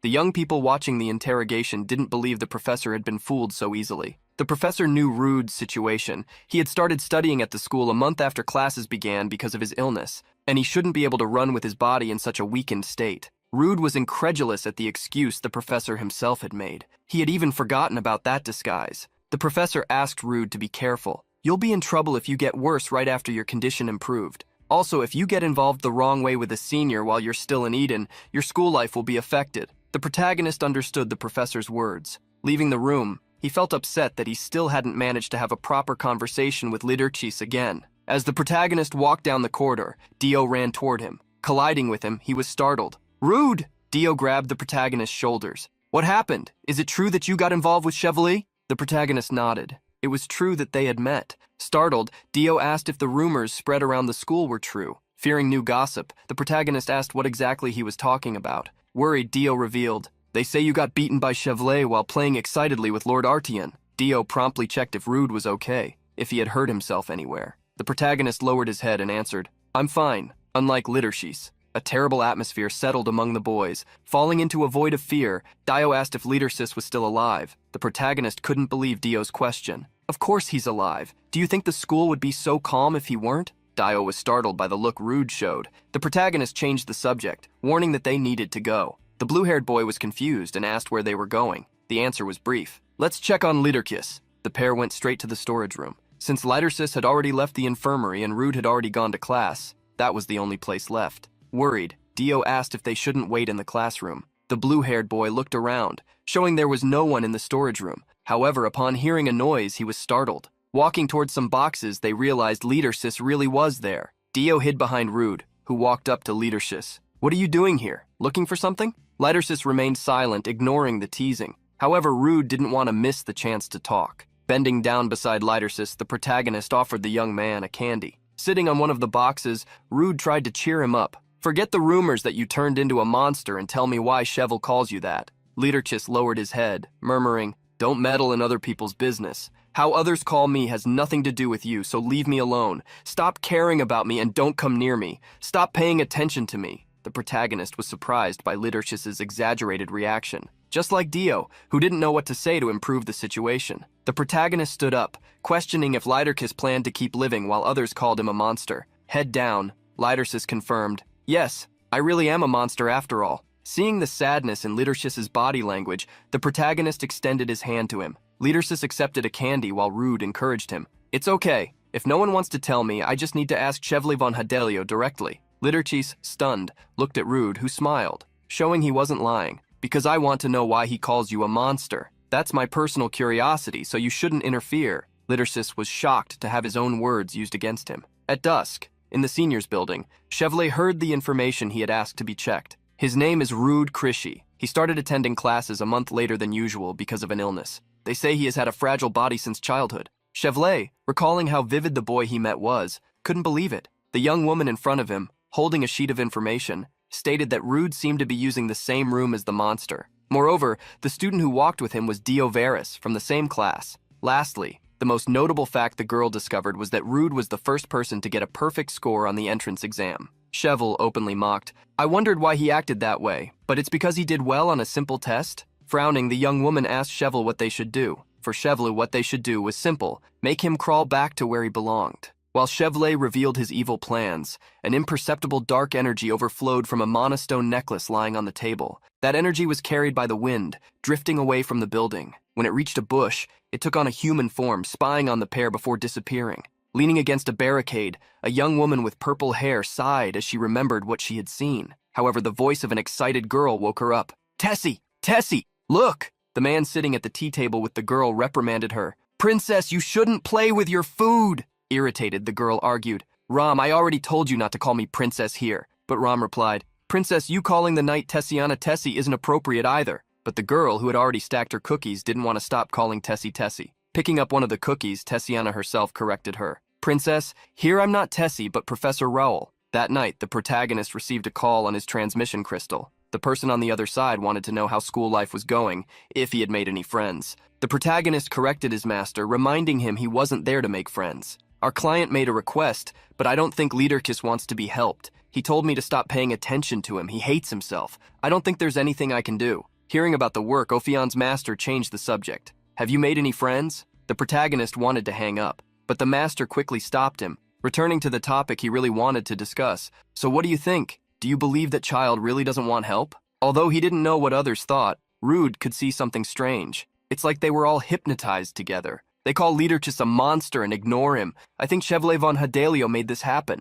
The master was confused upon hearing the name Hadelio. When Rude asked if the master didn't know him, the answer was mild. Of course I know him. Ophion's master knew the Hadelio family, a noble family producing powerful mages. The current head of the family, Marquis Hadelio, was still active, especially when it came to dealing with nobles as a central figure in the capital. Knowing the family's background, Ophion's master raised a hypothesis. Marquis Hadelio and Duke Artien are known to be on bad terms. I believe it's because of the rivalry between their families. Rude thought it went further. The two young men were not only on bad terms, but there was a one-sided attack happening. Hearing Rude, Ophion's master asked if Leaderkiss had done something, like stealing Chevalier's girlfriend or something even more precious. Sighing, Rude wished it were something that simple. Warning that he would investigate the two families, Ophion's master gave a final piece of advice. Rude, you don't need to take this so seriously. Our client is important, but you should enjoy your school life, making friends and more friends. The protagonist frowned and reached out to end the connection. Seeing what the young man was doing, Ophion's master quickly tried to stop him. Wait! But he couldn't, and silence returned. Taking his transmission box, the protagonist climbed down from the rooftop ledge, walking toward his room. Upon learning about the disagreement between the involved families, Rude decided to observe a little more. At the top of a cliff, breaking the sea waves, there was a house surrounded by trees. A man climbed the walls of the house, reaching the balcony. Completely wet, the man with differently colored eyes and a tattoo on his face sighed. Why did Miss Ruby Monterre choose to live in this place? She really doesn't know what she's doing. If he wants to adapt to this place, he'll have to change that temper. The man touched the door leading inside the house, and his hand became translucent, as if passing through a disguise barrier. As soon as he entered, the man changed his irritated expression to a cute smile. Miss Ruby, cute Ruby, Elzebul is here. Lying on the floor in the living room, a monstrous fish interrupted his reading and stared at Elzebul. The man sighed upon seeing that Ruby wasn't there. The fish stole his reading and explained.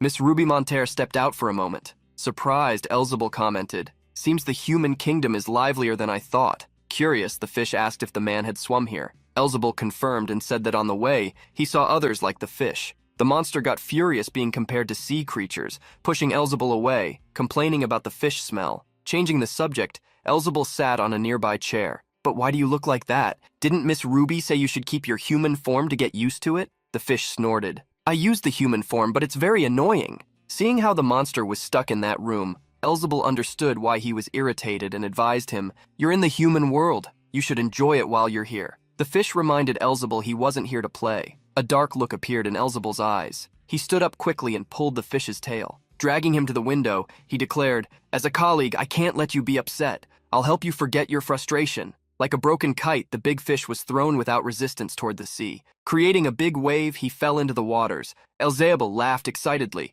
How is it? Isn't it refreshing? From the crystal-clear sea waters, a human face emerged. Taking a human appearance, the fish partially surfaced, irritated. Elzebul, you're as annoying and rude as ever, even here. Elzebul, leaving the house, didn't care and retorted to the monster, who was now partially in human form. As expected, you still have that boring, annoying personality without a hint of fun. Hearing Elzebul's provocation, the fish snorted. Shut up if you want to stay alive. While Elzebul and Gamode continued to argue, a person appeared at the beach house. A young man with small horns landed on the highest pillar of the house, watching the commotion. Frowning, the young man reprimanded them. What's going on? I told everyone to behave in this place. Ignoring the pair, the young man grabbed a set of papers. On the cover of the document was written, Infiltration Success at Helios Magic Academy. At the academy mentioned in the document, everything seemed normal. However, Professor Khan was not so calm. He hurriedly called for Professor Rowell, but he ended up finding Professor Hale, who frowned upon seeing him. Professor Can didn't notice the look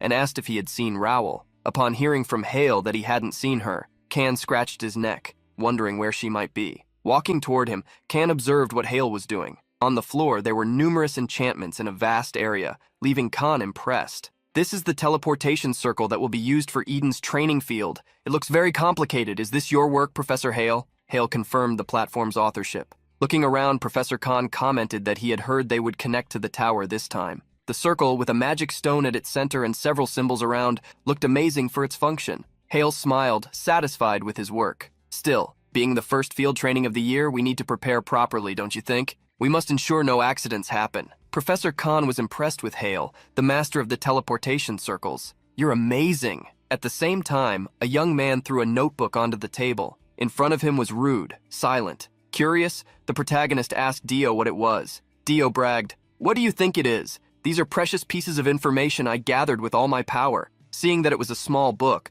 the protagonist became curious as he flipped through it. You put all this together in just one day? Incredible. Tired, Dio leaned back on the table. It had been a tough journey. Everyone tried to avoid him. Still, seeing how many people had given their testimonies, the protagonist asked if everyone there had the skills to confront Chevle. Dio ended up revealing his method of working. He had first looked for nobles and those with the best grades. Surprised, Rude stared at Dio, who defended himself. "Why are you looking at me like that? It may not seem like it, but I worked really hard." While the two talked, a girl approached a green-haired girl, asking worriedly if something was wrong. As they talked, Dio raised the notebook to show 2 names to Rude. "I don't know about the others, but these 2 people can help." While Rude read the names, Dio explained about those people. The first is Utiarnan Maria Kanziol. You know that name, right? She's the only royal studying at Helios. She is a princess of direct imperial lineage. Young Dio smiled brightly, imagining Utiarnan Maria. She is called a princess even at the academy and receives special treatment. With the administration's permission, she is always accompanied by a guard sent from the imperial castle. Not even the professors dare to go against her. If she allies with Artian, even someone like Chevle will be nothing. Suddenly, Dio realized he was speaking too loudly. He quickly shrank back, asking if anyone had heard him. Around the room, everyone was staring at him. In some corners, a pair commented, "Are they plotting something? This is so annoying. Since Rude arrived, no day has been calm. It's bad enough being in the same room as the monster, and now they want to drag everyone into their problems without a good reason." On the other side of the room, the 2 girls heard the malicious comments, incredulous. If the guy they call a monster wasn't treated like one, everyone talking bad about him would beg to be his friend. Annoyed, the young girl asked Rin, the green-haired girl, if she didn't think the same. Rin, looking at the pair of boys at the end of the room, ended up agreeing with her friend. Being constantly stared at by the green-haired girl, the protagonist looked at her, and she quickly looked away. Ignoring the girl's looks, the protagonist asked Dio about the other name. Promptly, Dio revealed, "The second name is Lapis Yuen Nuadli. As the only son of the current Nuadli duchy, he seems to have considerable influence within the academy. Although he and young Lord Artian are both sons of dukes, he is the sole heir of his own house." Dio said he heard that young Lord Nuadli and Chevle entered Helios at the same time, and their relationship was terrible. Now they just ignored each other. Finding out someone hated Chevle, the protagonist thought it would be easy to get close to him. Dio agreed that Rude was right, but there was still a small problem. Since young Lord Noodly entered Helios up to that moment, he had not yet been promoted from Eden. Rude couldn't believe it and asked why. The answer was obvious. Lapis Yuan was not good enough. Dio revealed that, when it came to magic theory and other academic aspects, Yuan was one of the best. However, he seemed horrible in practical combat and skill application. Dio tried to ease the problem. Even if he's not that talented, he's still a Duke's heir, super popular, and hates Chevle. Wouldn't he be useful? Rude ended up praising Dio's work, knowing he hadn't done his best.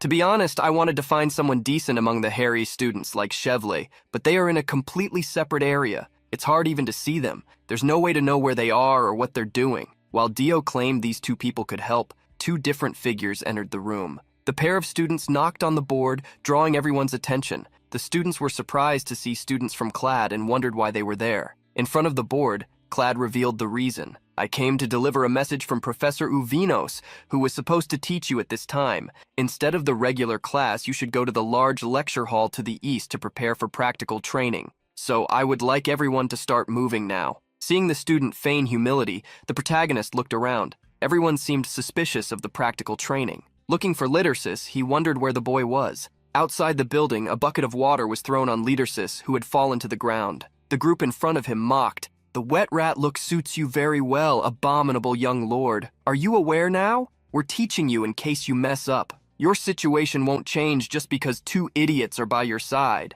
At that moment, another person approached, telling the trio to take it easy. Manon came closer, reminding them that the goal of the day was not to bother Leadersis. Another student arrived next to Manon and whispered something. Manon smiled mischievously and ordered, "Bring the monster, they said the stage is ready." In another area of the school, Rude, who had already searched everywhere for Leadersis, saw Dio running toward him, asking them to give up. They had already searched the dormitories, the storage room, and even the garden. Dio, despite knowing Leadersis couldn't be found, remembered they were late for class. Frowning, the protagonist couldn't help but wonder where Leadersis was since he had appeared for class that morning. Dio guessed that Leadersis was hiding and begged to go to class. "I'll be screwed if even a single point is deducted from my grade for being late." The protagonist ended up agreeing with Dio, but definitely felt something was wrong. The students gathered in the hall where the class was supposed to take place. However, looking around, they were confused. They didn't see the professor anywhere. Instead, the group of clad students was present. Manon, looking around, asked another student if everyone was there. He replied that he had gone to Professor Hale's room and confirmed that everyone was present. Manon smiled, and seeing that the guests she wanted were also in the hall, wondered if they should start. In his room, Professor Hale was confused when he saw no one, wondering where everyone was. Dio slipped through the plants outside the hall with Rude and questioned how important that class could be for the doors to be locked. Rude, however, found it stranger that Dio knew there was a secret passage to that hall. There was a small hatch in one of the outer walls,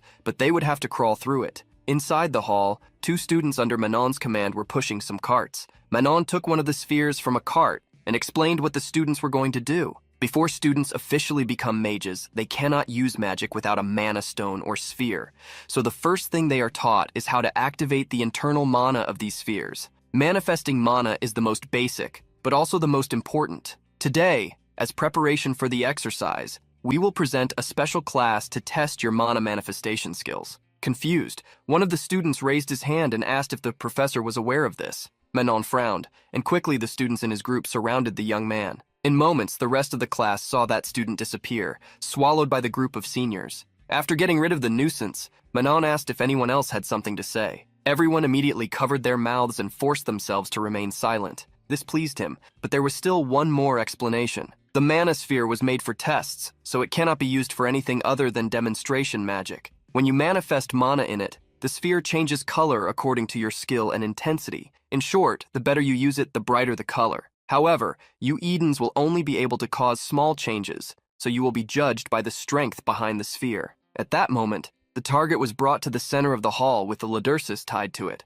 Manon then stated, "You will be evaluated with an aiming practice. This target has special treatment, so it will not be damaged unless the mana runs out. This will allow precise judging of the energy manifested in the spheres thrown at it." The students around the hall were horrified to realize that Manon wanted them to throw monospheres at Leadersis. Without even mentioning his name until then, Manon looked at the young man tied up. It wouldn't be fun just to throw spheres at a target, so whoever hits the head will get extra points. Manon snapped his fingers, and his subordinates dropped the manospheres at the feet of the Eden class students. Seeing the little balls on the ground, Manon asked who wanted to be first. But in the middle of the question, he noticed something. Seeing the surprised expression on Manon's face, a young man approached, asking what was wrong. Manon murmured, "He's not here." Fury appeared in his eyes as he questioned his subordinate. "What happened? He's not here." The young man was confused because he was sure the person they were looking for was in the room when he gave the warning. Manon became extremely irritated but held back from attacking the ally. Dio, the first to arrive at the hall through the secret passage, wondered what was going on.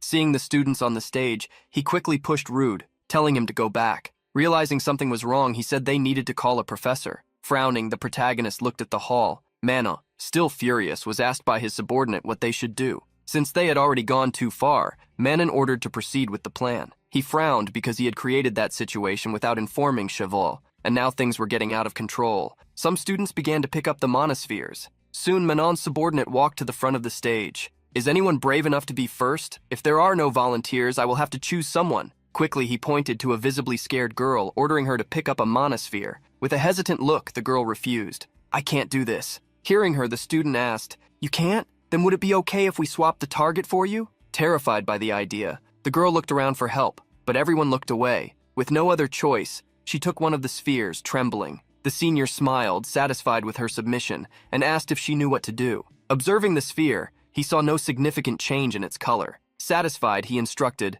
"The next step is the most important, and since you're first, I'll give you the highest grade if you at least hit the monster." The girl hesitated, but he encouraged her again, ordering her to throw. She closed her eyes and threw the sphere. However, the ball curved downward, and with the weak force it was thrown, it fell meters away from Lidersis. The senior couldn't believe what he saw, but continued with the plan. "You are disqualified." Irritated that things were not going as planned, one of the seniors took the initiative, grabbed a sphere that emitted a bright glow, and threw it furiously. Fortunately, it only landed near Lidersis. All the students were startled, fearing they might also be forced to do the same, or worse, become the next target. The senior on stage applauded his colleague and asked if everyone understood what was supposed to be done. With an intimidating look, he asked who would be next. Dio was distraught by what the seniors were doing. He turned around, calling Rude to immediately go find a professor, but Rude was nowhere to be found. At that moment, a student raised his hand, surprising the senior. Rude, among the others, stepped forward and asked to be next. Dio was shocked to see Rude volunteer,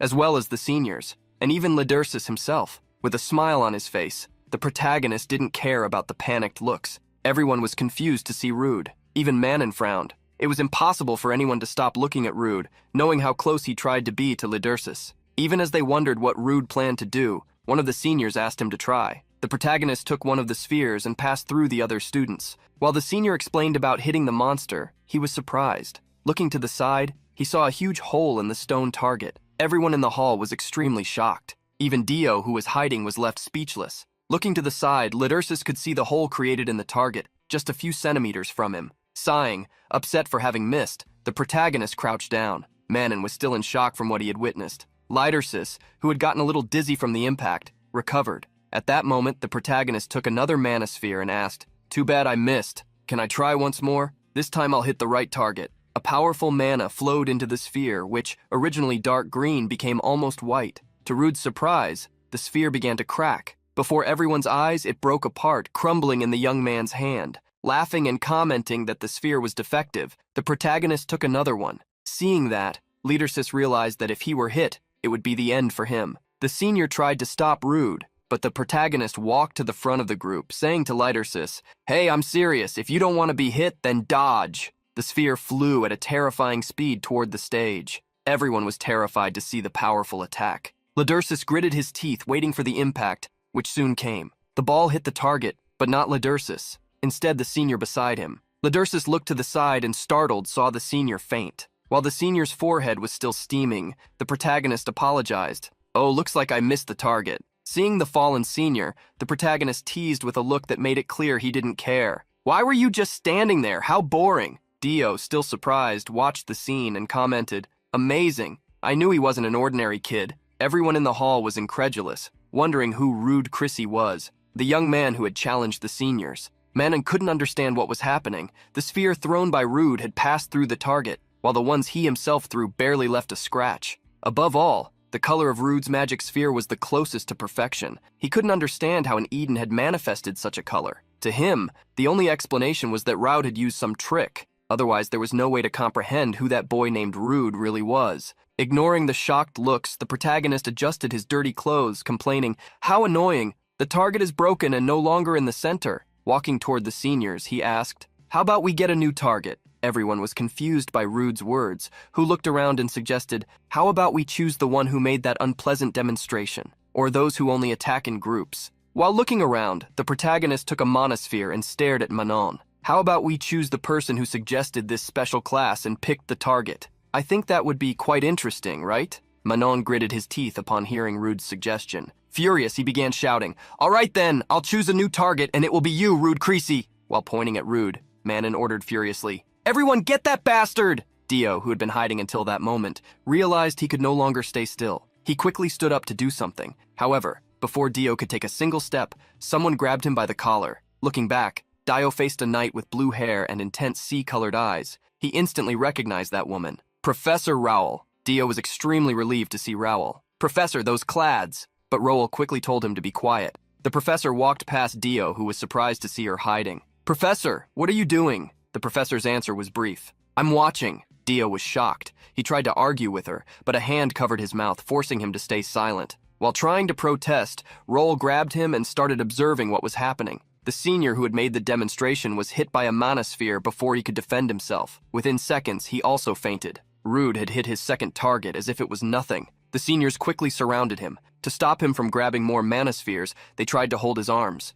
One of them managed to immobilize Rude's arms, and just as he was about to boast, Rude's fist hit his chin. Rude grabbed the arm of another student who was holding his shirt. That student saw the sole of a shoe coming toward his face. With a kick, Rude knocked down the second enemy. The third senior holding him was so shocked that he forgot to keep his grip. Rude snapped him out of his daze. "Excuse me?" Frightened, the young man jumped back, raising his hands. Manon and his group were terrified. After knocking down several seniors, the protagonist huffed, "I'm in a bad mood now, so can you please not touch me?" The Eden class students were shocked. They couldn't understand how Rude could be so strong. Manon gritted his teeth, furious, realizing he was trapped. Making a decision, he called a subordinate. "Hey, did you prepare any magic orbs?" The young man replied that there were several on the ground, as Manon could see. This only irritated him more. "You idiot, I'm not talking about the experimental ones. I want a real magic orb I can use." Unfortunately, the student revealed that only the experimental ones had been prepared. Manon saw no other option but to grab one of those balls. He didn't want to give up, even realizing Rude was no ordinary person. "As I said, you're the next target. Listen up. Whoever manages to hit Rude Chrissy will be rewarded." Since Rude was alone, Manon believed he had the advantage. He raised the mana sphere, infused his own energy into it, and threw it with all his strength, aiming at Rude's face, wanting to wipe that arrogant expression away. Suddenly, the protagonist saw someone move. Lidersis stepped in front and was hit instead. Rude was surprised by the boy's action, even a little annoyed. "Lidersis, why did you get hit instead of me?" Manon was also surprised. He didn't expect such an attitude from the one he called a monster. Angrily, he shouted to everyone around, "You idiots! Why are you standing still? Throw some magic balls. Our targets are these two." Ignoring Manon, the protagonist asked Lidersis if he was okay. One by one, Manon's companions began to grab the spheres, infusing mana into them. Next to Lidersis, the protagonist commented, "Just asking, but is getting hit some kind of hobby of yours? Do you really like it?" Shocked, Lidersis promptly denied, "Of course not." Rude was relieved but insisted, "Then why did you block that sphere for me? You told me to stop caring about you, so you should stop caring whether I get hit or not. That would be fair for both of us, don't you think?" Lowering his head, Lidersis remembered it was all his fault. He didn't want anyone to get hurt. At that moment, the first sphere was thrown toward the two. The protagonist pushed Lidersis aside and, seeing the sphere approaching, caught it with his bare hands. When Lidersis looked on in shock, Rude said, "What are you talking about? This isn't your fault." Looking at the one who had thrown the ball, the protagonist infused mana into the sphere in his hand and declared, "I just hate people like them." Furious, other clad seniors grabbed mana spheres. Before a pair could throw them, one was hit. Meanwhile, Rude dodged a ball, mocking internally, "How careless." Grabbing a small sphere, he ignored those thrown at him and hit another senior. One sphere almost hit him, but he caught it midair and threw it at the back of a third senior, while another ground his teeth before realizing a small sphere was coming his way. Having knocked down 4 enemies, the protagonist wondered how many were left and how Lidersis was doing. Looking at Lidersis, he noticed he was being hit by several mana spheres while Eden students hid behind him. Even with his hands tied behind his back, Lidersis stood still, serving as a shield. Amid the fear, Eden students were surprised by his attitude. Rin was the first to act, realizing Lidersis was truly hurt. However, he ignored her help and wouldn't let her get close. Still, Rin walked behind him, determined at least to untie him. Even her friend was shocked and worried about possible retaliation. Ignoring what might happen, Rin apologized. While Lidersis absorbed the girl's words, the action continued frantically on the other side. A bright mana ball crossed the hall. A senior tried to escape, but the sphere sent by Rude hit him in the back. The protagonist looked around and realized that was the 12th he had knocked down. Aiming in another direction, he faced the last ones remaining. They were exactly Manon and his 2 direct subordinates. Manon gritted his teeth, sweating cold as he saw Rude watching him. The protagonist walked slowly. Hearing his name leave Rude's mouth, Manon felt enormous pressure. All around, his companions were fallen. He couldn't help but wonder if he was living a nightmare. Arriving in front of the stage where Manon was, the protagonist smiled. "So, shall we continue?" On the other side, Lidersis, now untied, was thoughtful. Rin tried to find words to apologize, but felt someone grab her arm. Her friend had approached, calling her to come back. Looking back, Rin saw the looks her classmates were giving her, but she did not back down. Instead, she faced them. "How long will you keep this up? Do you really think Artian is a monster?" Lidersis watched, shocked, as the girl defended him. Even feeling guilty, Eden students looked away while Rin protested, I'm not good at anything either, but this is very wrong. Ardian hasn't done anything to us. Why is he treated like this? Is it because you're afraid of those with better grades? Not even Rin's friend expected her to be so outraged. And Rin didn't stop. I don't know how amazing the students of Hyries or Clad are, but we shouldn't allow them to oppress us. As Rin vented, a young man flew behind her. Everyone realized what had happened and was shocked looking at the floor. Manon's companion was lying unconscious. Facing the stage, Lidersis couldn't believe it. Rude had knocked down Manon's two subordinates and now stared directly at him. Man furious tried to intimidate him. You brat! It's useless to go against us like this. Cheval will definitely do something against you and the monster. The protagonist sighed and approached Manon. I'm tired of this monster story. Look, there are always those who powerless are mistreated without being able to react. And there are those who join others just to mistreat someone defenseless. Among these two groups, who do you think the real monsters are? Everyone was surprised by the question and answered internally in unison. The monster is you. A few seconds later, Rude heard Dio's voice calling him hurriedly as he ran. When the protagonist turned around, he saw a monosphere flying toward him. The protagonist simply leaned forward, letting the sphere pass behind him and head toward Manon. Manon didn't have the same reflex and was hit squarely. With the strong impact, Manon's forehead was pushed back, and slowly he fell like a tree felled by a lumberjack. The protagonist was surprised by the sudden attack, as were Lidersis and Rin. In front of everyone, Manon fell, not by an attack from Rude, but by an attack from the unknown. The protagonist was confused and ended up looking in the direction from where the manosphere had come. Seeing the clothes of the person walking toward him, the protagonist immediately recognized her. Ignoring Dio, Professor Raoul climbed onto the stage and walked toward Rude. The protagonist remembered that some time ago at the auction, that woman had fought Shikmoon. He had no idea she was a teacher at Helios Academy. The students were surprised to discover that the professor was the one who had thrown the sphere and felt they were saved. The professor looked at Rude, questioning him. Why did you dodge? The protagonist was confused by the professor's question. Grabbing another sphere, she commented, you could easily stop it. There's no fun if you dodge. Dio, who had seen the professor throw the sphere for the first time, was startled. The professor stared at the protagonist, giving him an instruction. Don't dodge this time. I'm curious. The protagonist tried to convince her not to throw the little sphere, but Raoul was stubborn. Although the professor didn't listen to him,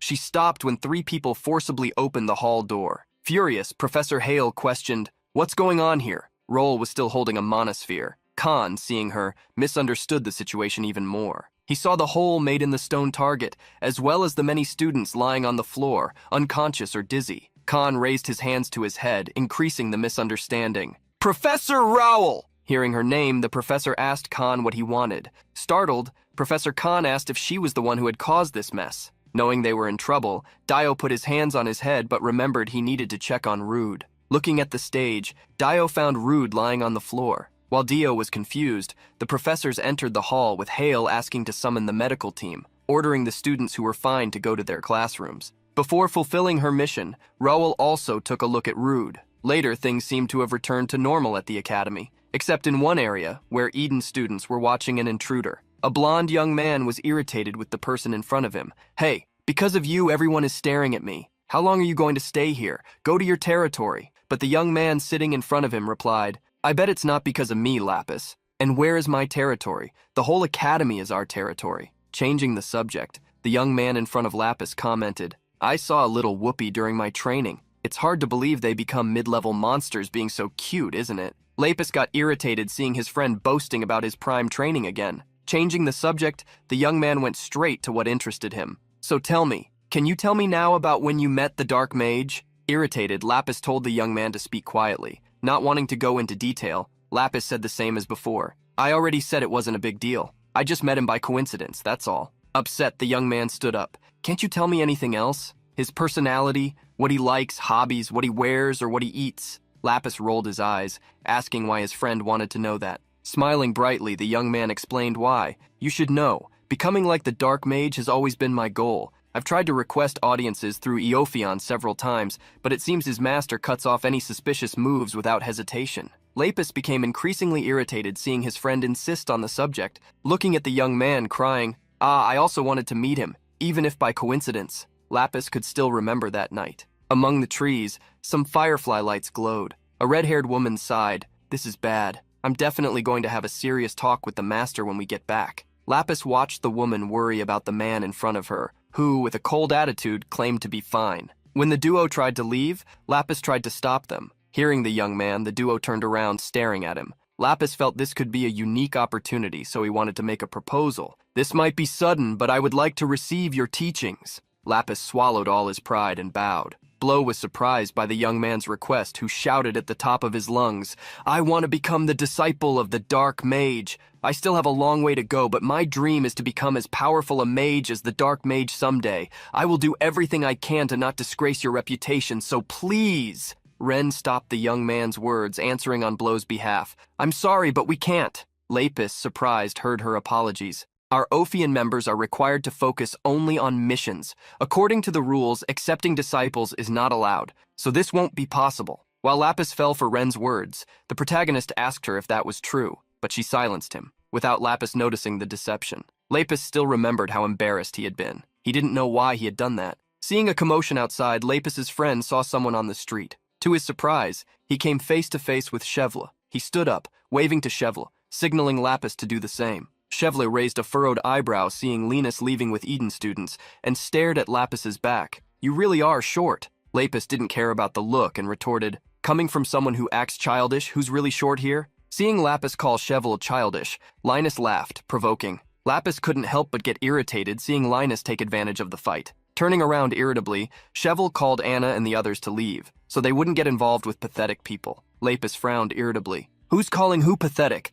How long is he going to keep living like this?" Hearing Lapis's words, Linus couldn't help but ask if he was worried about Chevle. While Lapis was teased by Linus, Anna glanced at the duo, withholding her comment. Far from there, in a room, 4 people were gathered. Professor Khan coughed lightly while commenting, "We may not believe it, but hearing from the students that the damage we saw on the target, as well as what happened to the intermediate class students, was the work of a single person. Is that true, Rude Chrissy?" In front of the professor, the protagonist sighed, with his hand on his head. The protagonist lowered his head even more, answering, "I have no idea what you're talking about." Professor Rowell was direct. "You are a mage, aren't you?" Lidersis was surprised to hear the professor's question, who was staring at Rude. The protagonist remained silent, avoiding the question. Khan didn't believe Professor Rowell's question and reprimanded her. "Professor, what nonsense are you saying? If young Chrissy really was a mage, why would he act like this?" Hiding his expressions, the protagonist wondered if he had acted without thinking. He was worried about others feeling his mana, but quickly remembered he hadn't used even a bit of it.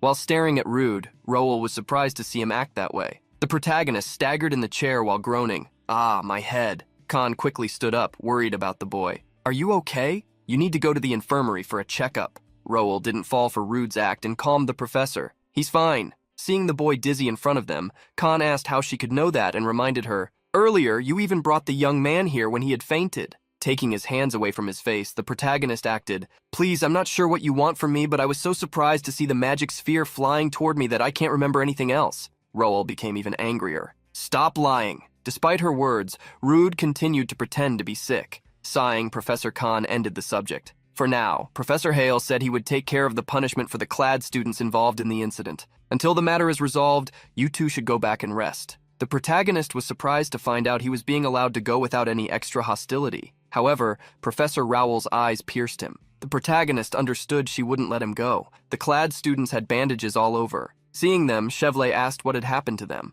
The group tried to explain what had happened, but swallowed their words. Chevle couldn't understand why they were all shocked, with frightened looks. In the next moment, 2 people leaving the meeting with the professors caught Chevle's attention. Lidersis noticed Chevle's presence, and their eyes met. Seeing Lidersis stop, the protagonist looked back and, staring at Chevle, gave a slight smile. Seeing the smile on Rude's face, Chevle became furious. Lidersis was scared to see Chevle's furious look, but Rude woke him up. "What are you doing? Let's go, Lidersis." Hearing Rude call him, Lidersis took one last look at Chevle's group and turned, following Rude closely. Frowning, Chevle watched the 2 Eden boys leave after ignoring him. The duo walked through the corridors of the academy, but soon Lidersis stopped. Noticing he had stopped, the protagonist turned around, asking what had happened. With his head down, Lidersis revealed his concern. "From this point on, more things will start happening because of me." Irritated, he clenched his own trembling hand. Lidersis felt an aura whispering intrusive thoughts. "Lidersis, you always bring misery to everyone around you." Giving in to the voice, Lidersis said,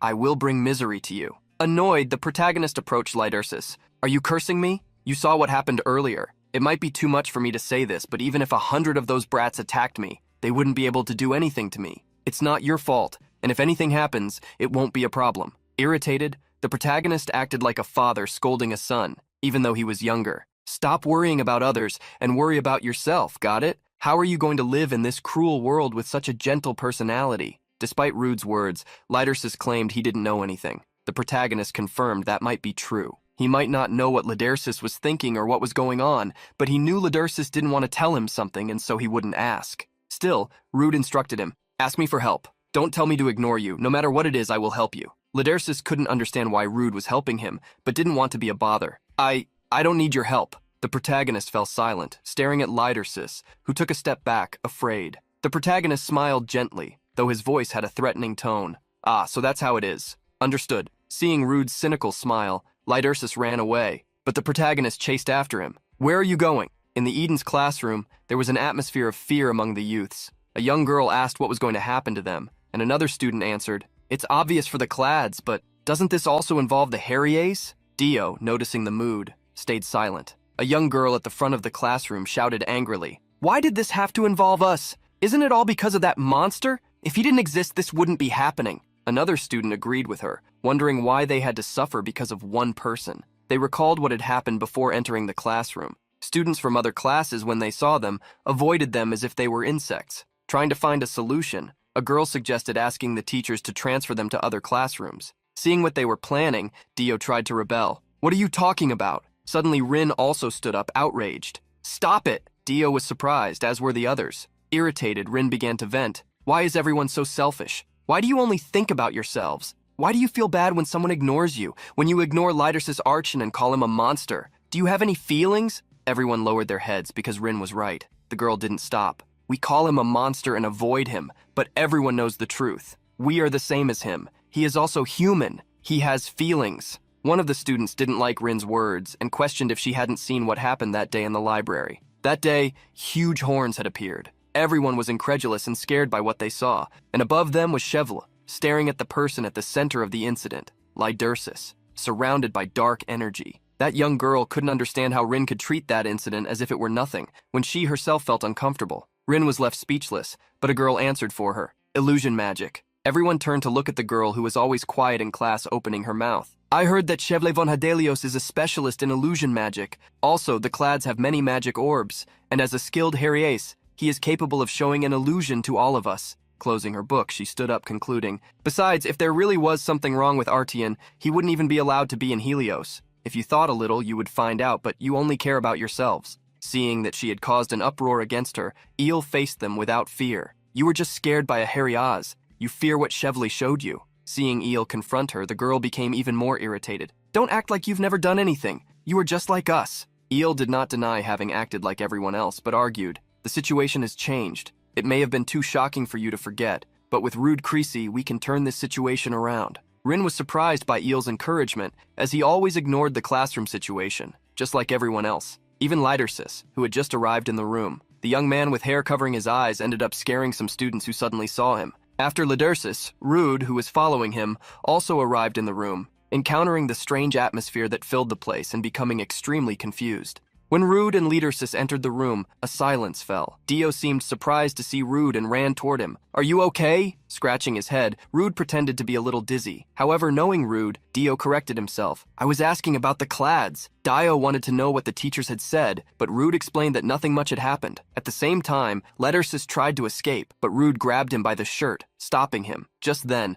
a woman's voice caught everyone's attention, calling the young man monster. Everyone looked at Eel, who corrected herself when she spoke to the young man. "Wait, your name is Lidersis, right?" Lidersis was surprised to be called by name by someone. Eel also addressed Rude Chrissy. Approaching the two, she extended her hand, greeting them and introducing herself. "I'm Eel Florin Chrome. I know it's very late, but I hope we get along." Together, the three boys were surprised by Eel. Still wondering who she wanted to get along with, Rude extended his hand, shaking hers. A second later, another student approached. Looking away, he repeated Eel's actions. I'm Noiden. If it's not too late, let's get along too." Quickly, a young man named Eckel and a girl named Julia also introduced themselves from behind Noiden. While Rude was surprised and confused by everyone's approach, he was greatly praised for what he had done earlier. Soon, several people surrounded Rude, trying to find out how he had broken the magic target and how they could be as cool as him. In the corner of the room, some wary people questioned what the others were doing and what was the point of getting close to Rude and Lidersis. Rin and her friend were also watching, one with a slight smile and the other surprised by what was happening. Some people then called Lidersis's attention. A couple of students approached, wanting to talk about what had happened in the auditorium, about him stopping the magic orbs that were being thrown at them. For the first time, Lidersis heard someone thank him. Rude watched the situation and smiled, a little satisfied. Things were apparently going better than he had thought. While the afternoon sun illuminated the school, in the infirmary, Naaman received a visit from two people. Coldly, Cheval questioned him about why he had done something without receiving orders. With a headache, Naaman apologized. "I'll take responsibility for everything." He was reassured as they couldn't change what had already been done. Frowning, Cheval thought about something that had happened. He had guaranteed a teacher that he had not been involved in any way in the incident. Hearing the report, the teacher Nail was satisfied. "In that case, you're saying there's nothing wrong with proceeding with the punishment of Naaman and the Clads,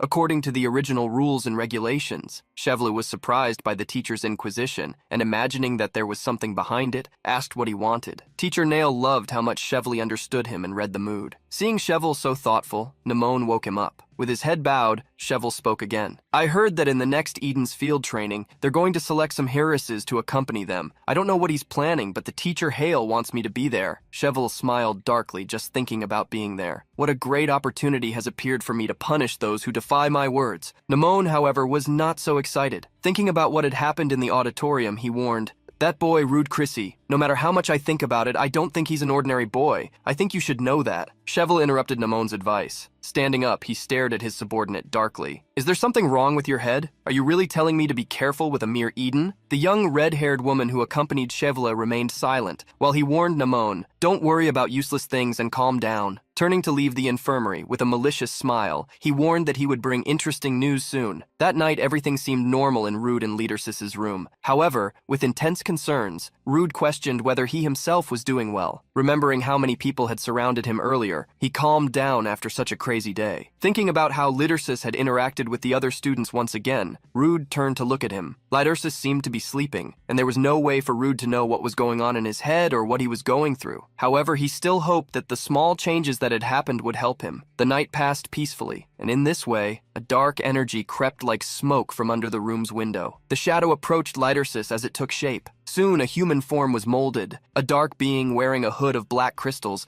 extended a hand toward him, muttering, "It will be arriving soon." Without the shadow noticing, someone appeared behind him. In an instant, Rude threw the dark being to the ground and, pulling his cloak, questioned, "Who are you?" As Rude threw the being to the ground, their eyes met. That face seemed to be one that Rude recognized. Before the protagonist could do anything, the shadow dissipated. In front of Rude, it disappeared like foam in the wind. In the young man's eyes, only shock remained. Alone on the floor of the room, he looked in the direction where the shadow had disappeared. Getting up gloomily, he wondered what that thing was doing to Lidersis. This was not a problem like the one Cheval presented. Worried about the boy, Rude questioned what on earth was happening to him. The next day arrived as if nothing had happened the night before. As they walked through the bright corridors, two girls wondered if they would find monsters at the training ground. They were really worried. When they finished walking down the corridor, Rude, yawning, and Lidersis appeared. The two girls ended up hearing the yawn and turned around. One of them, surprised, said hi to the duo, which shocked the other. Lidersis didn't expect a greeting from anyone. He unexpectedly ran away, avoiding them. Halfway there, Rude nudged one of the girls, calling them. With a charm for his age, Rude returned the greeting he had received. The two girls, surprisingly enchanted, said hi once again. Quickly, Rude left them behind, talking to each other, to go after Lidersis. Upon reaching him, he instructed, "When someone greets you, you should greet them back. Understand?" Lidersis was silent, which made Rude think. The protagonist was about to talk about the night before, which caught Lidersis's attention, but decided to keep the subject a secret. Even so, Rude still wondered what that shadow being was. He was sure it had been created by magic, as it disappeared without a trace, and it didn't seem like Lidersis knew about it. Having heard the shadow state that something would arrive soon, Rude began to feel that something dangerous was going to happen. Although he could inform the school, he had no evidence to prove what he had seen. The only option was to talk to his master first. While Rude was immersed in thought, Lidersis stared at him from under his bangs. The two were silent, standing in the hallway looking at each other. Confused, Rude asked if Lidersis was waiting for him and remembered, "Yesterday you were avoiding me. It seems you've changed your mind." As the two stared at each other, Dio happily ran toward them. "Rude, good morning."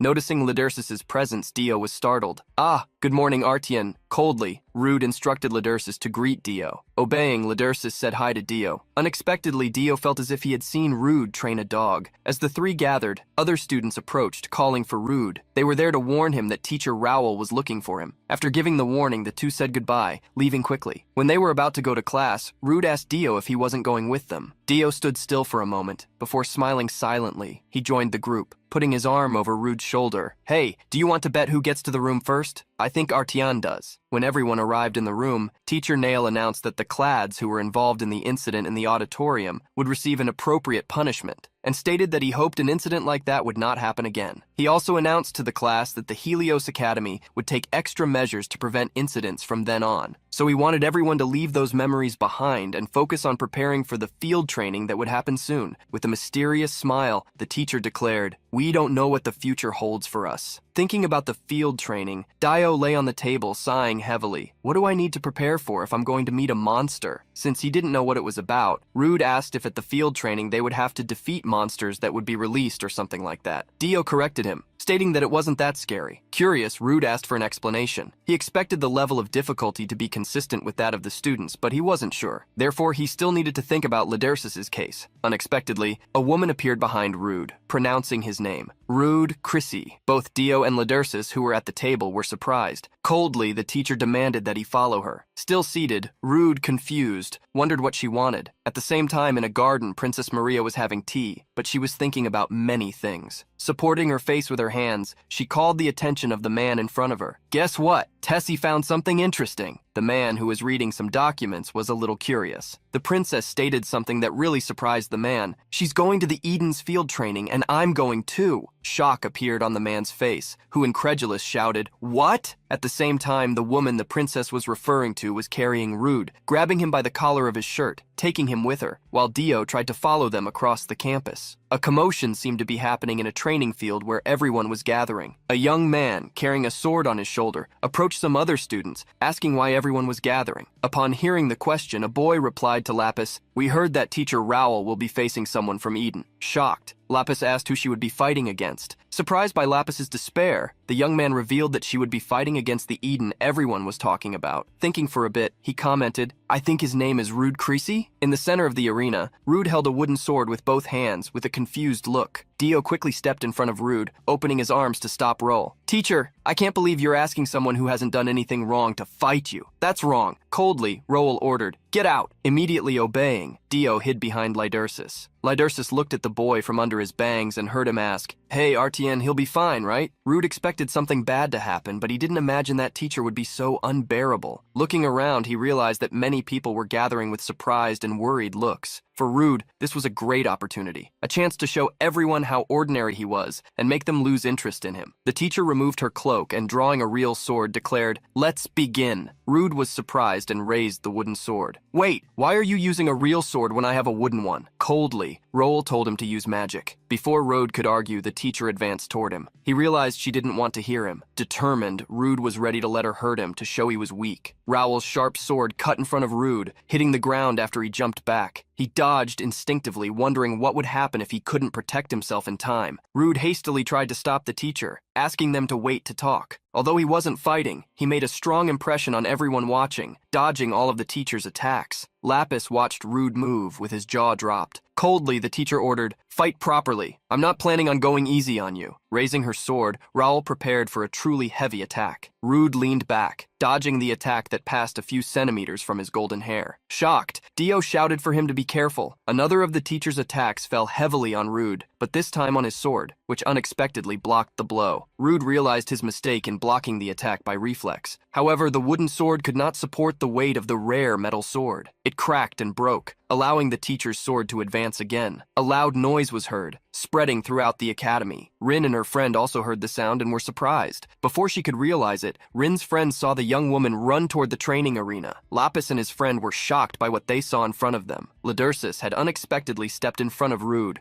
blocking the teacher's sword in his place. The sword, however, stopped a few millimeters from the young man, not even hurting him. Pulling back her sword, Rowell warned, "Don't interrupt us, it will be dangerous for you." Dio, along with the group, shouted desperately, "That would be dangerous even if we hadn't interrupted you." His sword broke in half. Asking to fight again, the teacher inflexibly stated that the sword wouldn't break if he used magic. However, Rude refused the teacher's request for a duel. She asked why, and for everyone to hear, Rude declared, "First of all, this goes against my will. Besides, I'm not skilled enough." Dio hastily supported his friend. Rude's body is weak, so he can't overexert himself. Raoul stated that Rude was moving perfectly fine earlier, but Dio confronted her. "That was just your imagination." The young man next to Lapis commented to his friend how incredible what they were seeing was. Confused, Lapis asked what his friend meant. He revealed his thought. "I've never seen Teacher Raoul get so flustered, and I'm sure that boy just blocked the teacher's sword attack. Even if it wasn't an attack with magic, he managed to confront her brute force." For the advanced student, Rude was far from being a rookie. In front of them, Teacher Raoul insisted on confronting him, offering that he even use a metal sword for the clash. Lapis observed the situation for a while, until he took a step forward. Teacher Raoul, he approached, commenting, "It's not like you have to force someone who doesn't want to fight. Instead of fighting with someone who refused the honor of your personal guidance, please guide me." Lapis bowed his head, offering to duel the teacher, but she coldly refused. An awkward atmosphere settled in the arena. Crying desperately with the teacher's coldness, Light ran away. While Rude wondered where he had seen that young man before, the teacher addressed him once again. "Rude Creasy, there are too many distractions here. We'll do this another time. We have plenty of time anyway." Thus, the teacher left the arena, leaving Rude and all the others behind, who watched her with confused reactions. While they were watching the teacher, Dio noticed the presence of a green-haired girl next to them. Rin hastily tried to explain herself.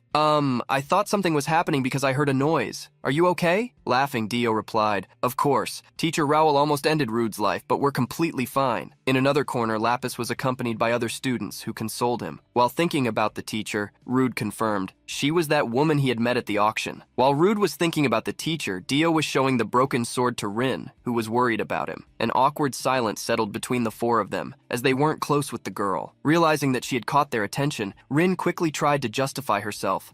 I came because I was worried. Let me introduce myself first." But Rude interrupted her, questioning, "Rin Noah, did you get the letter from Ben?" Rin was surprised, but relieved. She sighed. "I knew it. It was you who delivered the letter. I knew because you were mentioned in it." While the two talked, Dio watched with a curious look. With a huge smile, Rin thanked Rude for delivering the letter to her. While Dio asked Rude if he knew the girl, Rin's friend ran up. Arriving next to her friend, she looked at Rude and the others, asking why they were all there. Dio, being a gossip, quickly explained, "A big problem happened. Teacher Raoul suddenly called Rude to duel with her." While Dio and the girl talked, Rude thanked Lidersis for saving him. "Thanks for blocking the sword for me." Hearing Rude's words, Dio joined the conversation. "That's right, if Artian hadn't blocked the teacher's attack, things would have been much worse." While Rude questioned why Dio himself didn't help him block the attack, Lidersis observed the interaction of the four and, unexpectedly, his expression relaxed and a smile appeared on his face. Lidersis' smile shocked everyone. Whether it was Rin or Dio, no one believed that smile. Thus, the five talked cheerfully, although Lidersis just listened. In a large school building, a meeting was taking place between the teachers. An old white-haired teacher asked a colleague if he had coordinated with the tower. The teacher confirmed the completion of the task, warning that there had been no significant changes. The teacher then looked at the papers in front of her, reading the information. "I see. So the Harrieses who will accompany them will be Chevalier von Hadelio, Anna Burb, Linus and Guillaume, and Cindy Amass. Only those four?" With the teacher's confirmation, she narrowed her eyes, focusing mainly on Chevalier von Hadelio. With an awkward smile, the teacher stated that, as they were in a period of classes, there were not many Harrieses at school. However, the principal questioned why they had included Chevalier von Hadelio. Teacher Nail intervened, answering, "The Eden's training this time is on another level. It's the first time we will teleport so many people, and conducting a class in coordination with the tower, I thought there would be a possibility of unexpected situations. That's why I specially selected the students who best matched among the Harrieses." Under the gaze of the other teachers, Nail smiled as if he hadn't planned anything in advance. "I didn't consider this just my opinion. This will be a good opportunity for Hadelio to learn from the training." Hoping that the teacher had made a good bet, the principal asked how the teleportation was. Nail smiled with a hidden malicious tone. "It's perfect." Sighing, the principal nodded. "Good. We hope this training strengthens the relationship between the tower and Helios. So for the teachers who will be accompanying them, I want everyone to do their best." Soon the night came, and on top of the school's roof was a young man in the middle of the darkness. Rude held a box with a stone, but nothing happened. He wondered why the master was not responding. Rude only saw this happen when he needed the master most. There were many things to be said, whether about the mist or about Teacher Rowell. Putting the box under his arm, Rude decided to go back to the room, since the black mist could appear again. Running on the roof, he irritably complained about how things were getting complicated. However, Rude could not get the cheerful conversation he had earlier with the other four out of his mind. He felt that slowly, Lidersis was opening up, which was a relief. While returning to the room, Rude still wondered what he would do about the master, maybe send a letter. As soon as he arrived in the room, Rude was surprised to see Lidersis sitting in a chair. He hid the box with the transmission stone, hastily asking why Lidersis was awake and trying to explain that he had only gone out to get some fresh air, inviting Lidersis. Lidersis unexpectedly murmured, "I thought you had left." Surprised, Rude remembered that they were in the same room. There was no other place for him to go. Lidersis got up from the chair and headed to the bed, lying down once more. Thus, the room was silent once again. Rude had been scared, but now he was relieved. He took off the cloak he had used to hide at night and placed it on the chair. Rude also lay down on his own bed to rest. Before sleeping, Rude called out to Lidersis. "About the training, they usually create teams of 4 people. If the method is the same this time, then we'll both be on the same team." Lidersis was surprised by Rude's suggestion. He was silent as always, and surprising Rude asked, "But what about Dio? If he joins, we'll have 3 and we'll need 1 more member." Rude was surprised by Lidersis's interaction, but he reassured him. Closing his eyes to sleep, he agreed, "You're right. We'll just need 1 more member for the team." At the same time, rain was falling on a rich property. A man approached the owner of the property, Lady Daner. Looking at the rain through the window, Daner asked the man to listen to the sound of the falling rain. In silence, the man did. As they watched the gloomy night, Lady Daner commented, "Why do I have a bad feeling?" A white dove flew over an island, where on one of its isolated peaks, a house could be seen. The dove flew toward the house and delivered a letter there. Upon receiving the letter,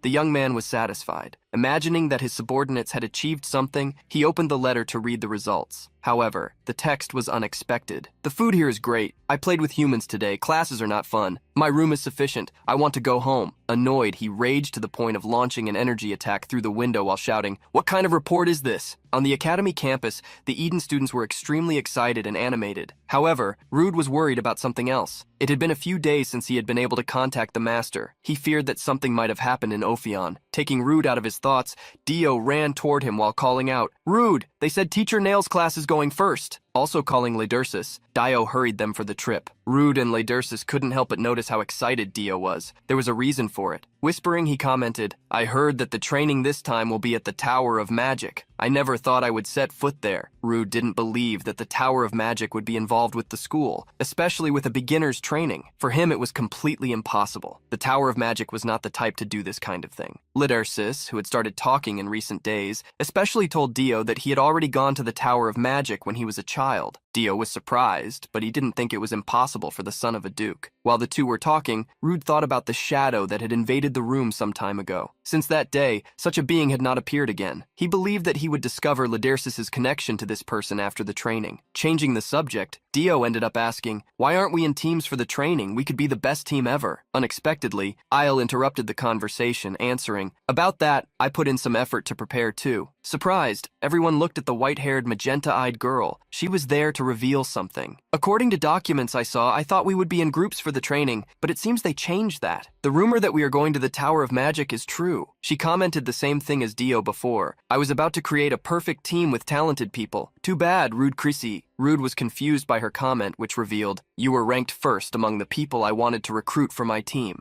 With an unusual expression of surprise, Rude thanked her, confused. Against Dio, Eel stated that he was not in her plans for the team. At that moment, Rude noticed a surprised expression on Lidersis. All the young people who were prepared for the trip were also surprised to look in one direction. Rude looked in the same direction and came across some people. A young man with purple hair walked with a superior expression while commenting, "Seriously, walking together like this reminds me of the past. Don't you think?" With him were the others who would accompany him on the trip, Chevley, Anna, and Cyndia. Dio was surprised to see Harriaces joining them, something that Eel had already heard rumors about. Rude, observing them, was also surprised. He wondered why Chevley von Hadelio, of all people, was joining them. It could be just a coincidence, but he could also be planning something. Looking to the side, Rude and Lidersis stared at each other. Rude smiled at the young man and brightly reassured him, "You have nothing to worry about, Lidersis. The teachers are here too, so nothing will happen." Lidersis hid his surprise behind his bangs. Rude internally also planned to take the opportunity to deal with Chevrolet von Hadelio. Teacher Khan, who accompanied the Harrieses, stopped in front of the four. You should already know, even if you are Harrieses, you are strictly forbidden from acting independently. Please act according to the instructions of the teachers, including me. Thinking about the most problematic one, Teacher Khan made the request especially to Chevrolet. Looking away, Chevrolet agreed, even if reluctantly internally. As he walked away, Teacher Khan wondered why Teacher Nail had chosen Hadelio to join the training. Another teacher was also present, Raoul, who accompanied a young woman. The princess, wearing a golden hood, heard the teacher and bodyguard call her. Raoul questioned the princess about where Ram was, and smiling without any fear, the girl commented, "I tied him up." Although annoyed, the teacher took care of the princess in Ram's place. Maria was curious about something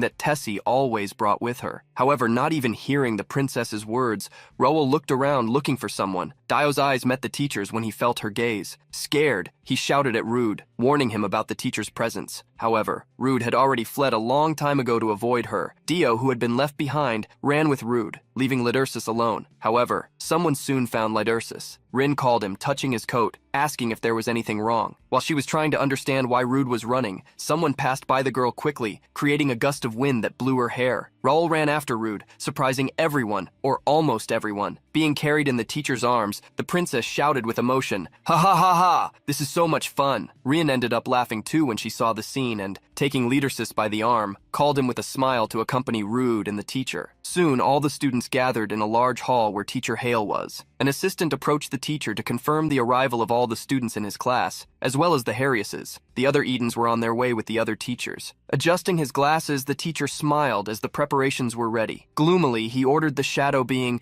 "You can start now." A human-shaped shadow appeared behind the assistant, who was startled when he felt chills. Remembering his presence, the teacher noticed, surprised, and commented, "I don't need you anymore." Quickly, the shadow fell on the assistant, who disappeared into darkness. On top of that building, only the teacher and the gloomy mist remained. In the center of the hall was a large golden crystal radiating energy. Incredulous, Dio commented, "I've never seen such a large magic stone before." Rin's friend was starting to feel that everything was real. Beside her, the green-haired young woman was really excited to go to the Tower of Magic. Dio, who didn't see Rude anywhere, asked where his friend had gone. Unexpectedly, everyone's attention turned to a place. Lapis had approached the magic circle and, analyzing it, commented, "Just like Teacher Mommelray's theory in the book, The Truth of the Magic Circle, a typical teleporter operates by connecting about 10 or 50 mana links. If you look at this, there are separate formulas. Looking at how it was built, it's clearly possible to see that it is much more advanced than a common teleporter." It was the first time Lapis had seen a combination like that. It was similar to the formulas he knew from Yult's theories, but with different types present in it. He analyzed the structure of these formulas, trying to understand. What no one could understand was what the young man was talking about. Rude, unexpectedly, approached Lapis and replied, "It's the Finote combination. This is a new combination formula. With the Yult formula as a base, they can simultaneously link and activate at least 5 different magic circles. But as far as I know, it's not compatible with teleportation circles." Upon seeing Rude, Lapis recognized him as the one who had dueled against Teacher Raoul. Ignoring that memory, Lapis asked if he could explain the Finote combination he had mentioned. Teaching the young man that the linking and activation of multiple magic circles simultaneously was based on the principles of Bellard's aspects,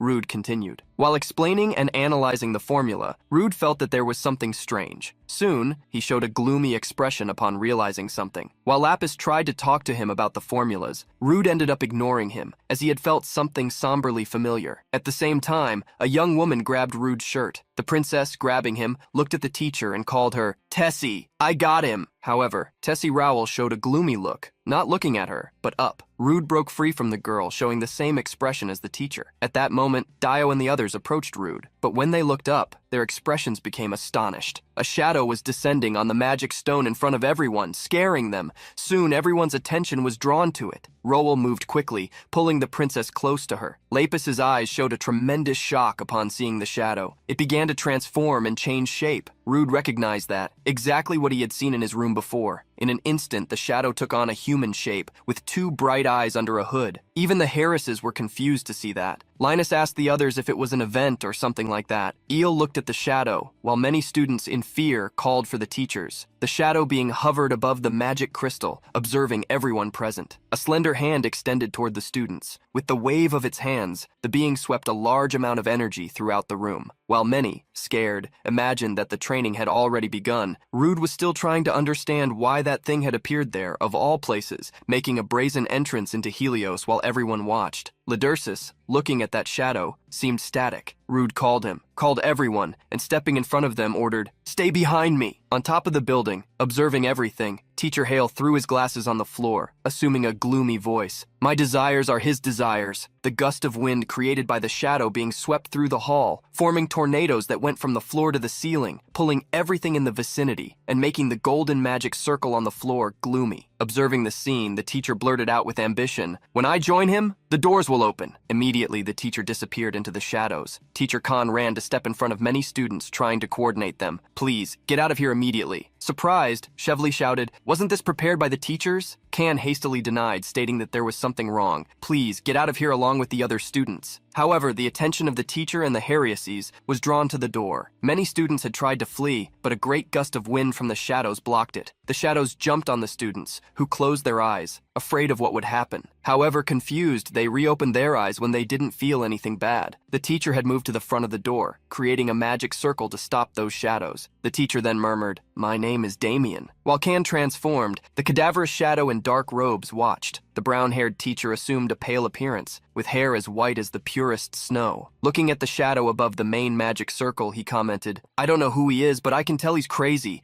How dare he do this inside Helios? He better be prepared." In silence, the shadow being stared at the teacher who had transformed. While everything was happening, Rude was observing the teleportation formula. It had changed. However, he knew that it hadn't changed because of the appearance of that being. The change had been planned from the beginning. Rude knew that this alteration could have been made by someone from Helios, or by someone associated with the figure of darkness. Imagining who such a person could be, he looked at Lidursus. Suddenly, Teacher Khan ran past the students, shouting, "Teacher Rowell, please help! You know I'm not a battle-type mage!" The shadow being moved unexpectedly. Its target was none other than Lidursus, who was completely defenseless. The shadow's action did not go unnoticed by Rude. At that moment, Roll's voice sounded in the ears of those who were nearby. "Tessiana, awaken!" A freezing attack split the shadow in half, freezing its body. Lidursus and Rude, who had run to him, as well as Lapis and the princess, were surprised by the teacher's powerful attack. Everything seemed to freeze under her power, which also became as illusory as the ice itself. Surprised, Dio asked the others if the teacher had defeated the creature. However, Rude coldly denied it. The shadow freed itself from the ice and began to recompose itself. Soon, the being of darkness resumed its previous humanoid form. Open-mouthed, Teacher Khan shouted, "Teacher Rowell, as you saw, physical attacks don't work against this thing. It can change shape at will. We won't be able to cut it or suppress it." Confused and worried, the teachers wondered where those creatures had come from. The tornadoes had already dominated the hall and few areas remained safe. Trying to help, Linus called the Eden students,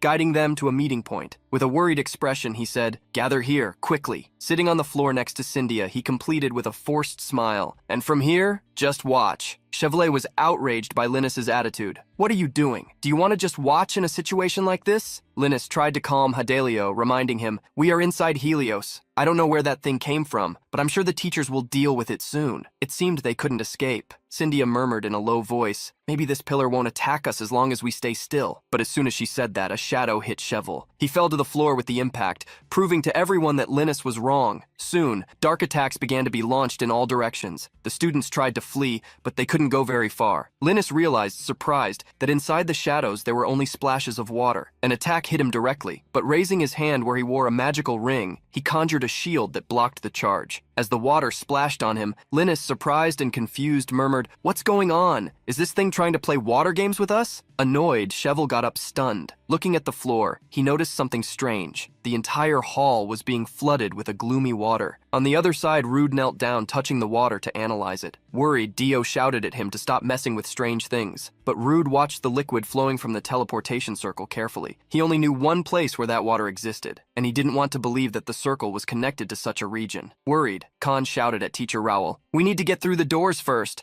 The others must have already noticed the abnormality." Ignoring him, Roll handed the Princess Yuti to Lapis for him to protect her. Rude, attentive, had understood Khan's plan to force the doors open. But not all the students would be able to escape. Before that, the circle could be activated, dragging everyone. Therefore, it was essential to stop it first. Roll had already devised a strategy. Her icy hair swayed in the cold wind when she ordered, "Destroy the magical crystal, and the activation of the circle will be interrupted." Rude was surprised to see that Roll had understood the situation exactly as he had. However, Khan was worried about something else. "Teacher, if you destroy an activated magical crystal, there is a risk of explosion." Despite the warning, Tessiana Roll's gaze remained sharp. Without hesitation, she raised a gigantic block of ice, completely enveloping the crystal in the center of the teleportation circle. Then, the crystal exploded, creating a curtain of ice through the hall. Even Rude was impressed with the teacher's power, but before he could speak, a cry of despair echoed. The shadows had spread across the floor, enveloping Lapis and the princess, who screamed in fear. Raoul ran toward Yuti, but a wave of gloomy water swallowed her like a tsunami. Everyone was dragged violently. Khan tried to resist, but also disappeared. Soon everything was covered by the gloomy water. Scared, Dio asked Rude what had happened to the teachers, but the young man was more focused on understanding why the water flow and the tornadoes had not disappeared, since the crystal had been destroyed. The flood already reached the students' ankles. Desperate, Cheval shouted, "Can't we do anything but stand still?" Lennis seemed even more worried, as he knew that, if it continued like this, soon everything would turn into a gloomy sea. Chevrolet was annoyed by her calm, especially when he saw her, along with Cynthia, sitting inside a magic circle floating on the water. He ended up climbing into the circle, destabilizing it. A second later, he fell directly into the gloomy water. There wasn't even a floor under his feet. It was as if he was in an ocean. Anna, desperate, saw Chevrolet and other colleagues being swallowed by a gloomy wave. While waves consumed students and teachers, the shadow being remained floating in the center of the hall, watching and waiting. Rude, analyzing the mana flow, understood that was, in fact, a teleportation circle. Whoever was swallowed by the gloomy water would be forcibly transported. Aware of this, he instructed his group, "Hold on to each other. Don't let yourselves be carried away alone." His goal was clear, to ensure that everyone was teleported together, because interrupting the flow could endanger those who had already been dragged. Extending his hand to Lidursus, he asked him to hold it. The boy hesitated but extended his hand slowly. However, before he could reach him, Rude was swallowed by a gloomy wave and disappeared in front of everyone. Soon the waters also swallowed Dio, Rin, and her friend. Dio still tried to ask Lidursus what they would do, but the boy remained motionless, in a trance. Shortly after, he was also taken. Alone, Lidursus heard a voice in the darkness. "Can you see? Everyone became miserable because of you. I said, didn't I? You are the one who drags everyone to misery. A monster like you shouldn't have been born." Torn by guilt, Lidursus surrendered to despair. But then, a white light shone in a young man's hand in the middle of the darkness. He murmured coldly, "My name is Blow." The light disappeared along with his presence. While Lidursus was being swallowed by the darkness, the voice mocked in his mind, "Monster. A monster like you doesn't deserve to live." Soon, everyone had disappeared. The shadow being watched in silence, confirming that everyone had been teleported. But suddenly, a confusion ran through its darkness. Without it noticing, a power opened a hole in its chest. A cold and indifferent voice whispered behind it, "I misjudged the situation. I should have ended it from the beginning."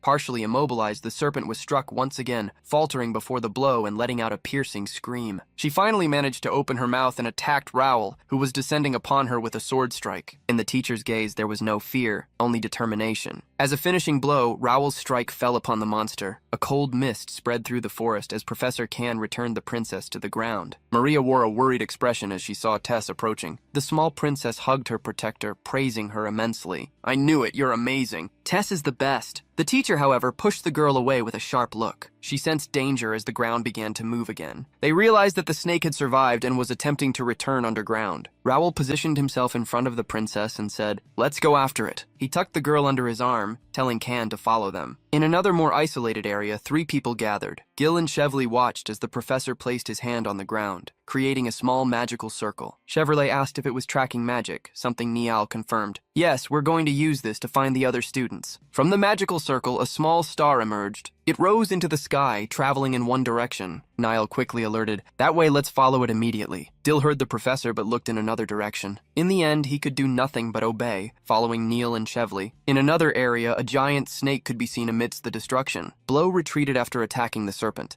a creature he believed to be of mid-tier. Sheathing his dark sword, he decided he needed to pick up the pace. On the other side, Lapis was impressed to see the dark mage destroy the monster with a single attack. It was so impressive that Linus felt a headache. The pain was actually from an injury, but he didn't care. For watching that scene that seemed like a dream was more important. Blow wanted to move alone, as it would be faster, but he couldn't leave those students behind. Noticing something, the protagonist ran towards the trio. Lapis and the others were surprised to see him approach. Suddenly, Blow grabbed Lapis by the collar and launched him into the air like a paper airplane. Linus and Cyndia were startled, but could do nothing but be grabbed as well. As soon as the three were thrown, an explosion occurred where they had been. A partially frozen snake emerged from the ground, attacking towards the sky. It nearly swallowed Linus, passing right by him. The young man was extremely frightened, almost fainting in the air, but Blow quickly caught him. The snake caused great chaos among the trees. Cyndia managed to hold on to a branch, while Linus landed perfectly, shocked to see another monster and even more surprised to realize how the dark mage had discovered them so quickly. Blow had taken Lapis to a more remote slope, saving him. The protagonist asked if the young man was okay, breathing heavily, and Lapis nodded in affirmation. Blow then faced the monster at a distance. The serpent seemed to continue freezing as it screamed. Soon, as the serpent was almost completely frozen, an attack emerged. The slash hit the ice, shattering it. Blow and Lapis were astonished to see the situation change yet again. Professor Rowell had appeared behind the frozen serpent, eliminating it. At that very moment, the professor's eyes silently met Blow's.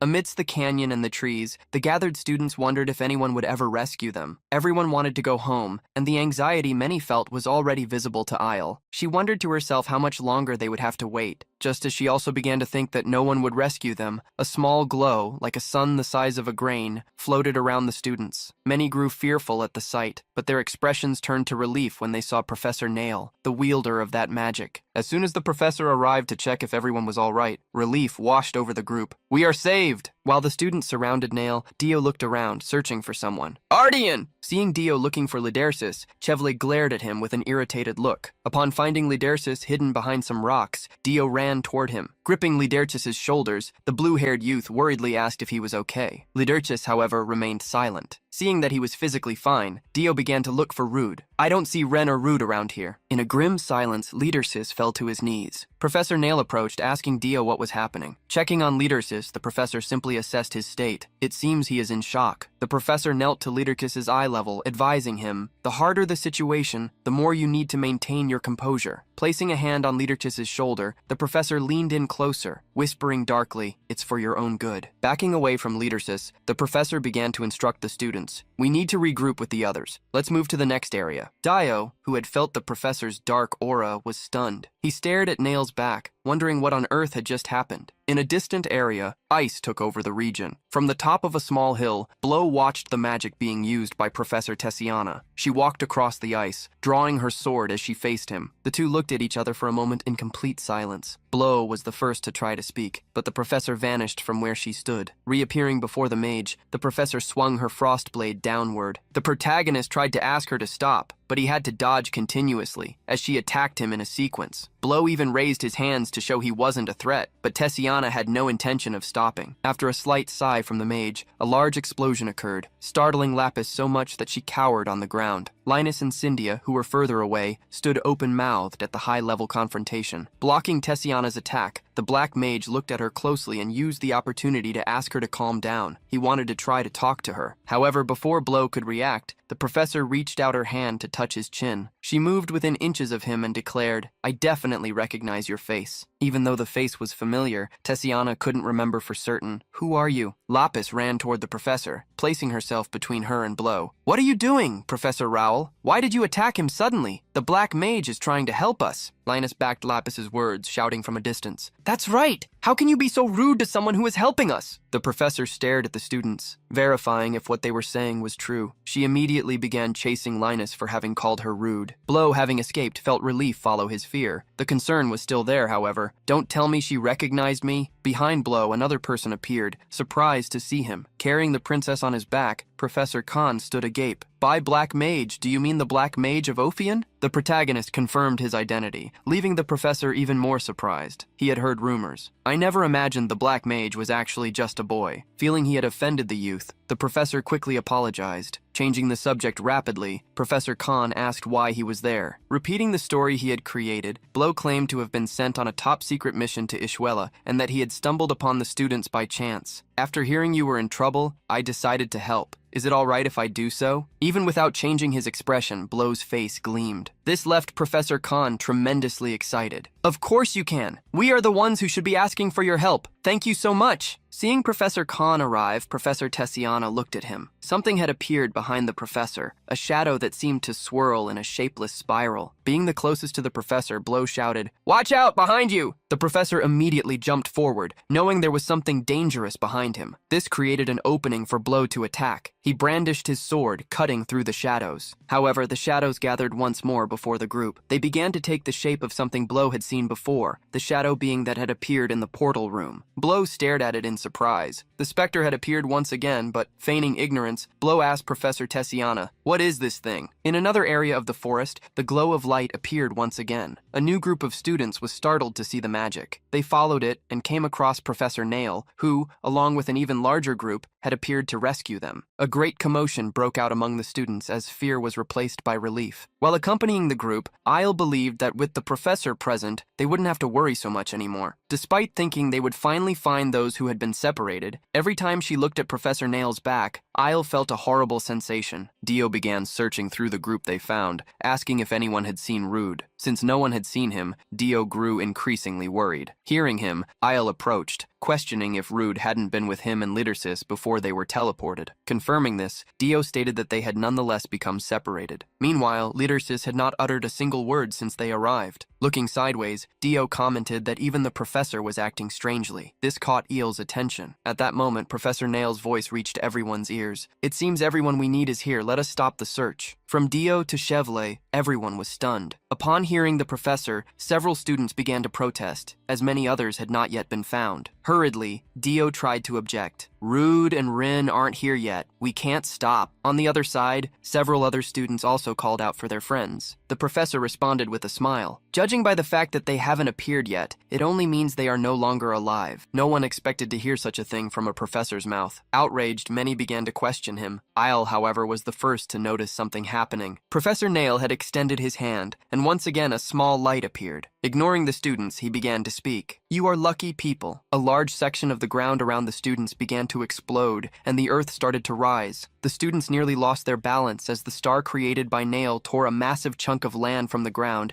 lifting it to isolate the students in a cage. Separating them from the rest of the world, the professor declared, "You will manage to live until the end." At the same time, the specter stared at Blow and the others. Answering the Black Mage, Professor Khan shouted, "It was this bastard who teleported us here." While Blow wondered what the specter wanted as it approached, he felt the ground shake uncontrollably. Everyone looked up and saw something unbelievable happening. In the sky, a star had appeared, releasing magnetic energy to remove a massive pillar, hundreds of square meters of terrain from the ground. Tessiana stared at the magic coldly, while Professor Khan fell into despair. Blow managed to understand the specter's goal. Something was happening on that piece of land. Blow warned Professor Tessiana that they needed to hurry. The fact that the specter approached them first meant it would try to stop them. The specter's dark and ephemeral voice emerged from the darkness of its being. "You will find your end here." The earth beneath the specter began to move and rise. Two eyes of energy appeared between the rocks, forming a massive golem. At the specter's words, Blow smiled. Let's see who is going to end whom. Knowing that Lidersis, his contractor, must be on that flying piece of land, Blow charged toward the golem. Professor Tessiana stayed behind, reacting a moment late. The golem's hands attacked her, but Blow, who had already climbed onto the monster, destroyed parts of its stone body. The specter watched Blow's actions expressionlessly. The golem continued to be destroyed with every attack it received. Professor Khan hurriedly used wind magic to protect the princess from debris, while Professor Tessiana observed the attacks. Blow knew it would be a waste of time to fight that large mass of mana unless he found the person who created it. Making a decision, Blow waved to Tessiana and Khan. "Professors, I'll leave him to you." The specter reached out its hand, trying to grab Blow before he could escape, but strands of frozen hair entered Blow's vision as the professor cut through the specter, defending him. Without even looking at him, Tessiana told Blow to go where he needed to. She faced the specter, which was reforming, and pointed her sword at it. As for you, you're going nowhere. The professor's wild gaze showed she was serious. It wasn't long before shadows and ice mingled in a flurry of attacks. Blow ran hurriedly, still surprised to find that Tessiana was capable of fighting a Shikmuon. Without worrying about her, he headed toward the large piece of land. The star in the sky continued to release its energy, pulling the earth upward. The students, seeing the ground move, were aghast. Chevlet frowned, wondering what was happening. Recognizing Nail's power, he shouted at the professor, "Don't tell me you are the one to blame for everything?" The professor smiled and no longer hid the truth. Dio, who was beside Chevlet, angrily questioned why the professor had done it. The professor replied directly to Dio, "I had my reasons." While everyone became even more shocked, the professor spoke for all to hear. "It must be shocking for all of you, but you can think of it as a good experience. Even though the training at the Magic Tower was cancelled, being in a real combat situation will be much more beneficial." Dio and Isle could see the madness within the professor. Nail smiled like a maniac as he remembered something. "Before anything else, let me warn you, so that you can give your all." Before Dio could move, an energy gripped him by the neck and pulled him into the air. Chevla beside him didn't even see when the attack landed. Eel screamed, worried for Dio, and Lidersis, beside her, widened his eyes in shock. As Dio was hoisted into the air, the professor spoke. "I have always thought there was no point in keeping useless humans alive in this world. Based on my standards, this boy, Dio Varus, is a useless human being, not worth keeping alive." The professor used the energy to move Dio outside the floating piece of land, and when there was nothing left beneath the boy's feet, he asked everyone, "What should we do now?" While everyone stood in shock, Chevla took a step forward, questioning what the professor was doing. Dio tried to grab the energy around his neck, but it wouldn't budge. Looking down, he saw that there was no longer anything beneath his feet. The boy fell into despair and pleaded for help. Chevla tried to run to catch him, ordering the professor to stop, but Nail did the opposite. With an expression of disapproval, Nail commented, "You made a mistake, Hidelio." The energy pulled Dio back and simply vanished. The youth began to fall, descending toward the precipice. Chevla couldn't reach him, and for Eel, the shock was so great that she couldn't even move. Lidersis, for the first time, did something. He ran toward the area where Dio had been taken, but Professor Nail stood in his way. A large explosion occurred in front of Lidersis, throwing him back and causing him to fall beside Chevlet. A wall of fire formed before the two of them, forcing them to retreat. Standing on the outside, Professor Nail warned them not to do anything rash and announced, "The real lesson hasn't even begun yet." While everyone retreated in fear, the professor walked to the edge of the abyss and looked down, clicking his tongue in mockery. "I can no longer see him." With an expression broken by madness, the professor wished, "I hope you become useful to this world." As even the older students felt the pressure exerted by his fearful words, the professor faced them. "I hope the rest of you do not become useless humans either, and that you do your best." In the area where the specter was, the battle continued. Professor Khan retreated with the princess because, despite destroying the stone golem countless times, it continued to reconstruct itself. Looking the other way, he hoped that Professor Rowell could hold out longer against the specter. The golem before Professor Khan raised its thick arms, preparing a new attack. With the princess on his back, the professor asked her to hold on tight. Needing help, the professor called out to the students, "Herises, get ready. This is an emergency." From Lapis to Linus and Cyndia, all three were surprised to be summoned. Cyndia didn't wait and grabbed her wooden stick, preparing to fight. Lapis, still hiding, was surprised by the stick. At that moment, from where he was, he saw Linus fall to his knees. The youth was immersed in despair, murmuring, "Lord Blow is gone." As Lapis tried to get him back up, the rock he was using for cover was destroyed by an attack, startling him. Lapis was thrown a distance away along with the debris. Seeing the youth in danger, Professor Khan ordered the Herises to protect him. Cyndia raised her stick, murmuring an incantation, "Uinimain Belo Mozerin." At the tip of the stick, a glow appeared, and a large shield like a dome formed around them. An explosion occurred, drawing the attention of Professor Khan, Tessiana, the Spectre, and the stone golem. With the energy shield in place, all the debris falling on the youths fragmented. Linus looked up, completely surprised. The rocks had been turned to dust. Even Cyndia, who had used that power, didn't know how she had done it. The professor ran toward the youth, asking what kind of magic she had used. Cyndia still held the stick, and a faint, dark energy emanated from it. Lapis was the first to understand what had happened. "That is the magic the Black Mage gave us." Immediately, Linus looked at the ring he had received and felt a great surge of emotion toward it. Lapis, seeing Cynthia use the item, fell to his knees with a sigh. That was the magic stone that the Black Mage recharged with his own power. Upon hearing him, the professor was shocked with surprise. To Lapis, it confirmed how incredible the Black Mage blow really was. He wished he had a power like Blow's, as only then could he help the professors. But since he lacked such power, Lapis saw himself as an obstacle. There was, however, someone who could help. He turned, looking for Linus, but saw him hiding behind a rock. Linus was at least 20 meters away, waving to the group and wishing them luck. Obviously, he didn't want to waste the Black Mage's gift. The group couldn't believe the youth's actions. In another area of the dark forest, Blow continued to run, heading toward the floating block of earth. He tried to hurry as much as possible, as a bad feeling took hold of him. What Blow didn't know, however, was that there was a shadow among the trees, watching him. In silence, the man in the suit followed him. The frost slashes created by Tessiana traveled toward the specter, freezing everything in their path. At the same time, chunks of rock flew toward Professor Khan. He tried to defend himself while Lapis attempted to force Linus to stand up and help. Linus feigned helplessness, forcing tears to fall. "I'm sorry, Professor, I can't use my mana. I won't complain even if you call me useless or someone as incompetent as Lapis." Hearing that the insult had even reached him, Lapis barked, "What kind of nonsense are you talking about, you idiot?" Linus refused to use the power of the ring, a treasure he swore to carry with him to his grave. Cynthia, who was helping the professor, noticed the danger arising. Two stone arms rose from the ground toward her and the professor, while Lapis was still trying to drag Linus. The earthen hands slammed down onto two magic circles. Trying his best to protect the princess and the students, Professor Khan roared, "Stop fighting and work together. We are in serious danger." Suddenly, a new stone hand emerged, this time near Lapis and Linus. Before Lapis could realize it, Linus jumped on top of him, saving them both from the attack. Being attacked from such close range, Lapis questioned, "Are you still going to refuse to use mana?" But Linus continued to refuse. "I won't use it." Lapis grabbed his friend by the collar, scolding him, "Don't you want to live? Do you plan on dragging us down with you?" Faced with Lapis's questioning, Linus smiled this time, agreeing that they needed to survive. Lapis grabbed him even harder, irritated, asking how they were supposed to survive. At that moment, a line of energy appeared above them. The voice of a girl reached their ears. "By my own will, I bind you." The magical thread coiled around the stone arm, which was then immobilized by Terrence's magic. Linus was surprised, as he recognized the owner of the magic, Anna. Anna only managed to glance at them before falling to the ground, exhausted. Linus and Lapis ran toward her. Linus thought the worst had happened, but Lapis pushed him away, reassuring him. "She's still alive." Anna had managed to immobilize one of the hands, but another emerged behind them. Lapis looked back, smiling nervously. He hurriedly called out to Linus, who finally realized he needed to act. Linus extended his hand and began the incantation. However, the stone fist was already in front of Lapis. Linus realized he was too late. The stone fist exploded as it hit a target. Cynthia hurriedly turned around, worried about Linus and Lapis. The professor beside her couldn't move, as he was protecting Cynthia from the other side with the magic circles. Large chunks of rock piled up, but when they fell to the ground, they revealed Lapis intact, surrounded by powerful fire magic. Lapis looked at his own hands, completely shocked. Having been saved by Lapis, Linus was impressed by his power and asked how he had done it. Still surprised, Lapis unbuttoned his shirt and saw small heart tattoos on his collarbone. This confirmed he could use them. At that moment, someone grabbed Linus's shirt, pulling him. Anna was trying to get up and, with a worried look, asked where Shevla was. At the top of the displaced land, Shevla gripped the chain around his neck and shouted at the professor, "Why are you doing this to us? What do you want from us?" The protagonist replied mysteriously, "I wonder what I truly want. How about trying to guess, Yahello?" With confidence, Shevla began to release the small energy from his artifact. "Whatever it is you want, I won't let you have it." Seeing the young man's rage, the professor actually thanked him. "Thank you for that sentiment, Yahello." Shevla suddenly looked down and realized he couldn't control the magic stone. Professor Nail was satisfied with the change and, extending his hand, declared that he would use his own student's power. Shevla didn't understand what the professor meant, but before he knew it, the energy in his body exploded completely. All the energy from the crystal was used on Shevla's body, unexpectedly strengthening him. Seeing what was happening, Lidersis, sitting on the ground, blamed himself. Whether it was the appearance of the specter or the professor throwing Dio off the cliff, everything. In the boy's mind, he heard the professor's voice, "It's all for your own good." This made Lidersis blame himself even more. In the forest, a red wolf lurked among the trees. Rin hid behind rocks and trees. She and her friend tried not to make a sound. Having been sent to a terrifying place, Rin was worried about more than just herself. She wondered if everyone was safe. Rin's friend suddenly began to sob from the crying she was trying to hold back. Rin hurriedly tried to make her stay quiet, but a growl made her look in another direction. The wolf had found them and was heading their way. Rin stood up quickly as they needed to run, but out of fear, her friend Camille fell to the ground. The wolf growled fiercely at the two of them. Its sharp teeth and eyes of fire made it the most terrifying being they had ever seen in their lives. Still, Rin firmly gripped the stick she had found. She stared at the wolf, determined to stand her ground and not back down. At that moment, something flying above the trees began to approach. Whatever it was, it dived toward the wolf. Rin, who was staring at the beast, saw it disappear under a shadow. A large blue dragon had snatched the wolf with its claws. From its head, where there were two horns, to its tail, the dragon released powerful mana. Rising into the skies again, the dragon looked at Rin. The young girl stood agape, still processing what had just happened. The dragon did not turn back. One prey was enough for it. It flew away, leaving the girl behind. Rin fell to her knees beside Camille. The impact of what had just happened still dominated Rin's weak body. She wondered, after all, what had just taken place. Below had reached the base of the massive rock that had been displaced from the ground, wondering if he could actually climb it. Although he didn't know exactly what was happening up there, he knew Lidersis was there, along with the others he had encountered. Internally, Blow swore, "If something happens, I won't let it slide." Blow was about to attempt to scale the gargantuan rock when someone suddenly jumped over him. "Excuse me, where are you going?" The protagonist's eyes met those of the man above him, a man with red hair and another with golden hair, featuring a tattoo that ran from his forehead down to one of his cheeks. Back where the professors were, Lapis used the last of the energy he had obtained to protect Linus and Anna, who were slowly moving away, leaning on each other. Professor Khan, tremendously overwhelmed, shouted to the youths, "I can't keep this up anymore. Let's get out of here." However, Linus reassured the professor, "We'll be fine, as long as we stay behind Lapis." Trusting the students, the professor refocused on the battle. He couldn't use his full power since Professor Rowell was right there. All he could do momentarily was create a safe zone. Behind the professor and the students, a golden glow appeared. They turned to see a large golden portal forming. Tessiana, who was fighting the specter, retreated. Lapis and the other students stared at the magic circle in shock. Someone stepped through the portal, commenting, "The air here feels more disgusting than usual." The man with golden hair and eyes wore noble attire and used a small handkerchief to cover his nose. Accompanying him, several mages in large white hoods also appeared. The one who seemed to be their leader responded to the man, stating he hadn't felt anything different. Getting straight to the point,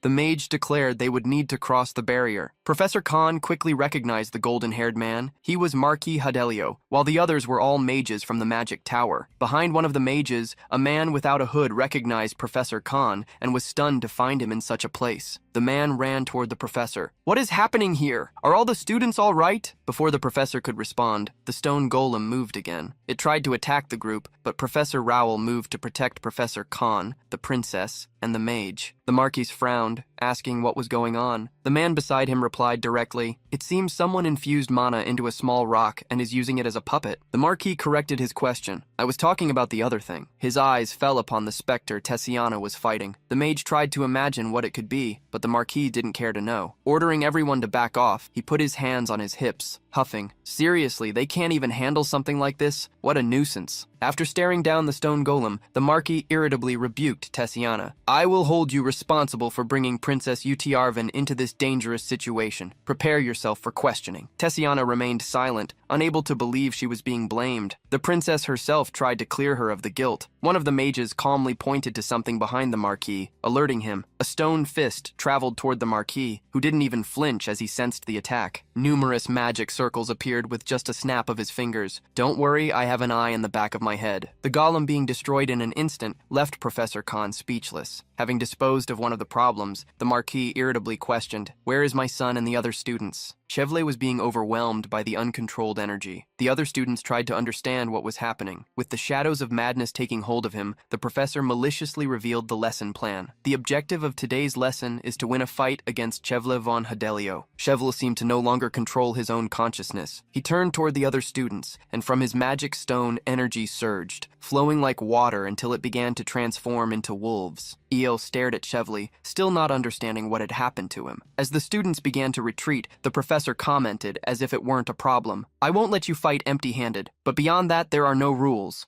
show me what you possess. With his eyes fixed on Leadersis, the professor warned, be careful, for if you fail this lesson, you will lose your lives. If you want to live, fight him with everything you have. Chevlet's gaze seemed completely unfocused. His dilated golden pupils led him into a world of memories. The sun was blue, and a girl with the same golden hair as his was calling him brother, waking him up. Irritated, the little girl questioned why he was thinking so deeply. Both, still children, were in a carriage approaching a mansion. Looking out the window and recognizing the residence of Duke Ardian, Chevel declared, I'll finally get to see Leather, or is it Leto? Whatever the name is, I'm finally going to see that brat. Going to the window, the young girl stated, his name is Lidersis and you are an idiot. Ignoring her brother's irritation, the girl looking out the window smiled at him. This time, I am definitely going to become friends with Lidersis. Upon arriving at the mansion, the entire Yahello family was received. A youth Chevle's age welcomed them, accompanied by his tutors. He extended his hand to greet Chevle, mentioning that he had enjoyed himself at the imperial party. As he returned the youth's greeting, Chevle didn't notice that his sister was already scanning the surroundings. Before she could be introduced, the little girl turned around and stood agape at the sight of someone. There was a young boy hiding behind a pillar. It was Lidersis. Lidersis was hiding, completely terrified. By the time Chevle noticed, his sister Ivril was already chasing after the fleeing Lidersis. Chevle put his hands to his head, apologizing to the host. As you can see, she is a lively child. The green-eyed youth reassured him, it's all right, that is a good thing to see. In the mansion's garden, a blanket had been spread out. There, Ivril and Lidersis talked, surrounded by books. Chevle crossed his arms, wondering what was so fun about that. Observing the frightened Lidersis, he recognized that although the boy was an Ardian, he was completely different from his older brother. Chevle couldn't bring himself to like either of them. Ivril noticed her brother's presence and, seeing him approach, asked when he had arrived. Lidersis grew restless at the sight of Chevle, who wondered what was behind such a reaction. Ignoring him, Chevle simply asked his sister if they should head home. However, his sister scolded him fiercely. Brother, you haven't even greeted Lidersis properly and you already want to leave? Hearing his sister, Chevle merely shot a threatening look at Lidersis. Good to see you. Lidersis was stunned by the look, and Ivril immediately rushed toward her brother, punishing him. You idiot! I told you to greet him properly. Overcome by fear, Lidersis fled. Seeing the boy leave, Ivril began to cry and scream at her brother. It's all your fault! Sometime later, while searching for Lidersis at his sister's command, an irritated Chevle wondered where he could have gone. He had to obey his sister, who refused to go home. As Chevle walked through the residence, Lidersis's brother spotted him. Yahello, didn't you say you were leaving? Did something happen? Wary of being seen, Chevle had to explain the whole story, which left Lidersis's brother surprised. Revealing that he was looking for Lidersis to greet him as his sister had ordered, Chevle asked if he had seen him. Hearing the question, the youth inquired strangely, Brother, are you by any chance talking about Lidersis? Confused, Chevle confirmed, Yes, your brother Lidersis. With the smile of someone who didn't care, Lidersis's brother gave it little importance. I'm not sure. He's the type who likes to be alone. He's always hiding around somewhere. Seeing there were no clues, Chevle put his hand to his head, wondering if he was participating in a game of hide-and-seek or something of the sort. Lidersis's brother approached Chevle, warning him, Yahello, I have some advice for you. Don't get too close to Lys. Touching Chevle's shoulder, Lidersis's own brother declared, He is not my brother. He is a monster. Chevle was startled by the comment. The white-haired man who always accompanied the youth passed by Chevle, casting him only a quick glance and soon left as well. While wondering what on earth Lidersis's brother was saying, Chevle continued to search the grounds. Lidersis was the youth's only brother. Therefore, Chevle wondered why he would call him a monster. Going into the inner areas of the residence, Chevle found someone. Lidersis was on the ground among the trees. Worried, Chevle ran toward him but was relieved to realize he was only sleeping. Sitting near Lidersis, Chevle wondered why the second son of a duke was sleeping on the ground, as if he didn't have a care in the world. He wondered how Lidersis had ended up in that situation, questioning if it was because of his brother. Lidersis was smaller and weaker than his brother, which made Chevle wonder why the elder did not protect him, as a family should. Just as Chevle placed his own coat over Lidersis, the boy began to wake up. Opening his eyes and seeing Chevle beside him, Lidersis nearly jumped in fright. He tried to flee, but Chevle stopped him. Hey, wait! Remembering how Lidersis had also run away earlier, he questioned if he always fled when people greeted him. Where did you learn to act like that? Lidersis unexpectedly stopped and, turning around, approached Chevle. Stuttering, Lidersis returned Chevle's greeting. Hello? As soon as he finished speaking, Lidersis fled once more, leaving Chevle alone. As he ran, however, Chevle heard the sound of footsteps and looked back. Like a small bear, Shevla lunged on top of him. Evril, who was accompanied by the butler, heard her brother's voice shouting at someone. "You brat! Do you know how hard I worked to find you? Are you trying to run away after saying only one word?" Hurriedly, Evril grabbed her brother, trying to make him let go of Lidersis. Unexpectedly, Shevla was enjoying himself. A few days later, Marquis Hadelio was surprised by his children's request. "What? You want to go to the Ardians again?" Evril was the first to agree excitedly. This caused her father to question, "Why don't you just live there once and for all?" Evril took the question as if it contained no sarcasm. "Really? I can move in?" However, her father quickly denied it. The Marquis sighed, remembering what had happened earlier. At a meeting, he had stayed one step behind Duke Ardian and returned home irritated. His children did not seem to share their father's state of mind. Still, he could not control them, and they left. At the Ardian house, Evril held Lidersis' hand, guiding him through the field while Shevla followed them. Unlike their joyful moments, when they unexpectedly encountered a wasp nest, Evril and Lidersis left Shevla to deal with it. Evril was bold and worried the two boys, climbing onto benches and railings. By this point, Shevla no longer saw the other Ardian come out to meet them. He thought it was simply because they were there frequently, and the young man didn't feel the need to greet them every time. Having remained silent the entire time, Shevla suddenly saw his eyes meet Liderkis's. Unexpectedly, this time Liderkis was the first to speak. "Hello." Just as unexpectedly, as Shevla returned the greeting, he wished that Liderkis were, in fact, his brother. Sometime later, while Shevla was looking at some books in the Ardian residence library, Lidersis' brother found him. "So you were here. Where is your sister?" When questioned, Shevla revealed that Evril was with Lidersis. The young Ardian walked toward Shevla, warning him. "Hadelio, it seems you don't want to listen to my advice." Having recognized Lidersis through the times they had met, Shevla confronted his brother. "Why do you speak about your brother like that?" Turning his back on the boy, Shevla declared that he had stopped worrying about the nonsense he had heard. "From what I can see, it's you I should stay away from." Lidersis' brother watched Shevla walk away, remaining silent. However, it was on that day that he saw something he never expected to happen. Upon reaching the garden, he found Lidersis on his knees on the ground. Everything was completely stained. On Lidersis, a dark aura spread, and before him lay Evril's body. On that day, everything was ruined. In noble circles, the rumor was that someone who held a grudge against the artisans, a monster hidden among them, had attacked the daughter of Marquis Hadelio, who had done nothing wrong, while the two sons of Ardian had survived. On that day, Shevla agreed with Lidersis' brother. He was right. We shouldn't have approached him. We should have stayed away from him from the start. Before the coffin where his sister rested, Shevla blamed Lidersis deeply. At that moment, a hand touched Lidersis' hair. Even though he was deeply embittered, the Marquis reminded his son, "That child did nothing wrong. You know that, right?" Despite his father's words, Shevla, who had lost the person he prized most, could not accept it. Tears fell from Shevla's eyes as resentment grew in his heart. Years later, at the Magic Academy, Anna tried to restrain Shevla, but upon discovering that Lidersis was in Helios, he decided to give him a proper welcome. "Hurry up and clean the library, gather everyone, we're going to throw a welcome party." Lidersis walked through the corridors with his customary look of sadness. Upon meeting Lidersis, Shevla didn't even look at him. Lidersis was the first to try to say something, not daring to look Shevla in the eye. But Shevla interrupted him. "Your brother told me. He said you weren't his brother, but a monster." Hearing the words filled with resentment, Lidersis knew Shevla was speaking of the past. Pushing him further into an abyss of guilt, Shevla claimed to agree with Ardian. Now, dominated by the energy controlled by the professor, Shevla didn't even remember feelings. Even so, Lidersis was overcome by guilt. The entire group of students was now facing the wolves created by Shevla. A magic circle was created above them, and several mana balls fell to be used. Professor Nail, upon delivering the items, warned that they could also use magic weapons and magic circles. "I will give you time, so prepare yourselves." The students still couldn't believe this was real, that they would have to fight for their lives. Terror took hold of them, as they only thought of fleeing. Hearing what they wanted to do, Isle questioned, "Do you happen to want to dive into the precipice?" The young woman warned everyone that there was nothing else to be done. Picking up one of the balls, she encouraged them. "All we can do now is fight." The students were shocked by her idea. Isle, with her back to them, kept her voice firm. "I want to live, just like you. I will not perish here." Isle refused to perish before finding a certain person. Before her was Shevla von Hadelio, a mage who was not a combat type, but specialized in illusions. It was even possible that the monsters he created were fakes. In Isle's view, the problem was that Shevla was not in his normal state. He seemed to be under a mind control spell cast by the professor. Seeing that no one had attacked yet, the professor grew annoyed. "I gave you time to prepare and you spent it on a meaningless conversation. There is no reason to let you talk for much longer." The professor gave an order to Hadelio, causing him to start moving. The energy wolves created by Hadelio began to move and attacked fiercely. The students did not follow Isle and ran, gripped by fear. The young woman grit her teeth, cursing them for not cooperating. They tried to flee, but there was nowhere to run. Holding one of the mana balls, Isle found herself alone. Fear was inevitable. Looking forward, the wolves jumped toward her, but a shadow with white hair appeared in front of her to protect her. Large pieces of stone flew before Blow's attack against the mysterious man. Retreating, the man mocked how rude Blow had been to attack him suddenly. The protagonist's serious gaze, however, showed that he was not there to make jokes. The man pointed upward, asking if Blow intended to climb. Not having sensed the stranger's energy before, Blow wondered where he had come from. What are you? Are you on the side of those who started this? Surprised by the sudden question, the man replied hastily, "No way would I be on the side of that traitor." Blow frowned, wondering who he was referring to. The man continued, revealing his intentions. "If you want to go up there to save the humans, that will be a problem. I prefer to find out what that traitor wants to do with those humans." The mysterious man had an idea of what the professor intended. "I know he wants to finish off all those humans, but who cares? Eliminating a group of insects is nothing." As he spoke, a dark energy surged, causing his eyes to widen. Blow's massive attack struck the wall, creating an explosion of earth. Debris and dust covered the area, forcing the man to retreat, but Blow had followed him. Positioning his shadow scythe close to the man, Blow warned, "If you don't want this insect to crush you, you'd better answer correctly." Since the man had referred to those responsible as traitors, it meant they used to be on the same side, and therefore Blow demanded he reveal everything. At the top of the stone cone, the wolves attacked fiercely. At the last instant, before they reached Leaderchus, Eel pulled him away, and the two fell to the ground. Eel infused her mana into one of the spheres and threw it toward the wolves, trapping them in a cage. Eel grabbed Lidersis by his collar, screaming, "What are you doing? Have you lost your mind? You jumped in front of me without any plan. Do you not want to live anymore?" Lidersis actually answered Eel's question. "If that happens, everything will end." Eel didn't understand what he meant. "If you give up, do you think anything will change?" "Nothing, just like Dio." Remembering the boy, Eel swallowed hard before continuing. "Just like him, your life will be in vain." Isle's words brought Lidersis back to some sense of reality. Thanks to her, the wolves created by Shevlo remained trapped in the magical net. Seeing this, the professor smiled in surprise. For an Eden to conjure that level of restriction magic, you executed it very well. Judging by how the magic interacted with the beasts, Isle was able to figure out that the monsters were real, not just illusions. The professor wasn't upset that Chevle's magic had been contained. There is still work to be done on the duration. Eel's spell dissolved, and the wolves were set free. As there was a limit to the spells she could use, Eel tried to think of another way. The best way to attack the conjurer and disperse the flow of magic was to influence the enemy directly. However, the wolves stood between her and Chevle. The created monsters advanced. One headed toward Isle while another followed from the side. Isle began a conjuration and threw mana balls to attack the wolves and push them back. She was only buying time. She knew that doing this alone would lead nowhere. When Isle saw no way out, a young woman stepped up beside her. Despite not liking to admit it, the girl agreed with Isle. "We have nowhere to go, and we have no choice but to face him." Isle was surprised by the girl, who shouted, "I came to Helios to become a mage. Isn't it the same for everyone else?" Everyone was drawn in by the girl's voice. Beside her, Isle declared she was there for the same reason. Isle's voice resonated through the ears of the terrified youths. "If I become a real mage, I will face situations more dangerous than this. Are you planning to just run away and do nothing?" Lidersis, who was thinking of giving up, was shocked. From all sides, the students were moved by El's words and began to draw their swords. Chevle's wolves had managed to regroup and were preparing to strike once more. Seeing the students unite, the professor saw his plans crumble. "Oh, I didn't plan for this to happen." Still, he viewed the students as weak beings and didn't think they could intervene with the power they had. Looking at Chevle suddenly, the professor wondered, could it be that he doesn't want to hurt these youths? Professor Nail was disappointed in Chevle. While he was still playing around, a dark voice reached his ears. "Professor, there is no more time. Hurry." Nail was surprised by the voice but remained calm. Left alone, he saw no other choice. As the wolves prepared, he announced, "I wanted to play a bit longer, but time is up." Seeing the monsters retreat, the students wondered what the professor was planning to do. The professor's voice became as hot as the fire emerging around them. That burning voice announced, "Even if you perish, this will be a memorable and valuable experience." The professor's eyes narrowed as he muttered, "My name is Venus. Awaken." Thunders of fire fell upon the professor, who was enveloped in a ball of flames. Amidst the fire, a transformation began to take place. Shocked, Isle couldn't believe it was real. When the flames began to clear, the professor's smile emerged from within them. "So this is the feeling. It's magnificent. Gates. The professor's eyes turned dark. Only his pupil shone like a sun. He looked at the sky, asking the world, "Is everyone watching?" I was able to overcome the limits of humanity. The students grew even more terrified seeing what the professor had transformed into. Having heard the professor's words, Isle denied his thoughts. He was no longer human, but a monster. Fleshy wings grew from the professor's back. Spikes emerged from his arms, and his entire body became more skeletal without losing its mass. His skin had turned red, like burnt flesh. He took pleasure in showing his new appearance to the students. "Behold, appreciate this grand vision." Heightening the fear in the students' hearts, Professor Nail asked in a mocking tone, "What should I do? Line them up and toss them into the abyss one by one, or immobilize them and let them perish in pain? Which do you prefer?" Nail wanted to eliminate all the students in a way that was swift yet not boring for him. Hearing a voice as dark as the professor's demonic appearance, the students began to retreat, trembling with fear. Looking at the professor, Isle felt as though she were in a nightmare. Nail recalled the fun he had earlier and declared that he would first eliminate those who were most useless. Turning to Yahello, the professor expressed his sadness at not being able to use him properly. This meant it was time to say goodbye. Chevlet, whose face still bore no expression, began to sink into the earth. All the students were startled when they saw him being attacked. The ground beneath Chevlet began to shift and, along with him, broke away from the great rock starting to fall. Chevlet did not move. He simply leaned back, following the flow of the motion. However, at the last instant, someone moved, leaping toward him. Professor Nail, as well as Isle, were stunned to see who had gone to save him. Chevlet's expression remained a hollow void. His arm was being gripped by someone. Leadersis was straining with all his might not to let him fall,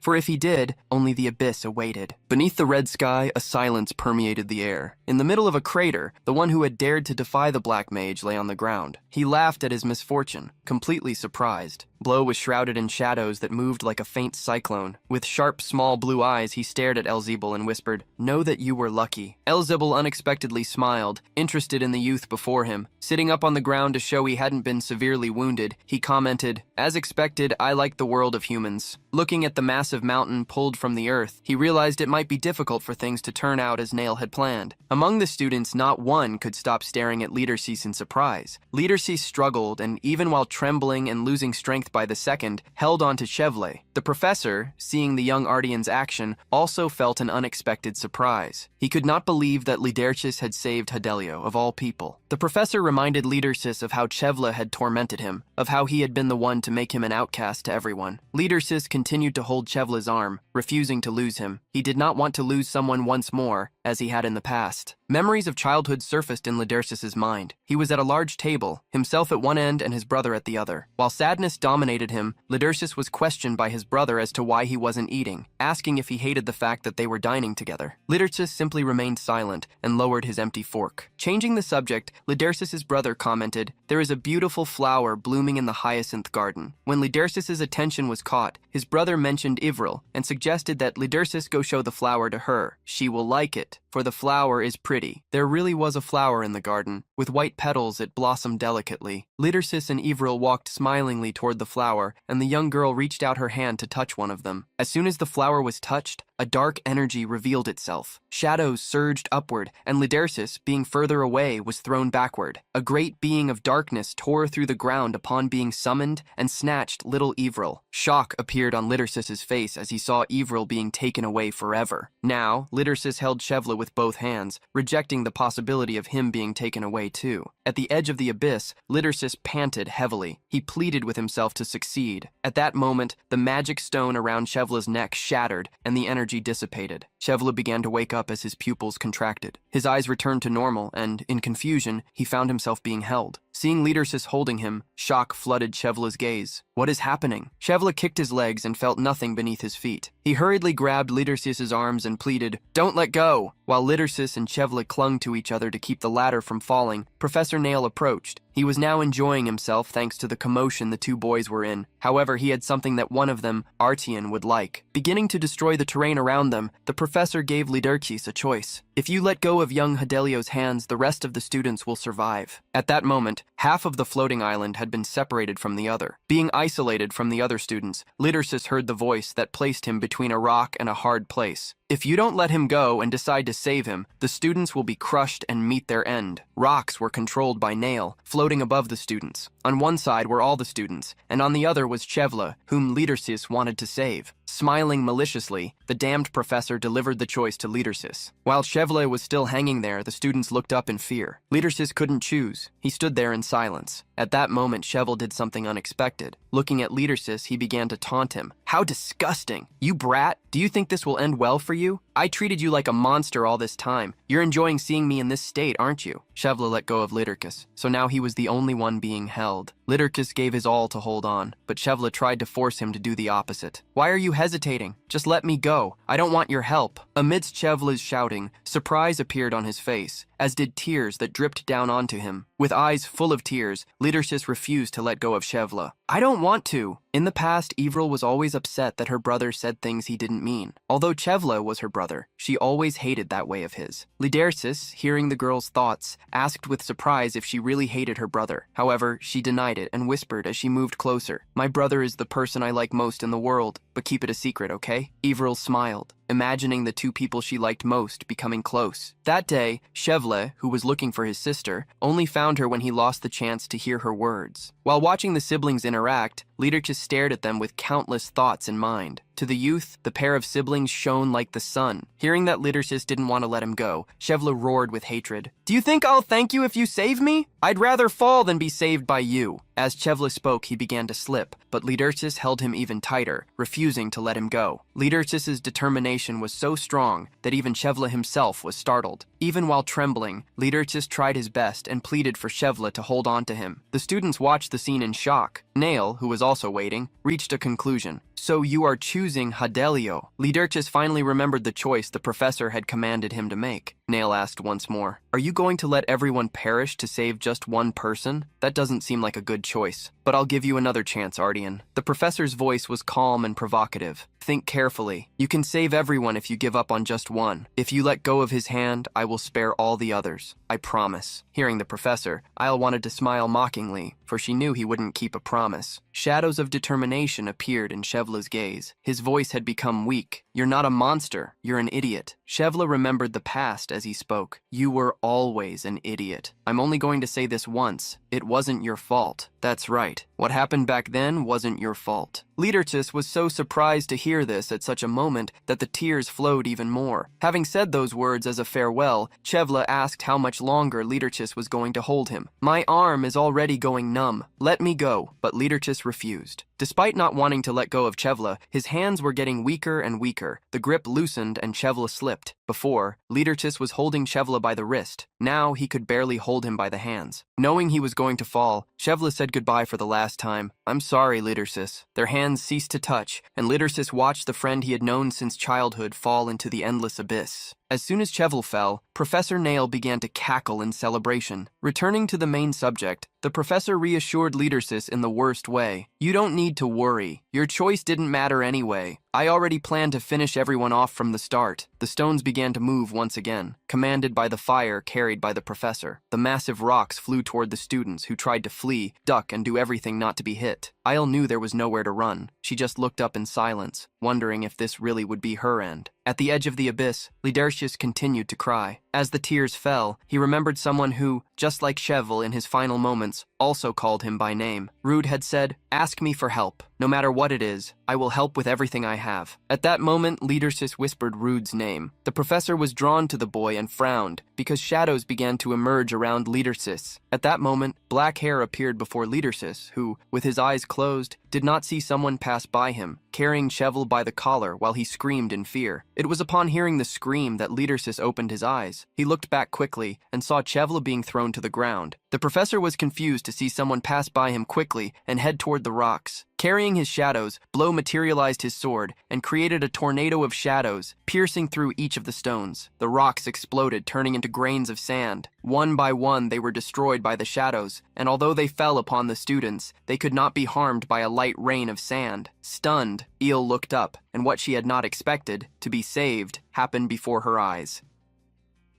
The students looked up and I, mostly surprised, saw a young man land near them, the dark mage, who wondered if he was late. The protagonist glanced at the group of students and turned away so they wouldn't recognize him. He stared at the young man he had saved and asked him, testing if they were okay, and saw the horrendous thing that was close to them. Blow pulled the hood over his head and asked, "Are you all right?" One by one, the students wondered who that person was, and he remained silent. wide-eyed. The voice of Professor Nayu revealed his fury. "You bastard!" The protagonist felt the flow of mana he had sensed earlier emanating from that monster. He extended his hand towards him while gathering a large amount of energy. "How dare you stand in my way? I will end you!" The fire explosion fell where Blow was, and he disappeared amidst the smoke. However, the professor was startled to see the outcome. The young enemy had unleashed a dark energy, completely blocking the attack. The brief confrontation, Blow understood that the energy charged by the monster belonged to a mage. Nayu did not know who he was facing and tried to guess. "Did you come from the Tower of Magic? I can't believe you came here without any fear.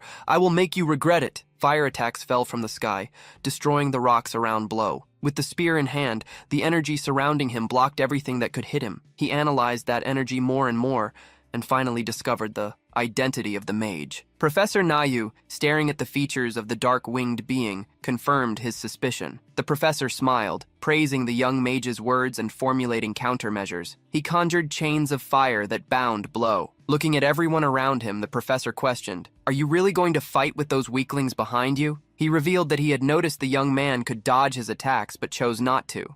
"Are you secluded from the fact that the children could get hurt by the attacks? I'm not sure. However, you woke up with a single word, having your assumption denied." Neil did not insist. All the fire surrounding him began to gather. Raising his hands, a small sun took shape. "Let's see if you will continue with that attitude. I don't have time, so I will end everything at once." Before the sun created by Neil, Blow stood still and shouted desperately to him, "Be careful, it's dangerous." The young girl's desperation reached the protagonist's ears, who responded by turning around. "Hey, I'm sure it may be shocking for all of you, but you don't need to worry. Please, stay calm." As the fire attack traveled towards him, Blow simply smiled at the young ones, trying to reassure them. And I opened my eyes in surprise as the attack was about to hit the wizard who had saved them. Everyone closed their eyes, expecting the explosion of flames. However, they did not hear its noise and felt the heat dissipate. He slowly opened his eyes, still confused. The young wizard looked up, and after releasing his magic, replied to the professor, "It seems you misunderstood something." Everyone saw and heard with surprise the words he spoke. "There is no great reason why I am not dodging your attacks. I just feel there is no need to do so." The dark energy had enveloped the fireball, stopping it in mid-air. The professor frowned when questioned. "You understand what I am saying, right?" The walls. Fireball that Blow was still blocking exploded and evaporated, leaving only a faint glow in the red sky. The professor finally realized that he was not facing an ordinary person. The young man did not seem to have come from the magic tower, but the aura and the black clothes he wore gave a hint about his identity. Professor Neil remembered a name, someone he had heard of, a young wizard known for dealing with portal monsters by himself. The one coming from Ophion, the dark mage. Everyone heard the professor's words. One by one, the students showed surprise in their eyes, especially the leaders. He, the dark mage, Blow, didn't care much, as if that were something common. "Who cares?" The professor laughed heartily at the young man's words and intensified his power even further. Blow stared at the bodily change happening in Rail, who proudly mocked, "Why is the dark mage coming from Ophion here in the first place? Still, if you really are such a person, I will prove my power by eliminating you once and for all." The students continued to wonder doubtfully if the short young man before them was the dark mage, but this brought them some relief. Many trusted such a figure, believing he could keep them safe and save them. However, someone was staring at the back of Blow's neck with mixed feelings. "That man is right in front of me." Next to Isle, one of her friends noticed with surprise the expression she had, somber. Before any questions could be asked, an explosion occurred before the students. The dust and mist made them cough bitterly as they tried to see what had happened. Blow stood before the professor, frowning, putting his arm in front of his body after blocking the attack, his appearance even more distorted. The professor laughed, surprised that his attack had been defended. Blow realized that not only had Neo's appearance changed, but his energy had as well. The professor felt, in delirium, power flowing into his body. He manifested it at will, channeling the element as he pleased. This feeling is so magnificent, no one could understand it. Neil attacked once again, an attack that Blow deflected again. The protagonist remained silent, with the spear in front of his body, as he faced the professor, who felt increasingly confident. "What's wrong, dark mage? You seem tense.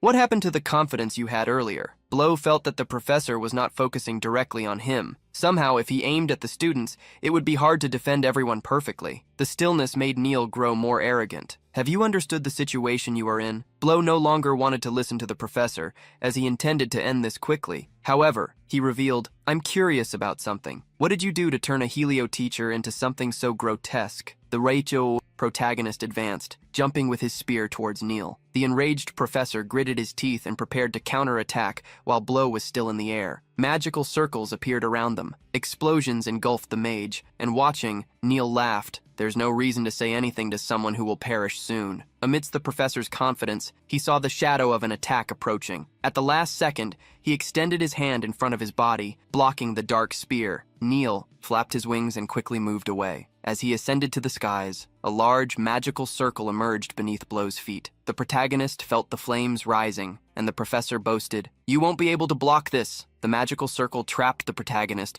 while the professor in the sky was creating his most powerful attack. With a satisfied smile on his face, Neil bid farewell. Goodbye. A fire cannon fell upon Blow, making him disappear in flames and vapor. The Earth platform in the sky trembled, causing the students to lose their balance with the smoke curtain covering the entire area. The professor wondered with a smile, did I melt them all? However, his expression changed to surprise as Blow emerged unscathed from the smoke cloud. To respond, no, he was in front of the professor, but above him, stepping on his back. As Blow's foot touched the professor's back, he was thrown downwards. The ground trembled once more. The students shielded themselves from the dust, led, hiding next to a Chevrolet, still trying to understand what had happened in the place where the teacher had fallen. A large sphere of darkness had formed inside the sphere. Neil gritted his teeth as a mysterious mana oozed from his mouth. The mana he exhaled made Blow certain. Neil must be at least at the level of a grain mage. Likewise, he knew that Professor Hell shouldn't be able to withstand such power. It seemed as if he didn't have much battle experience. Also, the excessive power within the professor's body was suspicious, seeing the blue bodily fluid being spilled. Blow stepped heavily on the professor, causing him to regain consciousness. When he heard a low groan, he began, I have a question to ask. Who granted you such inappropriate power? The students staring at the dark sphere wondered fearfully what had happened. They were worried whether the black mage had won or not. Elle, who was watching like the others, felt how pathetic she could be. In the end, she always became incapable of doing anything, just like in the past. Suddenly, the students saw a flying monster approach from the sky. The speed at which the dragon approached was terrifying, and its presence horrified everyone. Inside the dark sphere, the professor murmured, Impossible, I wouldn't lose to someone like you. The protagonist commanded him to stop the nonsense and answer the question before he heard the response. However, Blow noticed the commotion outside. The dragon was so large that only its front paws landed on the flying mountain. The spot it chose was next to the dark sphere. There, it roared to the heavens. The roar of the dragon caused pain to the students' ears, making the weaker ones flee. The celestial monster looked around and found a prey hidden behind a rock. The hidden leader ended up locking eyes with the dragon at that very moment. The protagonist emerged from the sphere of shadows and, looking up, saw the dragon before him. The creature's eyes shone with an intense golden hue, like fire. The protagonist faced the dragon, which, inexplicably, lacked the energy of a monster. The feeling it conveyed was something Blow had never experienced before. Somehow it was strange. The blue dragon and Blow stared at each other for a minute, until the beast leaned its face closer to the young man and unexpectedly began to sniff him. The protagonist was shocked to see the creature's actions as it approached closely enough to seem dangerous. The dragon unexpectedly touched Blow's forehead with its chin, gently pushing him back. This was even more confusing for the young man. At that moment, Professor Neil's groan was heard once again. The protagonist looked back and saw the professor rising confidently upon seeing the dragon. I'm sure he was sent to help me. No matter how strong you are still just a simple human. I will watch closely while he slowly devours you. The protagonist was astonished to see Neil rise once more. The professor approached the dragon and commanded, Come on, hurry up and devour him. Just as Neil requested, the dragon did, but the professor himself became the target. With a single motion, the dragon snatched the professor. Everyone was shocked by what they saw. Blow's jaw nearly dropped in disbelief. As soon as it bit the professor, the dragon beat its wings and took to the sky. The protagonist shouted desperately for the dragon to return the professor. He still hadn't received any response. However, the dragon simply flew away. After the quick snack, touching his own forehead, Blow wondered why the dragon had fled. Had it really come here to rescue him? As he worried, Blow looked at the students, who unexpectedly stared at him with looks of admiration. The protagonist had become a celebrity to the young ones. Lou wondered what he should say, but he didn't need to say anything. The students, one after another, began to celebrate. "We won! The Dark Wizard saved us! He sent the monster away!" What was happening was quite surprising for the young man. Everyone was celebrating except for him, who melancholically withdrew. In the sky, the artifact that made the mountain float still remained. It wasn't a time for celebration. With the professor's disappearance, the magic sustaining the block of land would soon vanish, meaning it would collapse. As the protagonist thought about taking the students to a safe place, a golden portal appeared behind them. From the portal, countless people emerged. The students were startled, but they no longer needed to worry. Professor Tessiana and Professor Can, along with the Tower Wizards, had arrived. Linhos and Lapis were surprised and relieved to see everyone was there. Upon seeing the professors, the kidnapped students felt relieved and celebrated once again the arrival of their rescue. Blow had hidden behind a large rock. The professors had arrived faster than he had imagined. Since there were Tower Wizards present, the protagonist wondered if they would take care of the rest of the mess. As he planned to leave, Blow looked to the side and realized he wasn't alone, and that he had already been seen, as he had hidden in the same place as Liderez. Seeing Liderez, Blow ordered him to be silent. With so many things that had happened, the protagonist nearly fainted when he wondered what he was getting into. Looking at Liderez, Lou reassured him. "The other wizards are here. You are safe, but it's dangerous to be alone. Hurry up and join the other students." The protagonist was about to leave when Liderez hurriedly asked him to wait. At the same time, the seal began to crack and the floating island began to break apart. One of the Tower Wizards attested.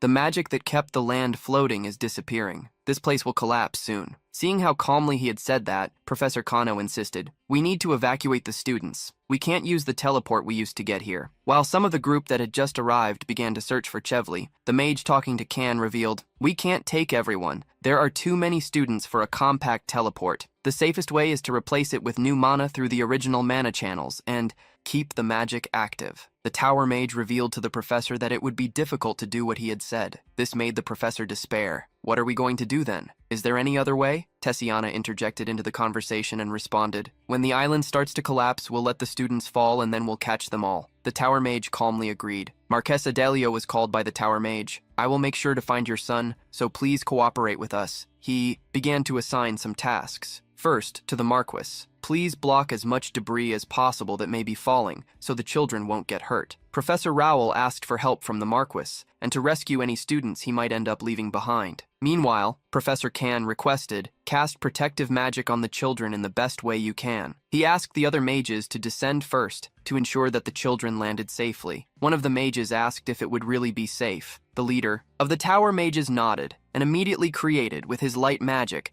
a number of magical circles. "It will work because I will give wings to the children." The Marquis looked away, irritated, seeing his partner act so powerfully. On the other side, Blow saw the island beginning to crumble. It was happening faster than he expected. Suddenly, someone grabbed his arm.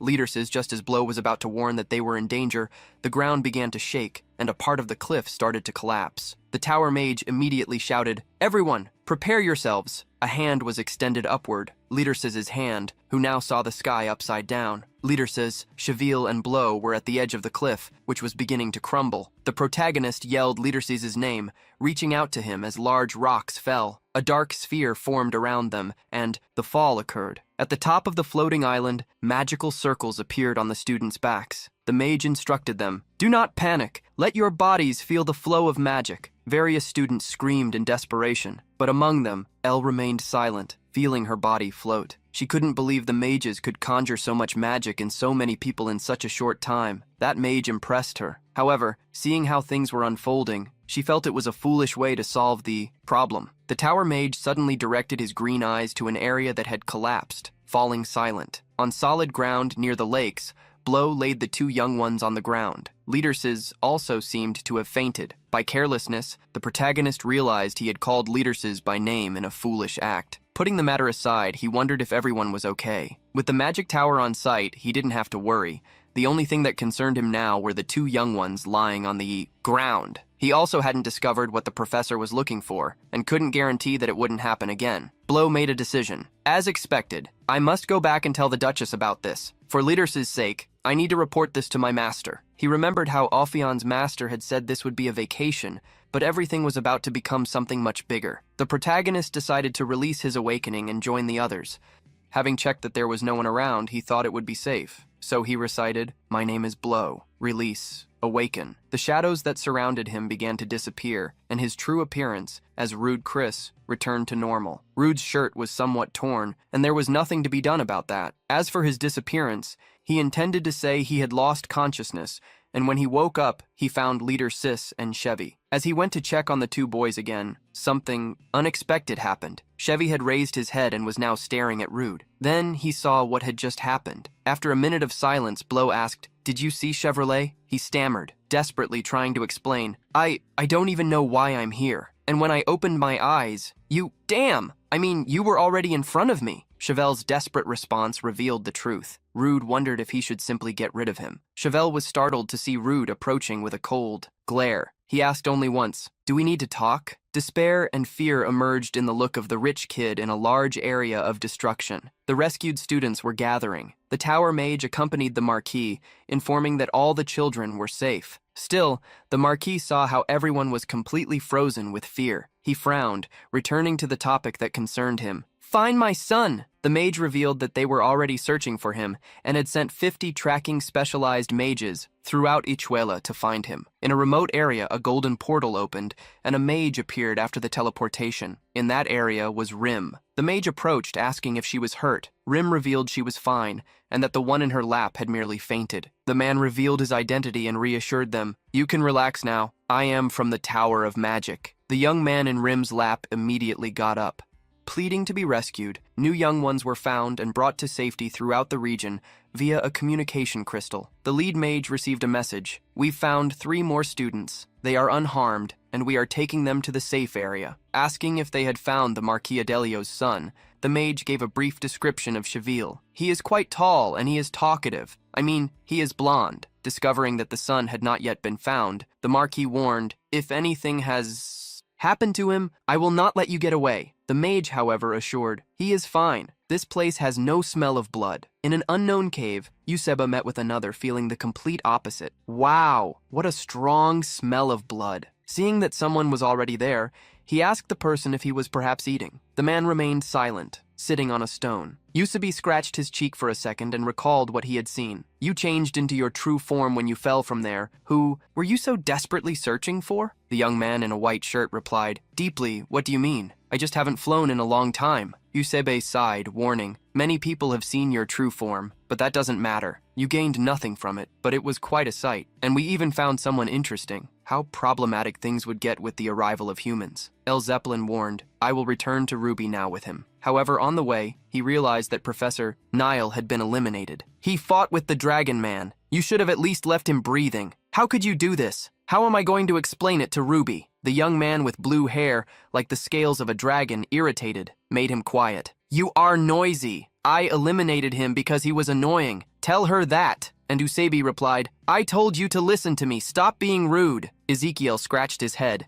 While listening to Dio's final statement, "The only reason I'm following Ruby Montre's orders is to capture that bastard and put an end to him." After leaving Ichuela, the students came across several carriages. Rin looked to the sky, noting that the red horizon was behind them. As she lifted her eyes, she recalled the vision she had, the appearance of the dragon, and shrank back. At that moment, someone called out to Rin. Camille rushed desperately towards her. "Did you hear? Is it true that the one who started all this was Professor Nail?" Rudy had joined everyone and pretended to be an idiot. "Is that true? It sounds ridiculous." Everyone present nodded, confirming to the young man. "That's right. He doesn't even deserve to be called a professor." Rudy felt a wave of relief. That situation was beyond Helio's capabilities. It was already a problem occurring within the school, and the culprit had been a professor. The protagonist looked around, and his gaze fell on Chevron Hadelio. Earlier, he had coldly warned him. "Listen carefully. I came down here alone and was scared and lost. That's when I found the leader." Sis, placing a hand on his shoulder, ended the intimidation with a smile. "You understood correctly?" Rudy wanted to do something more, but the mages of the tower were nearby. Still, he hoped Chevelle wouldn't go around talking about him. As he joined the crowd, Chevelle discreetly watched him and,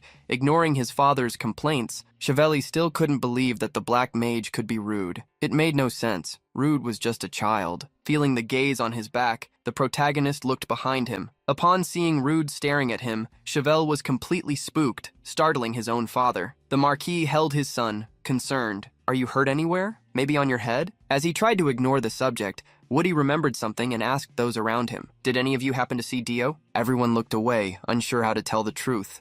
The protagonist was confused by their reaction, and someone braver decided to speak. Rude, in fact, before he finished, ended up spotting him. He's right there! Everyone turned to where Rude was looking and saw Dio surrounded by some mages. The protagonist went over to Dio, who surprised the students when they saw him. All their eyes widened in confusion. Dio, you definitely fell from up there. Are you okay? Dio scratched his head, revealing that he had seen a mage when he woke up and didn't know what had happened. The mage who had found the young man revealed that he was in some ruins, and fortunately hadn't gotten hurt too badly. The other students asked if someone had saved Dio and soon thought of someone. Don't tell me it was the dark mage. The mage present at the scene was also surprised to hear that Dio had fallen from the floating island. Although it was a relief that he was still alive, it hadn't been Rude who saved him. This made the protagonist wonder who saved Dio. Sometime later, a set of magical circles began to appear. One of the mages announced, "The transporter is ready. Please gather everyone. We will return to Helio." Everyone began to reunite with their friends. The princess went to meet Tessiana, while Leadersis slept in the carriage, and she, alone and in silence, asked herself, thinking of the dark mage, "We will meet again, right?" At the same time, in a cave, the same one where Elzebel encountered the young dragon, mages found the body of Professor Nail. Upon seeing the horrible state of the place and the blue slime, one of the mages asked if that meant the professor was not human. The mage who bent down to make the analysis denied. "I'm sure he used to be human, but I think this doesn't only concern Helio." In a distant palace filled with towers and windows, a woman approached an office. After knocking on the door, she was granted permission to enter. Lanost was her name.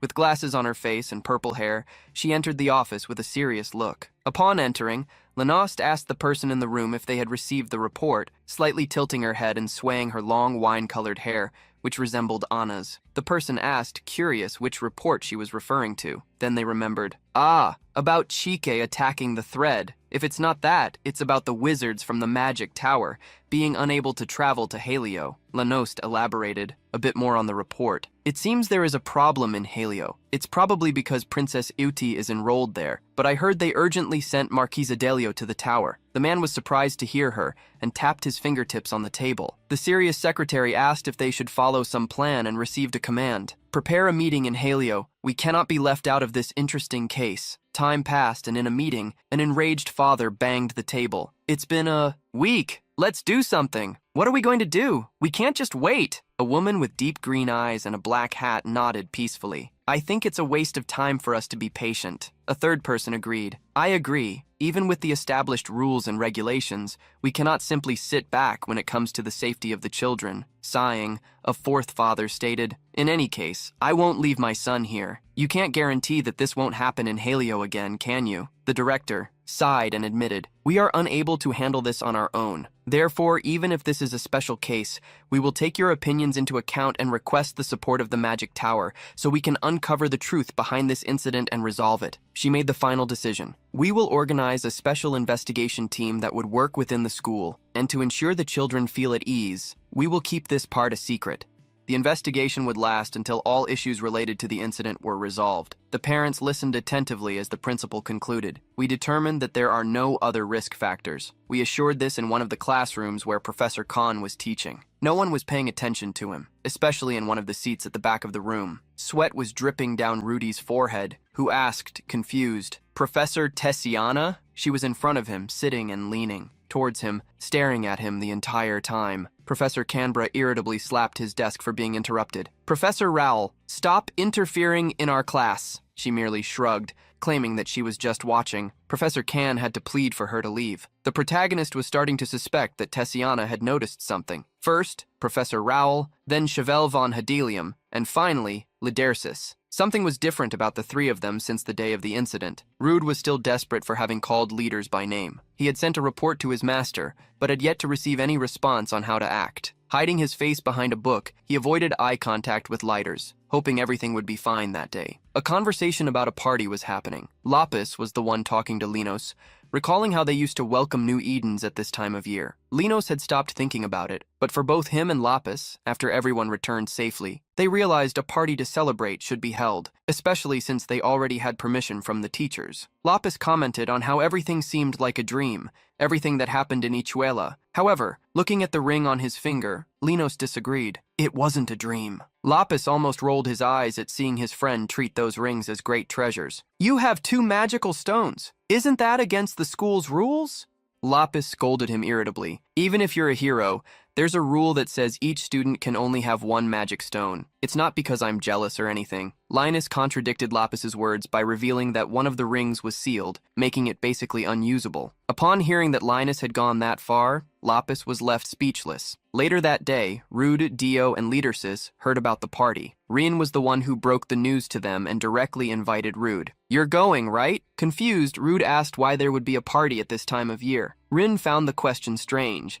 Something bad had happened, and everyone probably wanted to forget what occurred by creating new happy memories. Dio said, for all of us, let's go. Despite this, Rude wasn't that excited. He just wanted to leave. While they tried to convince Rude to go, Rin interrupted, drawing their attention, and addressed Leadersis. I've been thinking about this for a while, but Ardian, how about we cut your hair a bit? Rin felt relieved to finally ask the question. Dio, who was talking to Rude, didn't hear properly and misunderstood the request. It was Rude who corrected him. She wants to cut his hair, not some other stupid thing. Rin smiled slightly, explaining that Leader's hair wasn't ugly, but that a change would be like starting over from scratch. Even so, she apologized if she had offended him. Rude stood up upon hearing her request and walked over to Leader's. That's an excellent idea. Why didn't I think of that from the beginning? Let's do it, Leader's, right now. The Master of Ophion had received Rude's reports and already had a headache, not sending the young man to school to get involved in something so big. His assistant asked if it wouldn't be better to have Rude return after being exposed, but he disagreed. The Tower of Magic continues sending official requests for cooperation regarding this incident. I replied that he is currently unavailable, so it's best not to speak until we understand the situation better. Besides the problem with the magic tower, he didn't want Rude to see the catastrophic state the building was in, as the boy could end up going straight to the Association for Revenge. Reading the reports, the Master of Ophion confirmed that the target was the second son of Duke Arton, and asked Ren if the Duchess had responded. The young woman with short orange hair revealed that the Duchess was on her way directly to Helios at that moment. Confirming the information, the Master of Ophion decided to tell him the details later. At the same time, gray hair was constantly falling to the ground. It was no longer possible to see the strands that used to cover the shoulders of leaders. This was worrisome, but Dio and Rude found the result impressively good. Camille, who had always been afraid to deal with them, was the most surprised. He looks amazing. Why did he spend all that time hiding his face with that hair? He looks so much better now. Rin, who had cut Leader's hair, asked if everything was okay with what they did. Rude reassured her. Of course, everything is fine. You're the one who said you would cut his hair. You have incredible skills with scissors. Rin was praised by Rude and also by her friend Camille. Rude believed that now leaders would have a better image, and that since there would be no more problems, he could leave, finally bringing an end to the mission. While everyone commented on Leader's new look, the protagonist called Rin and asked when the party would be. Rude had a mission in mind, to maximize Leader's changes, taking the opportunity to engrave in everyone's minds that the young man was not a monster. That night, on the other side of the communication crystal, the Master of Ophion laughed with happiness. Ha ha ha! This is great! Anyway, putting this incident aside, this means you fulfilled the Duchess's request perfectly. The protagonist asked if he could come back afterwards, but received silence in response. Although worried about the leaders, Rudy didn't want to stay by his side. The Master of Ophion changed the subject. Why are you in such a hurry? Do you know how hard it was to get you admitted to the school? The man asked the boy to stay a little longer, as there were still certain procedures to resolve before they could take him out of there. Worried, Rudy asked if he really planned his return and received an affirmative answer. Of course, you are the star of Ophion. Wow, Rudy, you received a lot of letters. It seems they are from students of Helio, my savior, the Black Wizard. When I first saw you, Rudy interrupted the master, annoyed to hear him start reading the letters. The master's voice became soft, teasing. You're getting shy. Several letters arrived today, so I will pack them up and send them to you. Rudy was concerned that someone might see them, but the Master of Ophion didn't care. I'll send them to treasure box number 225. After a few more teases, he unexpectedly changed the subject. It's been a while since I've seen you, Rudy. Take care of yourself. Don't get hurt, and don't forget that you are my precious family. You need to live well, understand? The protagonist shivered completely, as that sounded like a farewell. After the conversation, Rudy returned to the inner area of the school. He still hadn't understood his master's last words, but he knew he would never forget them. From what he managed to understand, he would need to stay there for a bit longer, which didn't sound too bad either. On the day of the party, some people gathered. Someone asked Rin if the others had arrived yet. She confirmed, saying that some were already there. Dio wanted to enter the hall soon but was interrupted. Wait, the main character always arrives last. In the party hall, the students laughed and had fun while chatting. Eyes turned to the entrance when a young woman arrived, and she was Floating chrome. wearing a pastel blue dress with ribbons. She crossed her arms, bored, and watched people talking and telling stories about the dark wizard. The noise was so great that, to her, it felt no different from a marketplace. Rudy appeared behind her and, as if reading her thoughts, asked why everyone was only talking about the dark wizard. After a second of silence, she replied, "They should, after what happened." Changing the subject, Rudy asked why. Then everyone was looking at her, aware of her own beauty. She confidently responded, "Because they have eyes." When Rudy called her, Isle looked at him and showed surprise. He made a request. "I would like a favor. Could you listen to me?" As three people appeared at the entrance, Rudy whispered something into Isle's ear. Suddenly, she shouted, catching everyone's attention, "Leaders this way!" Everyone looked at her, who was pointing toward the entrance. The protagonist shuddered, embarrassed. Everyone will look at you if you shout like that. But thankful, she had done what she wanted, as she was already bored. The people who responded to the call were left agape, wearing a red overcoat. Leadersis walked through the hall, followed by Dio and Rim, drawing all eyes. Upon seeing the change, many stopped calling him a monster and began calling him Ardian. Pink petals began to fall from the ceiling, unexpectedly, leaving Rim confused. Rudy, even knowing the answer, commented, "I wonder who did this. It seems he is reflecting adequately on his actions," and he reached out, realizing the petals had been created with magic. When Leadersis reached in front of him, the protagonist asked, "This is a nice day, isn't it?" Leadersis responded with a gentle smile, much more beautiful than any expression he had ever had before. On the second floor of the hall, Chevy and Anna could be seen. He held his mana stone hanging from his neck. Catching her attention, maintaining calm and silence, he commented, "This party is not fun. Let's go." At the same time, the person who seemed to be related to Anna remarked, "Things are getting more interesting than I thought." On the table, there was a report from the Special Investigation Team. Lenoste asked if he should take a look at the matter, but his request was denied. Quickly bringing his hand to his chin, his employer asked, "Where is Chike?" Meanwhile, a young hooded figure with red hair was hiding among the trees and listening in on the comments. In a village, the Black Wizard appeared in a quiet town. People and carriages filled the streets. A white-haired man, Lispim, was accompanying a carriage when he heard his name being called. Upon responding, he heard the voice of a woman who commented, "That child has changed. It seems the young man in Ophion did a good job." The smile on Leadersis' face was something the Duchess hadn't seen in a while. Upon meeting Leadersis, she wanted to take him away. "I don't think you can stay here any longer. If I take you now, there won't be any problems due to the current situation. Do you want to come home with me?" At the proposal from his mother, Leadersis revealed a fearful look. He clenched his fist and declared, contrary to her wish, "I like this place. I like Helio more than ever." Leadersis's small, serene smile made the Marchioness realize he was speaking the truth. Meanwhile, the shouts of children playing echoed. The Black Wizard appeared. "You are a bad man. Stay right there." A small boy, with a black hood and a stick in hand, declared while playing, "I am the strongest Black Wizard in the world." The young ones ran back and forth while pretending to be their idol. Close to them was a hooded man with red hair who ended up following a false alarm, but when he was about to leave, he overheard a conversation between two people. "The Black Wizard is at Roem's shop. I saw it with my own eyes." The man immediately moved and ended up catching the attention of one of the children, who looked back, confused. "I felt as if there was someone there, a second ago, in the clothing store." A feast had been served. The man and his wife were attending to a special customer. "Are you really the Black Wizard?" The man seated at the table confirmed. "That's right. I am the Wizard of Ophion. If not me, who else could it be?" Revealing his face, the only resemblance he had to Blow was his black hair, as he was thin and not at all attractive. Upon seeing the man's unappealing face, the couple stepped back. The wife revealed having heard that the Black Wizard was quite charming, but her husband thought it was just an exaggerated rumor. Turning back to the wizard, Roy declared, "It's an honor to have you in our store, as you are a great person. You don't need to worry about paying. Please eat as much as you want." The false black wizard thanked the man's kindness, who was even celebrating, internally, his presence. Suddenly, a group of thugs appeared at the restaurant's door. "Hey owner, do you think you can do business without paying us?" Looking around and seeing that there was only one customer, the man scratched his cheek. "If you have money, pay us. But why do business if you don't even have customers?" The man and his wife stepped back, reminding the thug that they had already paid a fee the previous week. The thug refused to talk and began breaking a chair with his foot, threatening, "Then you can't pay me? Then you'll have to close the store." He mocked the couple of cooks. "This place is so run down that it wouldn't cover even half of what you owe, so I'll take this first." The couple backed away in fear until the wife remembered the presence of someone. "Hey, Black Wizard, help us. They come every day and prevent customers from entering. They're forcing us to take out loans and demanding outrageous interest. They are the villains." The imposter turned his back, avoiding eye contact while sweating with fear. But the woman's words caught the thug's attention.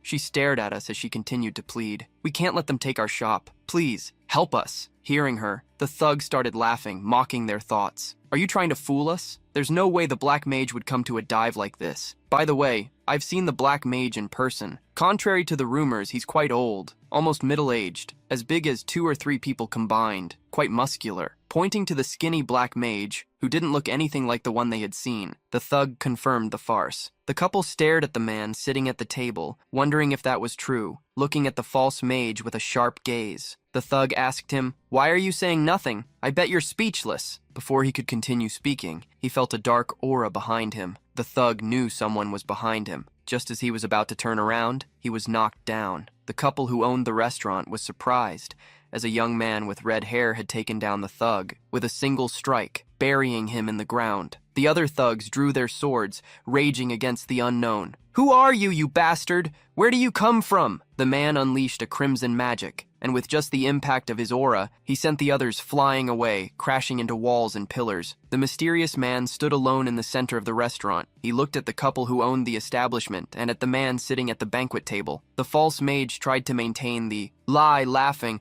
"Ha ha ha, you're quite skilled. Who are you affiliated with? If you're so incredible, I should have seen you already." The young man, however, remained silent, just staring. Far away in the castle, the leader commented to his subordinates, "That damn Sheik! I can't believe he's still chasing the Black Mage. I feel bad for him." When asked where Sheik was, the knight shuddered completely.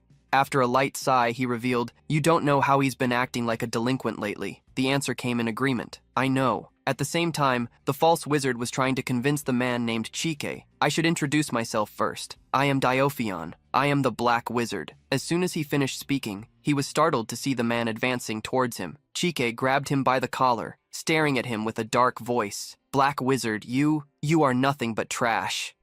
Conversation in the castle continued with the knight's doubt. Did something happen? The woman, looking out the window, simply revealed that she had a new mission for Chike and declared, "Van, I will send Cheek to Elios." As she spoke, a great explosion occurred on the horizon of the city. The duo knew very well that it had been caused by Chike. It was time to find him. At the academy party, the students welcomed Leaderses with smiles and compliments, especially the girls. "You look so handsome with short hair. We were surprised at how different you look now." Leaderses was not used to such compliments. In a corner, Dill and Rude watched Leaderses receive all the attention. That was something Dill couldn't understand, and he wondered, should I cut my hair too? Upon hearing the comment, Rude revealed that Leaderses had never changed, but had finally received an opportunity. Gil noticed that his friend was looking out the window and joined him to watch the people outside. Additionally, the group there was strange to Gil. They are new teachers. One of them, a wizard with green eyes, ended up feeling the gaze of the boys and looked back at them. Rude hurriedly hid, sweating. The man might not be wearing a robe, but Rude recognized the wizard from the tower. It seemed that they would be at the school for quite some time because of what happened. Seeing his friend deep in thought,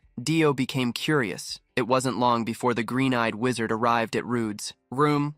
"I will be in charge of this class. My name is Orfel." The students heard the teacher say he wished to get along with everyone. Rude, who was hiding behind a book, cursed his bad luck. During the break, Camille was the first to reveal her feelings with a big, passionate smile. "I liked him. I liked our new teacher." She quickly approached Rim, commenting on how the teacher must be amazing for having been admitted after the incident with Professor Neil. While Rude calmed his friend, a dark aura emerged around him. The protagonist was worried about the possibility of Orphle staying for too long. That would mean he would be investigating everything about the incident. Rude wondered how much they already knew. Would it be right for me to tell them everything I know so they can investigate properly? But since Professor Neil started this, and what if the dark figure is roaming Yahello? There's a good chance they still have allies in here. He told everything to the Duchess. I need to follow the master's orders for the safety of the leaders. While Rude was lost in thought, leaders began to stare at him. Rude had been thinking for so long that leaders' eyes widened in surprise, catching the protagonist off guard when their gazes met, interrupting any conversation they could have had. Then he approached. Rude, Krishy, there's something I want to talk to you about, just the two of us. The invitation was so unexpected that it caught everyone's attention in the room, quickly spiraling into gossip and misunderstandings. Not understanding the reason, the protagonist stood up and followed her. Dio, the gossip as always, also got up, stammering in surprise. What could she be wanting to tell him? The two went to a storage room, the one Rude used to visit leaders. When Isle asked why he had chosen such a place, the protagonist, embarrassed, stated it was the only one he could think of. With nothing else to do, Isle got straight to the point.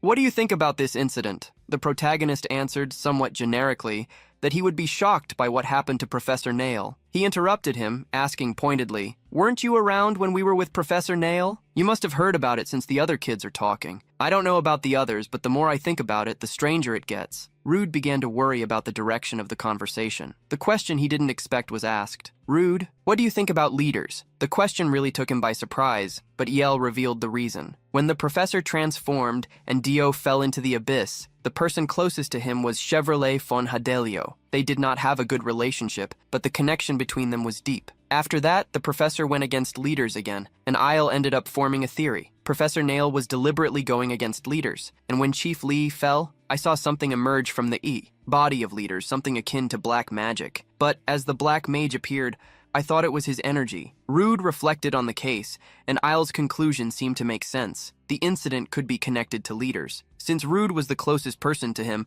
I wanted to hear his opinion. In another area, a similar conversation was happening. The Duchess heard the news and asked, "Are you saying that the cause of the incident in Elio was possibly targeting my son?" The master of Ophion confirmed and was questioned whether he could take responsibility for what he was saying. Rude's master revealed the danger of allowing leaders to remain in the school until the incident was resolved. He would recommend that the Duchess remove him from there for the time being, but she revealed that this would not be possible. When I met him, he smiled as if he was truly happy. "Thank you for making my son smile." The master of Ophion received the gratitude and also heard a new request from the Chieu Duchess.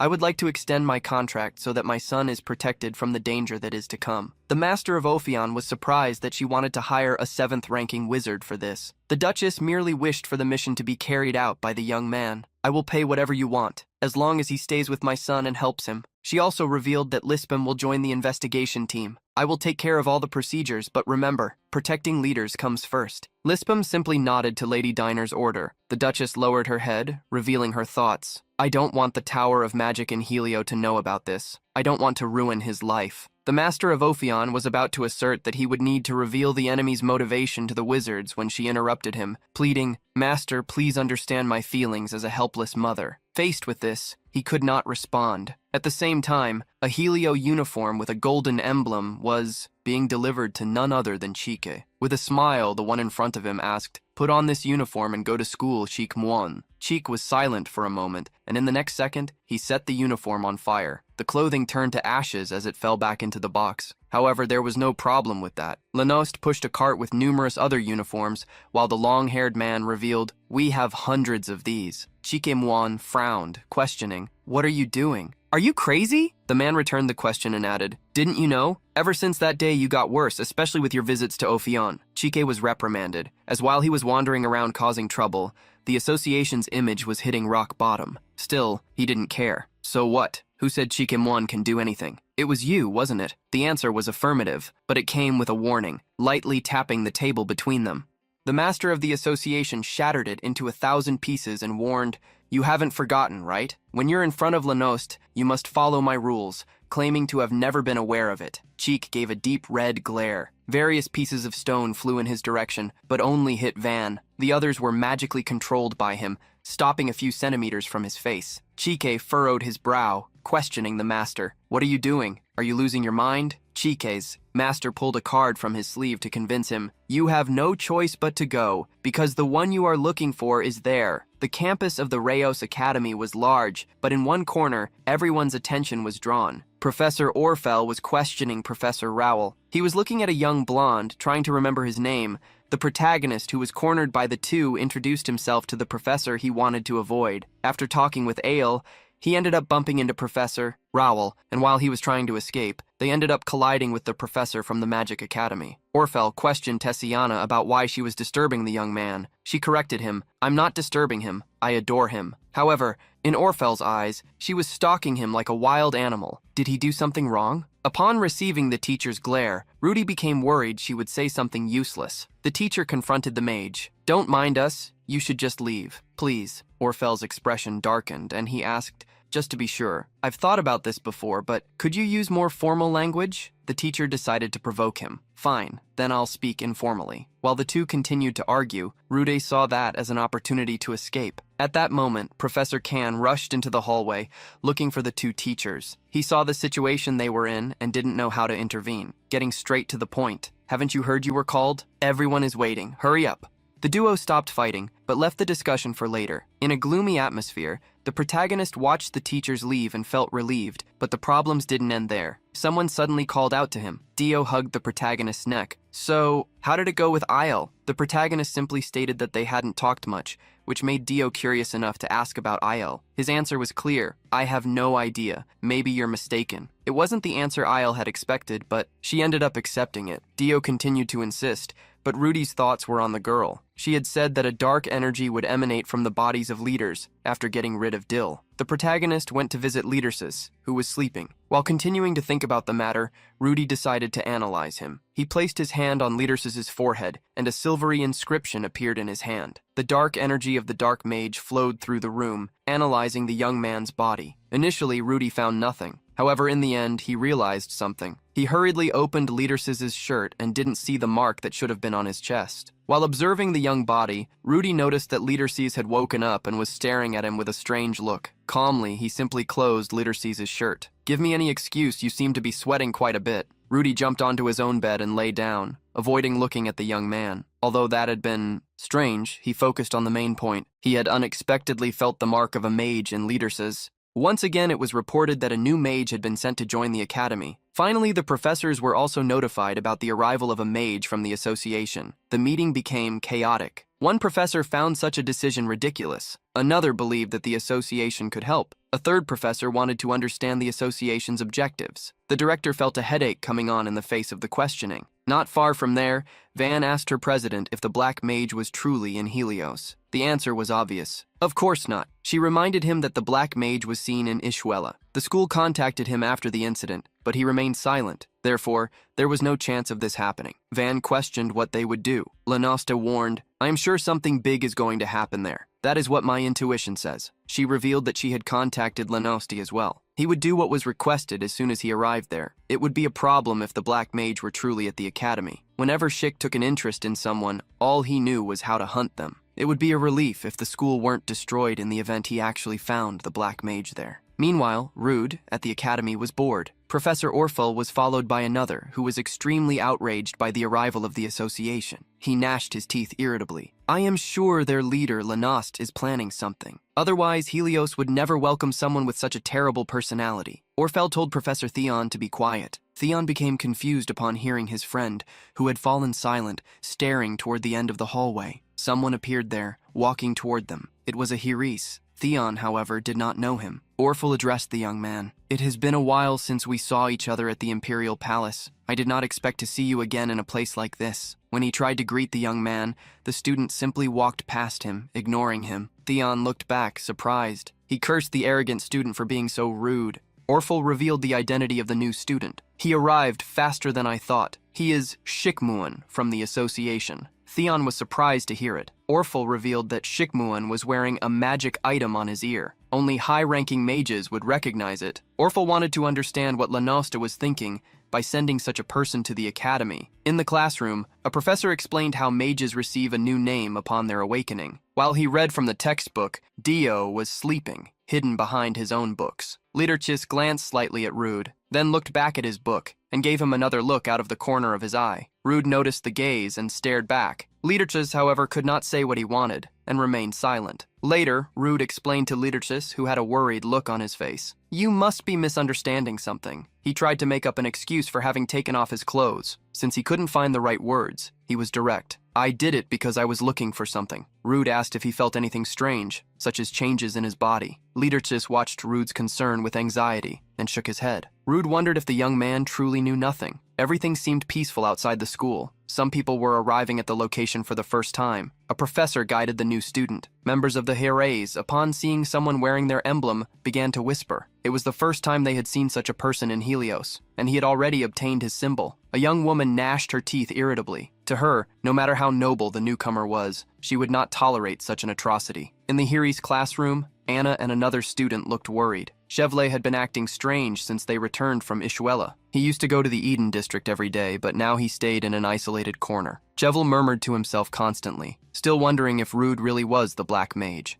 Rude didn't seem strong, and he looked even younger than him. There was no way to believe that such a young kid was the Black Mage. Chevlet wondered why the Black Mage was in Helios, and as a student, judging by what Rude had said, no one had noticed, not even the professors. Memories of when he attacked Rude were playing in Chevlet's mind like a movie. They made him even more terrified. Suddenly, a girl approached. "Hey guys, are you planning to just stand there like idiots? Haven't you heard what everyone is saying, that the new Heres is insane?" One of the students asked if it wasn't just a rumor. Another, however, stated it was true, as both he and Karina had seen him. A young woman with pink hair believed the new student was a noble. Having taken 5 years to reach such a class, she found it ridiculous that someone would achieve it as soon as they entered. What revolted her was the fact that even the imperial princess had started as an Eden. Linus intervened, stating that since it had been the school's decision, there was no way to protest. This made the student irritated, which was why she wanted to make him decide to leave. Some began to grow interested in the idea. Linus put his hand to his head, sighing. The girl stated she would see how skilled the new student was to know if he had the right to be a Heres. Otherwise, she would protest to the professors. Hadelio was called while they were discussing. He ended up murmuring, "These childish idiots." Everyone heard him and looked his way. Being stared at, Chevel protested. Linus approached, checking if he had a fever, and was pushed away. Everyone could see that Chevla had changed in some way. In Opion, Rude's master was still trying to figure out what he would say to him. The assistant was worried, as something seemed strange. He wanted to know how Rude had been dragged into such problems, and obviously it was the master of Ophion's fault. If the classification level of the information regarding the incident rose, the Magic Tower and the Association would intervene. The assistant called the master, and with a somber look stated worriedly, "We are in trouble." Shikmun soon began to hear pointers from the professor, who explained how, although they were students, the Harry's class received great privilege and freedom. As he spoke, the professor noticed that the young man was not paying attention. Shikmun was direct, stating that he had heard him. He stood up, claiming he didn't need to know much more. The young man then left. The professor in charge hurriedly called for Professor Khan, who ran to pursue Shikmuan. Outside, Professor Rowell was guarding the hallway. Her eyes met Shikmuan's, and she immediately drew her sword, stopping him. The professor stood still, her sword held before him. Professor Khan desperately asked what she was doing. The young man ignored the sword and walked away. Professor Khan tried to stop Tessiana. Leaving her with the professor in charge, Professor Khan quickly followed Shikmuan while Tessiana watched them. Professor Khan asked Shik if he knew Professor Rowell. The student, however, simply ignored him. Before going to the school, Shik had received an earring from Lenost. That was an enchanted item. If people saw it, he would be recognized. He would also be using a false name. Van questioned if they needed to send him as a student. However, sending him as a professor would be strange. The information was passed to Shik. The students had been transported beyond the barrier of Ishuela. Lenosta stated that there shouldn't have been monsters there, and now even giant monsters were appearing. Even with the protection of the magic tower, monsters still appeared. He asked Shik what he thought, but the boy didn't care. Van questioned if the incident was related to the phenomenon. Lenoste was sending Shik to the school to find that out. He didn't need to worry about professors or students. He just had to find a suspect. Lenosti had sent him to find the Black Mage. When Shik asked the professor in charge about the Black Mage, The professor denied he was there and even appeared confused. Shikmuan punched a wall in irritation. He tricked me, that damn old man. Professor Khan watched the boy's actions and trembled with worry. Rude wanted to speak with Lidersis, but he waited in the hallway, the spot where Lidersis had asked him to stay. The young man was approached by a woman, and he asked why he had been summoned. The woman informed him that Professor Lispin wanted to speak with him, alone. The professor thanked Benny for the help. Rude was left alone with the professor and asked why he had been called. Lispin told him to sit down.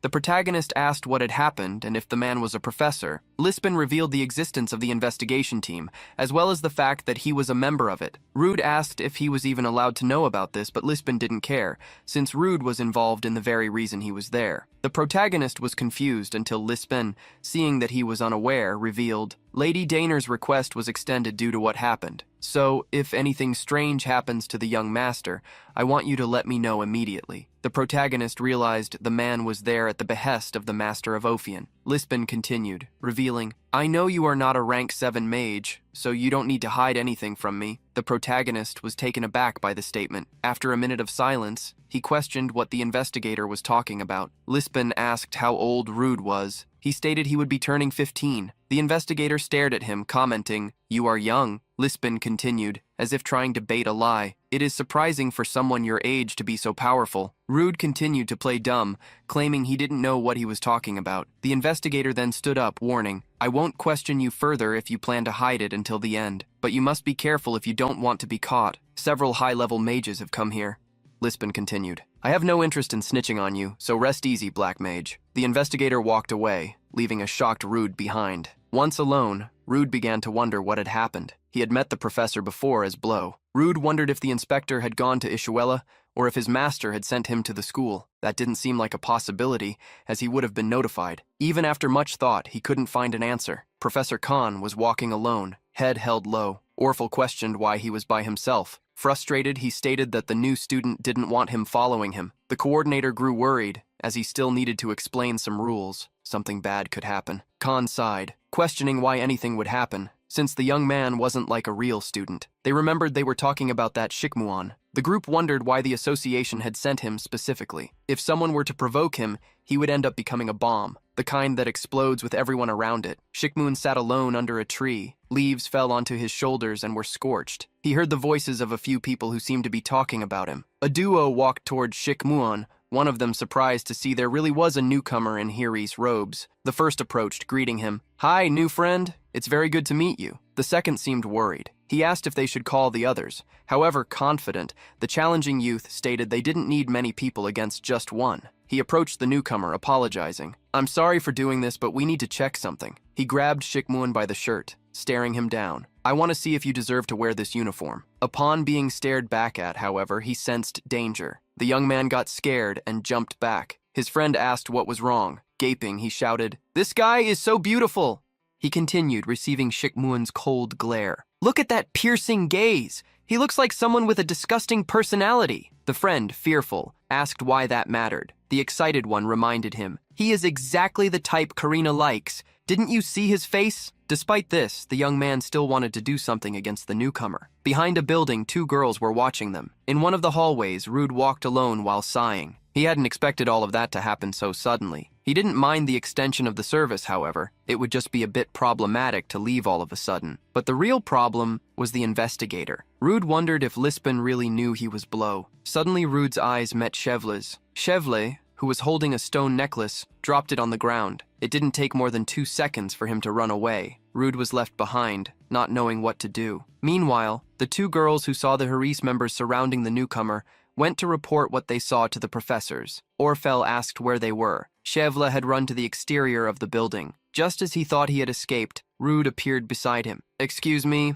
Chevle nearly fainted from the fright, and his scream almost destroyed Rude's ears. The protagonist approached, warning, If you make it this obvious, what will people think? Rude wondered if Chevle had leaked the information and questioned him. Chevle immediately fled once more. Rude could see that he was a problem. Orphle and another professor climbed onto the roof of one of the buildings. Confused, Theon asked if Orphle wasn't going to stop the students. The professor replied, Why should I? If someone who only knew how to destroy things turned up causing trouble, It was, in fact, a good thing for them, the professors. It was unrealistic to expect Shikmuon to act like a real student. In Orphal's eyes, Shikmuon from the association did not fit in with the investigation team. He expected the young man to cause trouble. He ordered Theon to set up a soundproof barrier so they wouldn't draw attention. It would be problematic if other professors appeared and intervened. Theon used his magic and did as he was told. Shikmuon was waiting and sighed. They really aren't going to do anything. The arrogant boy continued to demand a mana stone from his companion, who refused out of fear. The newcomer then ordered in a somber voice, "Get out of here." The duo was taken aback, and he repeated, "Shut your mouths, you're annoying. Get lost." The arrogant youth was surprised and began to make threats. The disguised young man remained silent, holding back his fury. Theon grew worried that Shikmuon was actually going to attack the boys. Orphal planned to interfere if they were in grave danger. He was waiting to see what Shikmuon would do. He must have noticed he was being watched by this point. Theon then warned. There were students approaching. Orphal did not ask him to stop them. Having a few witnesses wasn't such a bad thing. Rude grabbed Chevlet by the shirt and threw him to the ground. Sitting on top of him, Rude questioned, "Why are you wasting your energy like this?" Chevla asked him to get up. "Get off, you're heavy." Rude noticed something at that moment, a barrier. He wondered why something like that was in that spot. It was then that he saw, from where he was, the square where the newcomer and the two Hiris youths were. He noticed the symbol on the sleeve of the shirt and watched them. Shikmuon, positioned between them, ended up alerting Rude, who immediately recognized the magic within him. Surprising Chevla, Rude stood up. Chevla was about to shout something when Rude covered his mouth. The protagonist pushed him against the wall and asked what was happening by the tree. Chevla observed them and also wondered what those brats were doing. Rude asked if he knew them, and Chevla confirmed he did. The protagonist asked if he knew the boy in the middle as well. Observing him, Chevla commented that he was the newcomer. Rude watched him for a second and ended up drawing attention. Shikmuon looked in his direction, and he promptly hid. Rude confirmed he wasn't seeing things. He then ordered Chevla, "Let's go somewhere else." The arrogant youth managed to get a piece of magic equipment from his friend and threw it toward the newcomer. "Let's see if you'll stay calm. I'll lend this to you, so be grateful. I'm not going to go easy on you, so do the same." The newcomer, however, dodged the ring thrown at him, and the artifact fell to the ground. The worried youth saw his magic stone hit the floor and nearly cried. Shikmuon stood up, agreeing, "I'll do what you want." He stared at the arrogant youth and warned, "I won't take responsibility for what happens next." He then walked past the duo, surprising the professors by leaving. The fearful youth was confused by hearing words and seeing actions that didn't match. The arrogant one gnashed his teeth, used the power of his bracelet to conjure an enchantment, and roared, "How dare you treat me like a fool!" Orphal saw what was about to happen. In the end, Shikmuon wouldn't be able to escape. The attack was launched at Shikmuon's back, who was swallowed by an explosion of light. Both the student duo and Orphal were surprised. When the smoke screen cleared, Yahello appeared. He had blocked the attack. They were shocked. Yahello, however, remained silent. Behind Yahello was Rude, looking at the newcomer's back. He had interfered so that Shikmuon wouldn't attack them. Rude saw some professors on the school roof watching them. They had put up the barrier instead of helping. Since he was there, Rude was able to get a good look at the newcomer. It was impossible. Shikmuon was actually there at the school. When the newcomer's gaze fell in his direction, he spun his body, hiding behind Chevle. He now faced the two Heris, who fortunately didn't speak to him, but asked Yahello not to get in the way. Shikmuon began to ignore them and walked away, even against their defiant words. The protagonist looked at the newcomer once more and was certain. In doubt, he wondered why Shikmuon was there. Theon clicked his tongue, annoyed, as he hadn't expected that ending. He praised Yahello for managing to block that magic, even if it was low level without any preparation. Orphel, however, thought he had seen something else. The one who blocked the attack hadn't been the student from the Hiris class, but the Eden student behind him. Orphel wondered who the boy was. The confusion continued for some time. Meanwhile, Dio watched from another location. Some people walked toward him, asking what he was doing, but there was no answer. Dio, observing Shikmuon, murmured, "You are finally here, the traitor I need to eliminate." Through the crystal communicator, Rude managed to contact the Master of Alphion and told him to speak softly, as he was in the dormitory. The Master of Alphion asked him to return in a hurry. Rude could tell by his voice that he already knew who was at the school. When asked if he had already encountered that person, he asked if everything was all right. Rude remained silent. Changing the subject, Rude stated that there was more than one problem. Even the Duke's mages were at the school. The Master of Alphion urged him to leave. Rude asked about the commission, since the Duchess had asked to extend the request. He smiled mockingly. "I'm asking, but my opinion doesn't matter, since my master always makes the final decision, right?" The Master of Alphion apologized and asked him to return first, saying he would take care of the rest before things went wrong. Rude changed the subject and asked if the Duchess had mentioned anything. He revealed that the Duke's mage knew who he was. Since his master was surprised, Rude realized it was just a bluff. However, he still needed to check a few things. He told his master not to worry. The headache was already there. But since the Edens and the Harises didn't meet often, it was fine. Rude hid the fact that his eyes had met Shikmun's, but he hadn't been discovered. The master of Ophion remained in shock after Rude hung up the call. The office fell into a heavy silence. Worried, he wondered if he should go to the school himself. His assistant, however, told him to trust Rude and focus on his work. The master went over the things Rude had said. The system in Helios made it so that the Haris and Eden classes rarely met. He believed he could relax. Suddenly, Dio ran toward Rude, asking what had happened. "I was looking for you and Hadelio because you both disappeared, and then I saw you being dragged away by the Haris." Rude wondered if that was really what it looked like. He stated that he had only run into them by accident. Changing the subject, Dio observed him closely. "You don't smell good." Rude was confused, and Dio stepped back. "You need a bath." Rude, however, couldn't smell anything at all. He changed the subject and asked Dio where Lidersis was. Currently, Lidersis was holding a wooden broom, helping Isle in the storage room. She looked at him and snapped him out of his daze. Lidersis startled, his eyes widening. He quickly helped her move the boxes. Isle reminded him that group lessons would be starting soon. It was important to choose members carefully,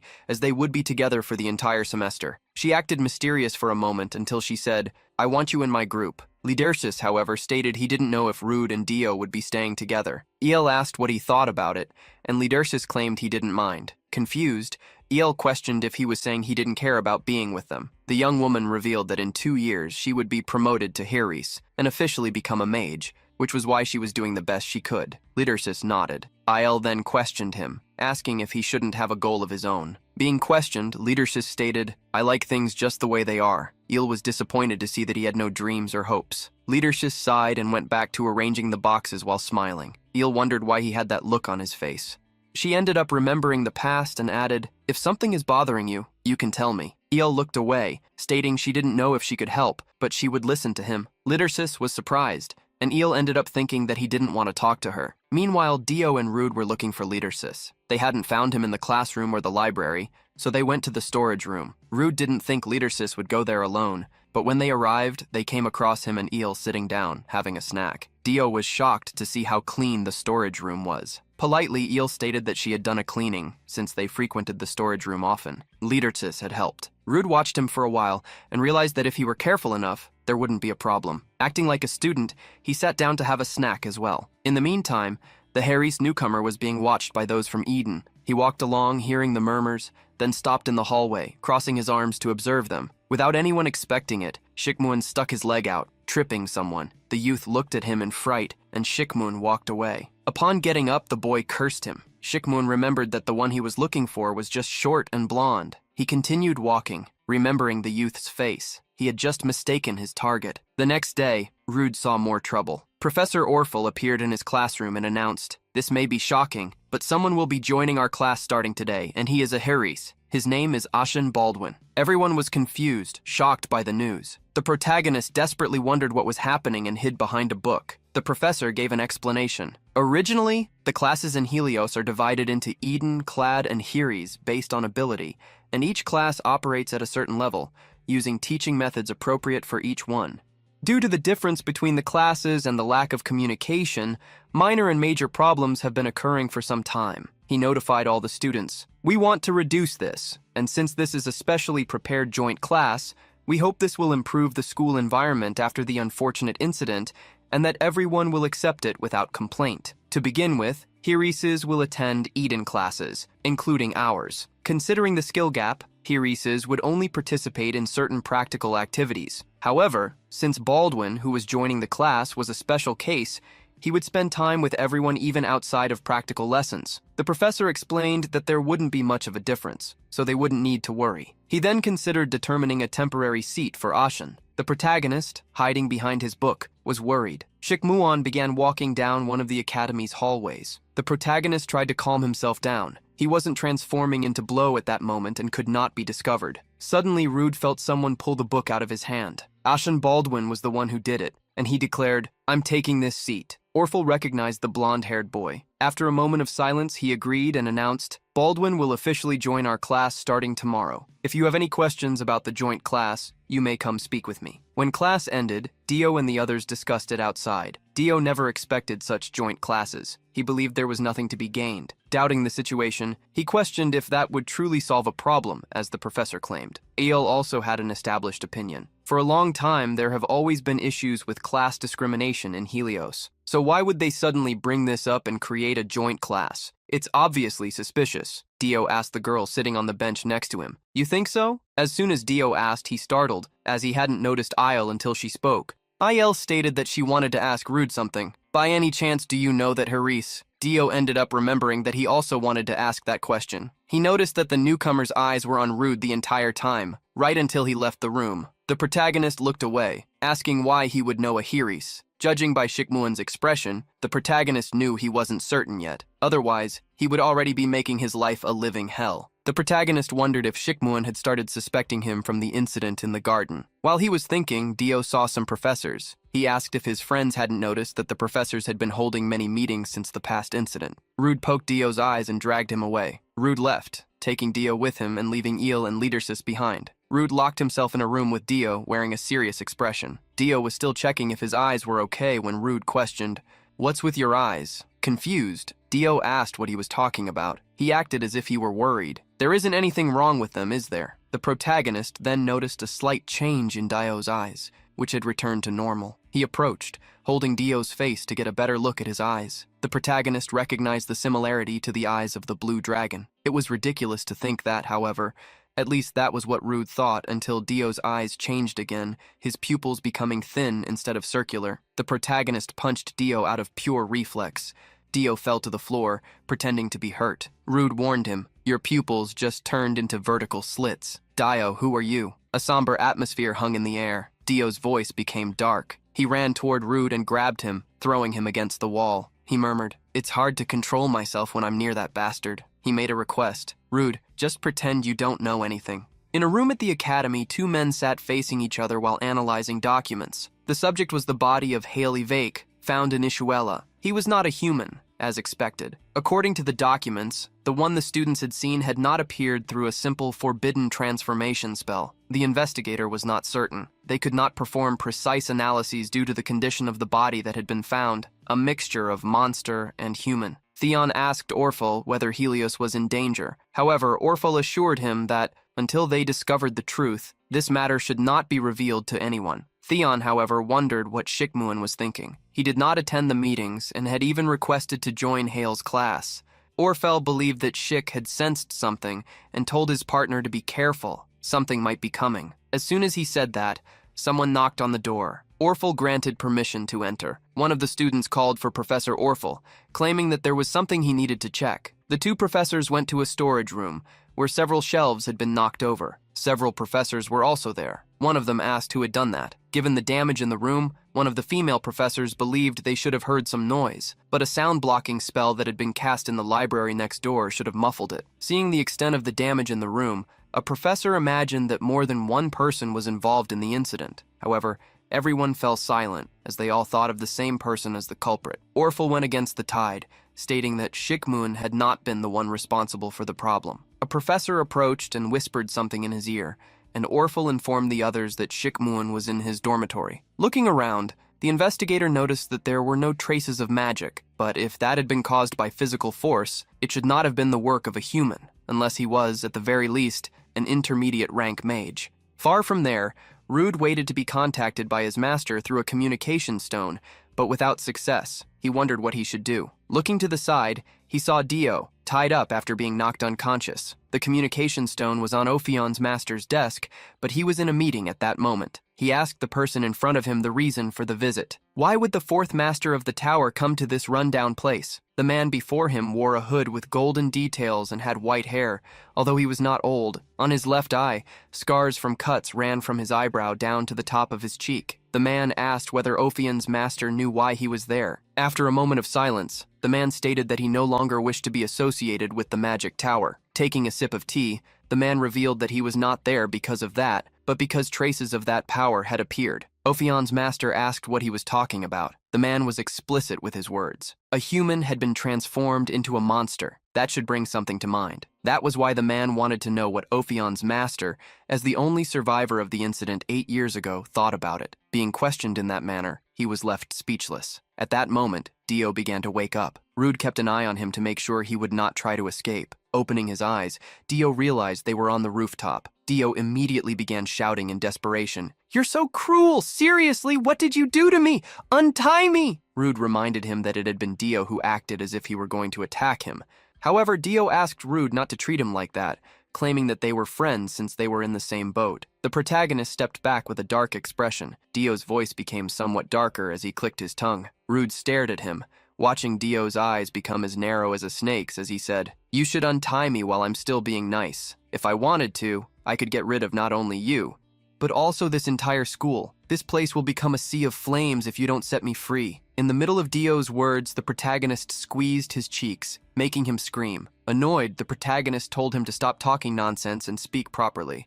Rude asked him to do that, if he was at least still the Dio Varus he knew. Rude's words made Dio laugh so hard that he burst into laughter. He quickly sat up and stared at Rude from close range. "It seems you've misunderstood something. Let's stop pretending to be friends." The protagonist asked if Dio was not a human. Dio nodded. However, Rude knew that Dio was not a monster either. His eyes might resemble those of one, but he could not sense a monster's energy coming from him. The protagonist ended up remembering what Rin had said. She had seen something gigantic flying, and although it was surprising, that thing had saved both her and Camille. The protagonist untied Dio and warned him, "If you want to stop pretending to be friends, then let's start everything over again." Dio looked confused and reminded Rude that he was not a human. Rude stated that he already knew that and reminded him, "You're still Dio." Rude had many questions and knew he should be cautious, but for some reason he did not see Dio as an enemy. Dio reminded Rude that he had been about to attack him earlier. This almost made Rude laugh, considering the state in which he had left his friend. Proudly, Dio claimed that it had only happened because he was in his human form. "You have no idea what I am.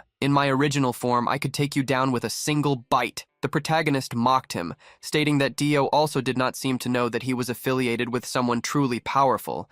However, Dio answered the opposite. "I already know. You're the dark mage. You have the same scent as him." Rude was surprised and remembered how the dragon had sniffed him. Changing the subject, he told Dio to get up so they could return to the classroom. The blue-haired young man asked whether everything was really fine, whether Rude actually believed him.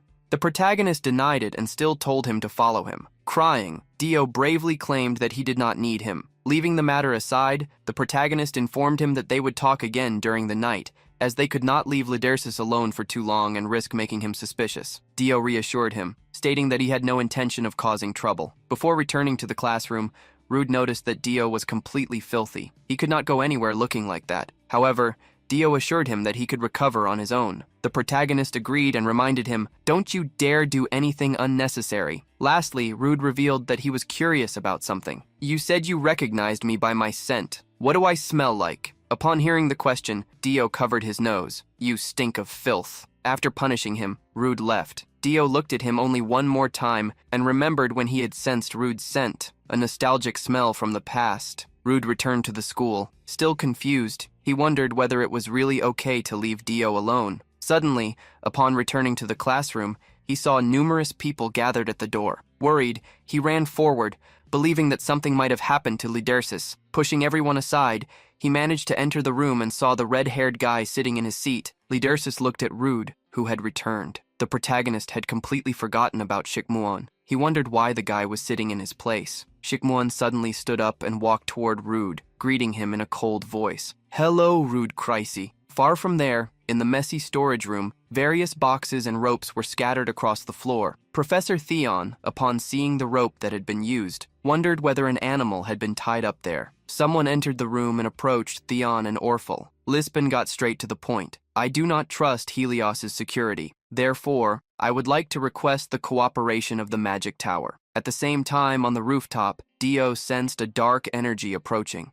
The shadow that had attacked the school alongside Professor Hale formed once again and greeted the young man. "It's been quite some time, Diorg." In the classroom, everyone looked at Rude and the newcomer with concern. Shikmuon claimed that he was looking for someone, a black-haired bastard, Blackie, and asked Rude if he knew him. Staring at the back of the man sitting at his desk, The protagonist stated that he did not know this person. While Rude asked why the young man was sitting at his desk, the people who overheard the conversation wondered if the newcomer was looking for a dog, based on the name he had mentioned. Still sitting on Rude's desk, the newcomer explained that he was too short to sit at the back of the classroom, where he would not be able to see anything. Rude struggled to keep himself under control to avoid being discovered.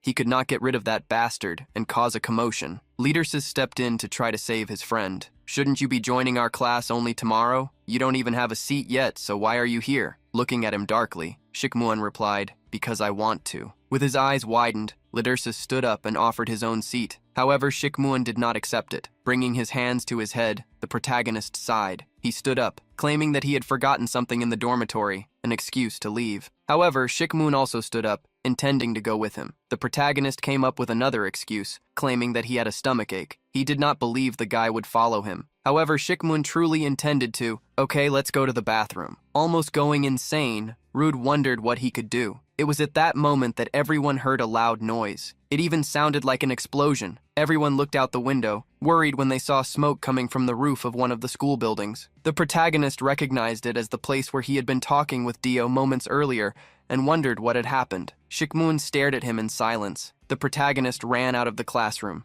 and was followed by him. Stopping abruptly, Rude snapped, "Are you really following me? I already said I'm going to the bathroom. Are you my shadow or something?" Frowning, Shikmuan asked if he was annoyed because of that. Professor Kan suddenly appeared, ordering all the students to return to their classrooms. Until everything was resolved, no one was to leave the areas considered safe. Many of the students surrounded the professor, asking what was going on. Upon seeing Shikmuan, Professor Kan called him by his cover name. "Baldwin. Hey Baldwin, there's a call for you." Shikmuan looked at him for a moment, then he looked at Rude and told him to wait for him. Hiding behind the other students, the protagonist began to move away. Professor Kan informed the students, "Helios's barriers are high level and remain active at all times, so it shouldn't be anything too serious. Please don't worry too much and wait here until we give further instructions." Concerned, everyone began theorizing about what was happening. Rude was the most worried. The fact that Dio was not human made him wonder what the professors would do if they discovered him. He decided to check what was going on, but Lidersis found him. Lidersis had a worried look on his face. Rude asked him to wait for him, deciding to go check what was happening. Many people saw Rude trying to leave the classroom, and the protagonist used the same excuse, that he really needed to go to the bathroom. Lidersis stayed behind and reached out his hand toward Rude, unable to catch him. Orfel and Theon questioned what Lisbon meant when he spoke about cooperation. Lisbon revealed that, before coming to Helios, they had investigated the members of the faculty as well as the transfer students, including their families and the people around them, their relationships and histories. Everything, down to the smallest details. Irritated, Theon asked why they had been investigated as well. Orfel interrupted him and asked what Lisbon had discovered. According to Lisbon, it might seem as though Professor Hale had planned everything, but he himself did not believe that was the case. They did not even know the identity of that shadowy figure. Some people believe that Professor Hale was actually the puppet created through forbidden magic. According to Lisbon's investigation, Professor Hale should not have been capable of doing all of that alone. Orfel asked what conclusion he had reached through the investigation. Lisbon continued, "As the two of you have probably suspected, there is someone behind Professor Hale and the one who controlled the shadowy figure.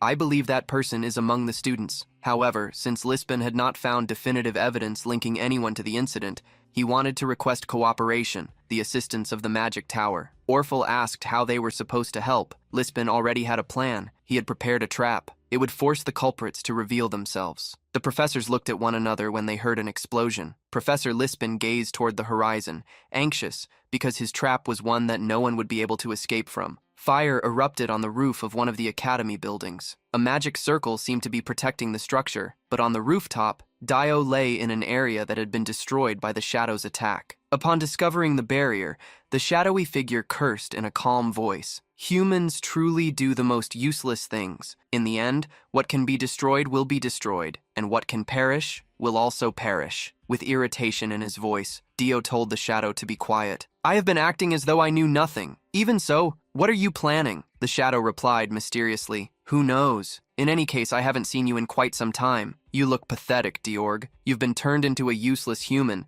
and it has even weakened you." Dio shot back at the shadowy figure's words. "And you? Now that you've gained power, you've become blind to everything else. An inferior creature like you, a creature that once crawled on the ground, is already taking too great a risk by acting so arrogantly in front of me." Seeing the young dragon behave so imposingly, the shadow attacked him, as his fragile form did not convince it. The shadows fell near Dio as a warning. The shadow made him an offer. Return to your true form and eliminate every human in this area. The absurd proposal surprised Dio. The shadow revealed its side of the deal. If you do as I say, I will guarantee you the opportunity to share in a moment of glory. At that moment, Rude was running across the rooftops trying to reach Dio before the professors did, even though it would be very difficult. From the rooftop where he stood, he could already see several professors in the courtyard running toward the site of the explosion. The protagonist looked at them and jumped from the roof, knocking them unconscious. Rude stole a red cloak that one of the professors was wearing, apologizing internally for what he had done to them.